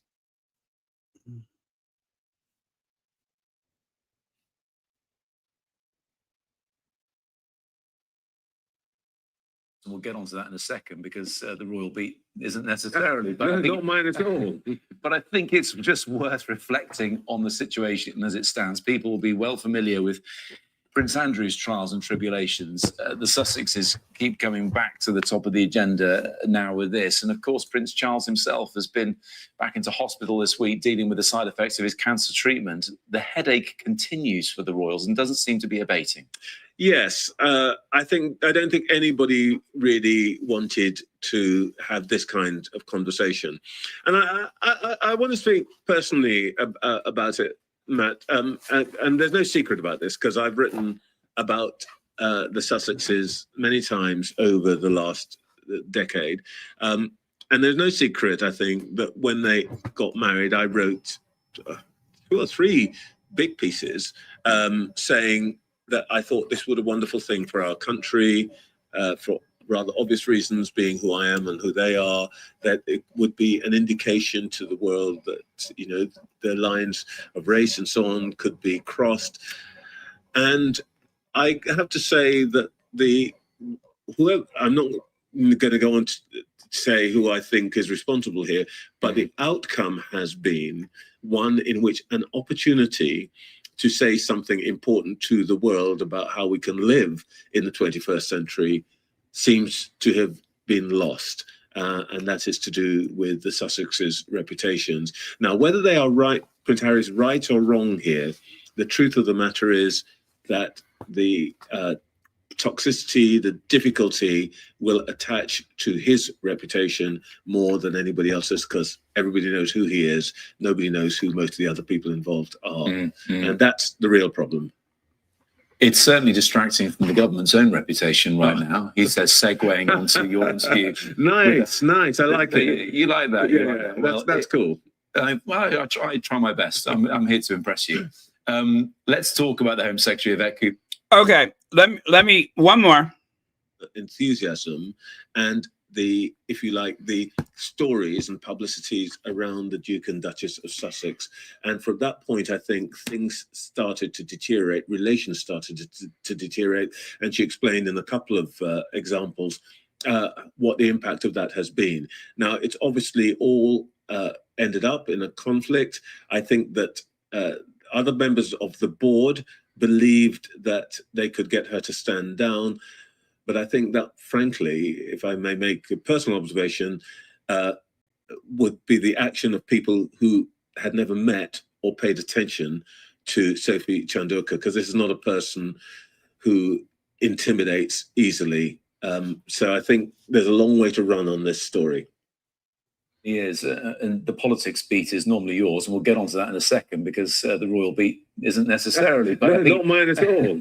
But I think it's just worth reflecting on the situation as it stands. People will be well familiar with Prince Andrew's trials and tribulations. The Sussexes keep coming back to the top of the agenda. Enthusiasm. Okay, that was a big nothing burger. Sorry about that. I was hoping that the guy that he invited on there would have something to say that would be helpful, but he let Trevor do all the talking. So never mind. And Trevor was about as useful as a glass hammer. So waste of time. And then all that stuff about she doesn't scare easy. The reason why the phony doctor is resorting to this is because she's losing. She's not doing this from the position of somebody that is winning. This is someone who's losing. This is someone who is backed in the corner and they have nothing to do but to try to bite their way out of it. So it's I wouldn't worry about Harry's reputation where that's concerned, because Prince Harry is the co-founder of the charity, and that is a fact. Prince Harry has devoted 20 years of his life to that charity, and that is a fact. And so it seems to the outside observer, whatever you say, whatever you do, things began to go terribly wrong once she took the role of the chair. That is a fact. An unpaid position. She took the role of the chair, an unpaid position, and then she didn't want to let it go.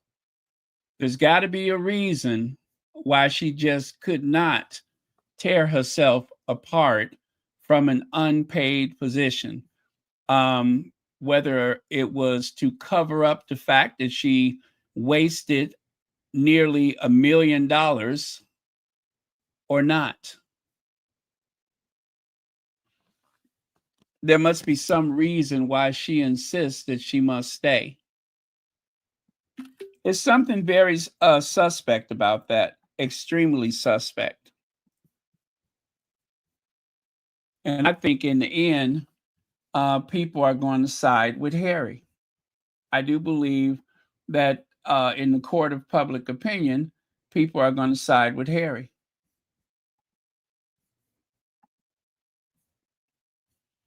She is trying to make herself essential to the charity, but she's not.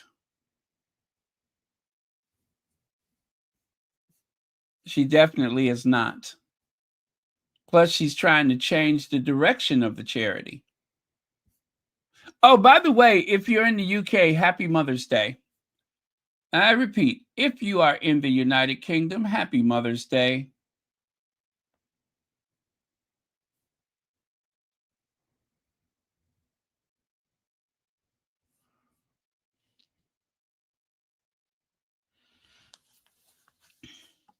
Yeah, I hear what you're saying, but only Harry is being accused of being an abuser. She is accusing Harry of abuse. So that's why I'm saying Harry. It is not to exclude Prince Aso, but Prince Aso is not the one that is being attacked. Harry is. It's Harry's reputation that is under threat. So no disrespect, respect to Prince Aso, but Harry is the one that's being called out. And also no disrespect to Prince Aso, Harry is the big fundraiser. Harry plays the polo. Harry donated $1.5 million of his money. Harry is the big drawing card.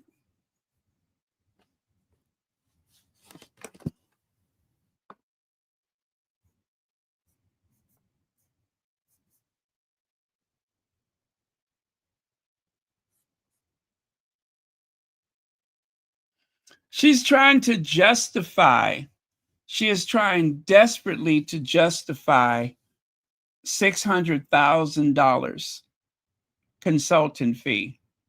And I promise you, that is just part of it. There's got to be more money than just that amount of money.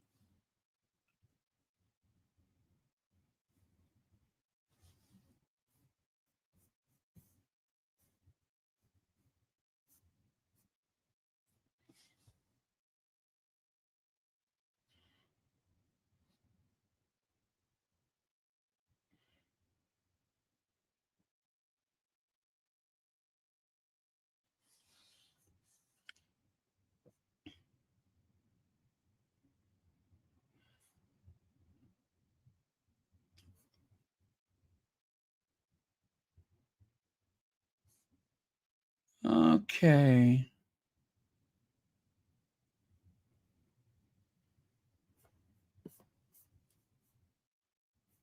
Carlita Simone, we're about to say goodnight or good morning.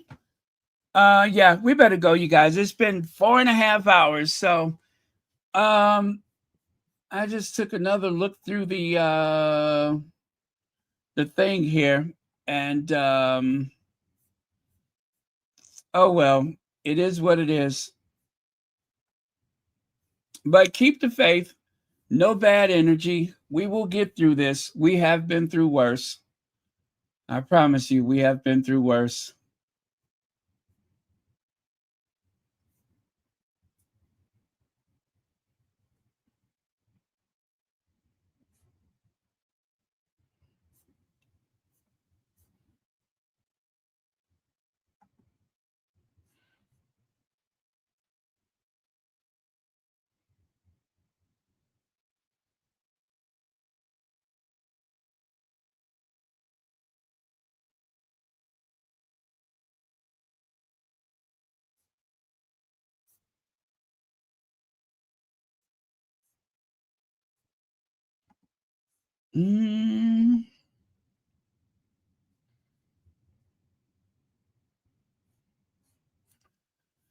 Well, someone said that there may have been a statement from Team Sussex. I have not been able to find one.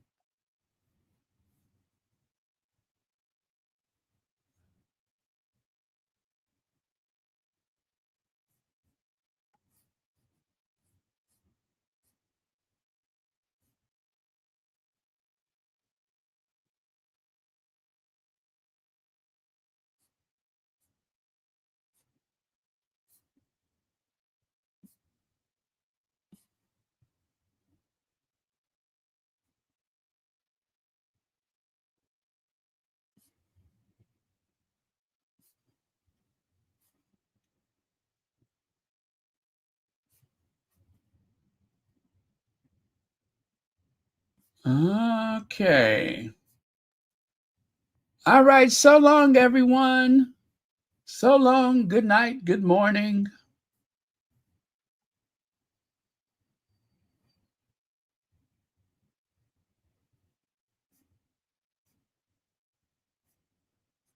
I just cannot believe the stuff that she said. I just cannot believe it. That was terrible. Absolutely terrible.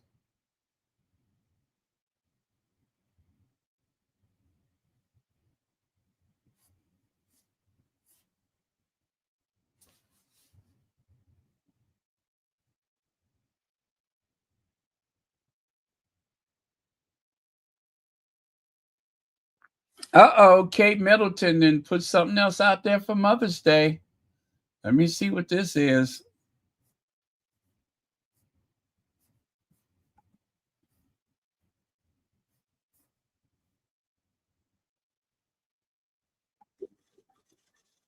Oh, talking. Oh, she's all out in nature and everything. She's trying to be Meghan.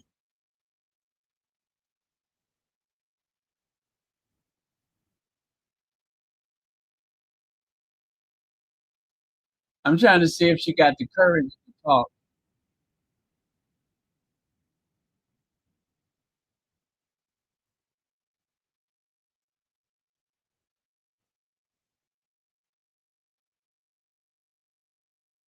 Oh, she didn't talk. She just put a video out. She had enough sense not to talk.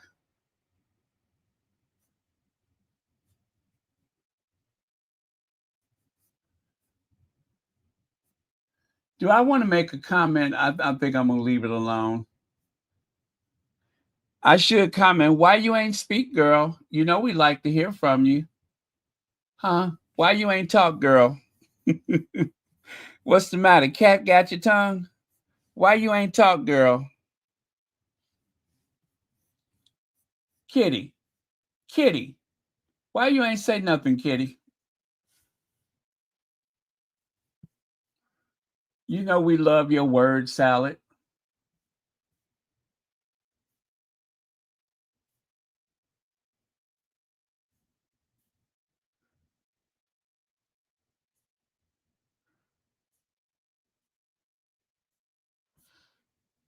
I'm trying to see if anybody uh,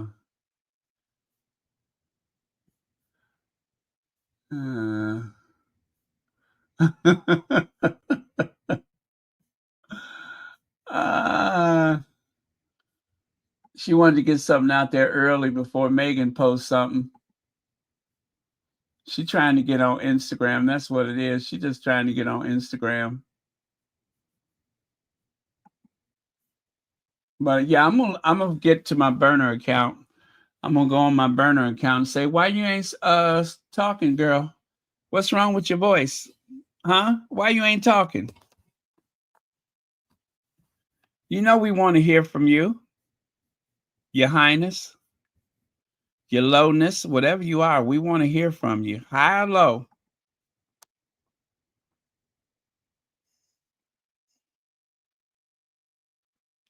When you go low, we say bye.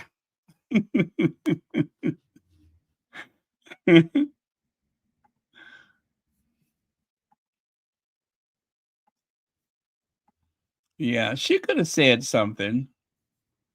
That was a missed opportunity. I mean, you only hear from Kate like twice a year. Well, obviously, it'd be. I would love to have met her, and she's obviously she's an inspirational woman to look up to. Obviously, to this day, and going forward and things. It is. It's a wonderful family. The members who I've met have achieved a lot, and very inspirational. So, yeah, I do. Yeah, going forward in things, we know. Yeah, they have achieved a lot,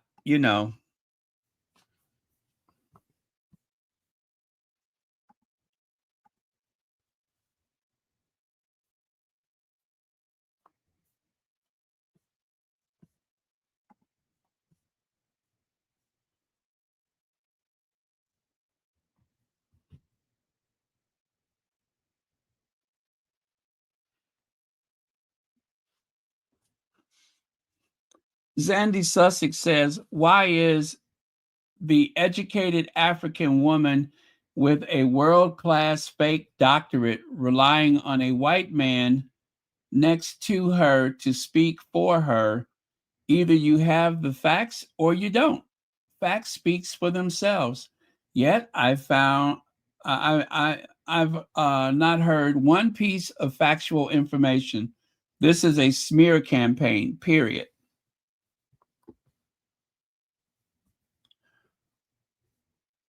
Well, think about it. Trevor said that she's not easily intimidated.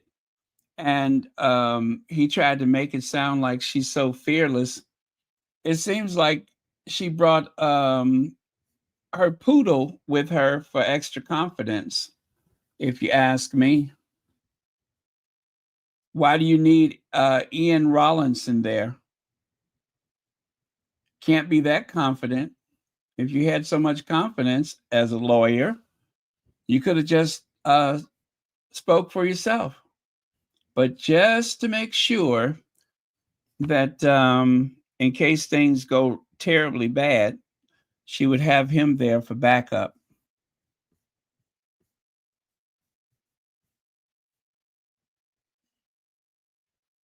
I mean, there were two people on her side, Trevor and Ian.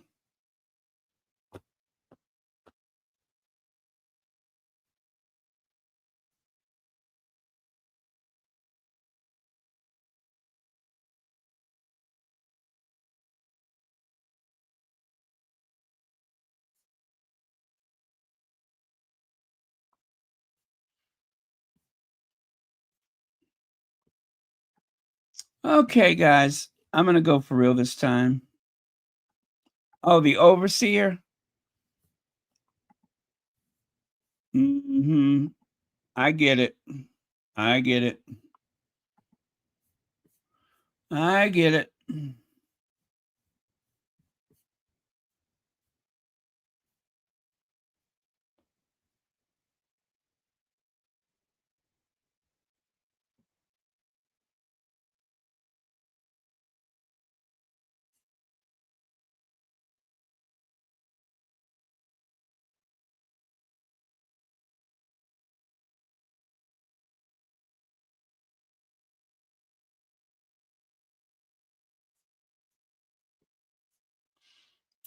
Well, this is going to be interesting.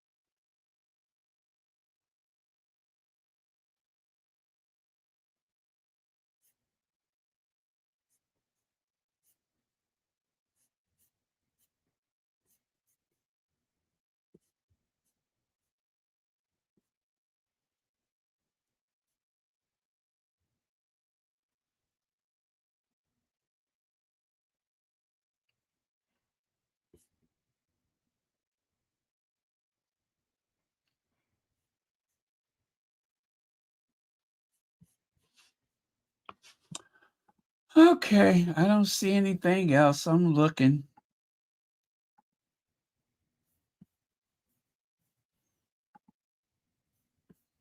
That's okay. We got all day to sort this out.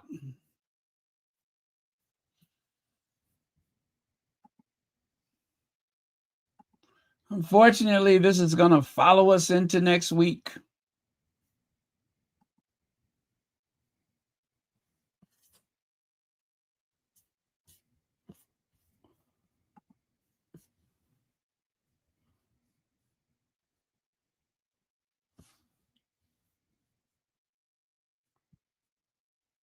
Happy UK Mother's Day.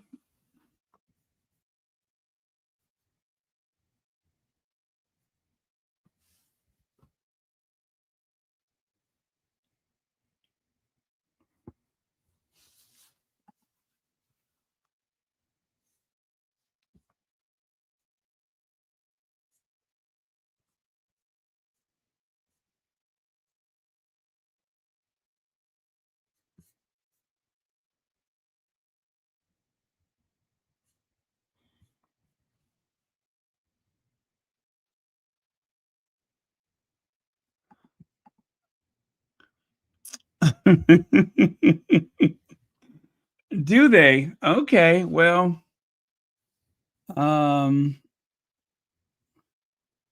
don't know. I don't think there's going to be um I don't think there's going to be anything helpful for Harry today. I hope so though, but it seems like they're going to give her this news cycle at least. I mean, I hope not, but it just seems that way.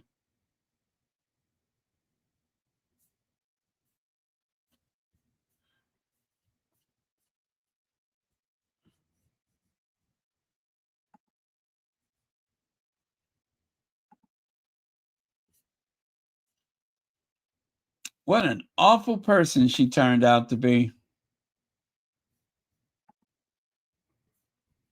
Sneaky.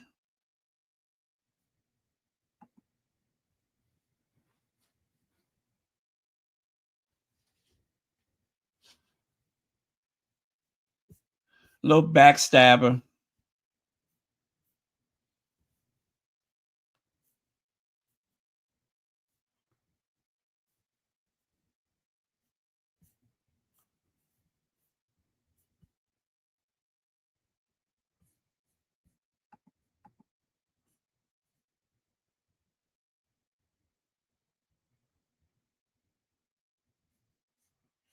Yeah, isn't that true? Isn't that true? She was trying to weaponize black women against Harry.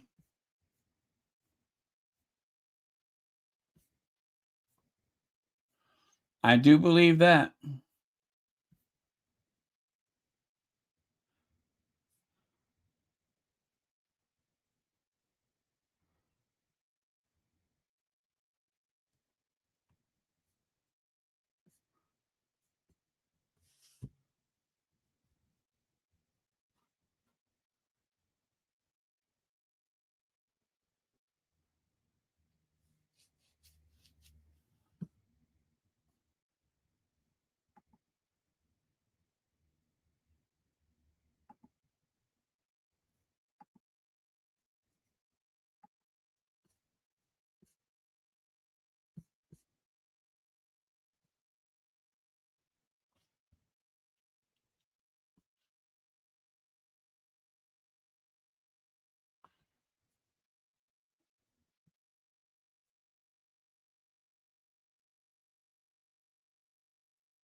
I hope Lady Sussex comes on today. Let me see if she is planning to be on today.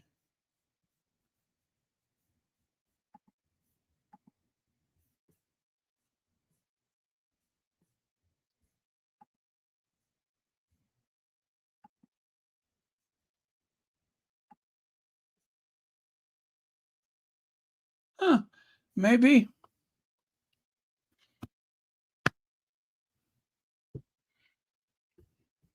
Okay, see y'all. All right, we're out of here for real this time. No outro, outgo or whatever. No out video. I'm just gonna say good night.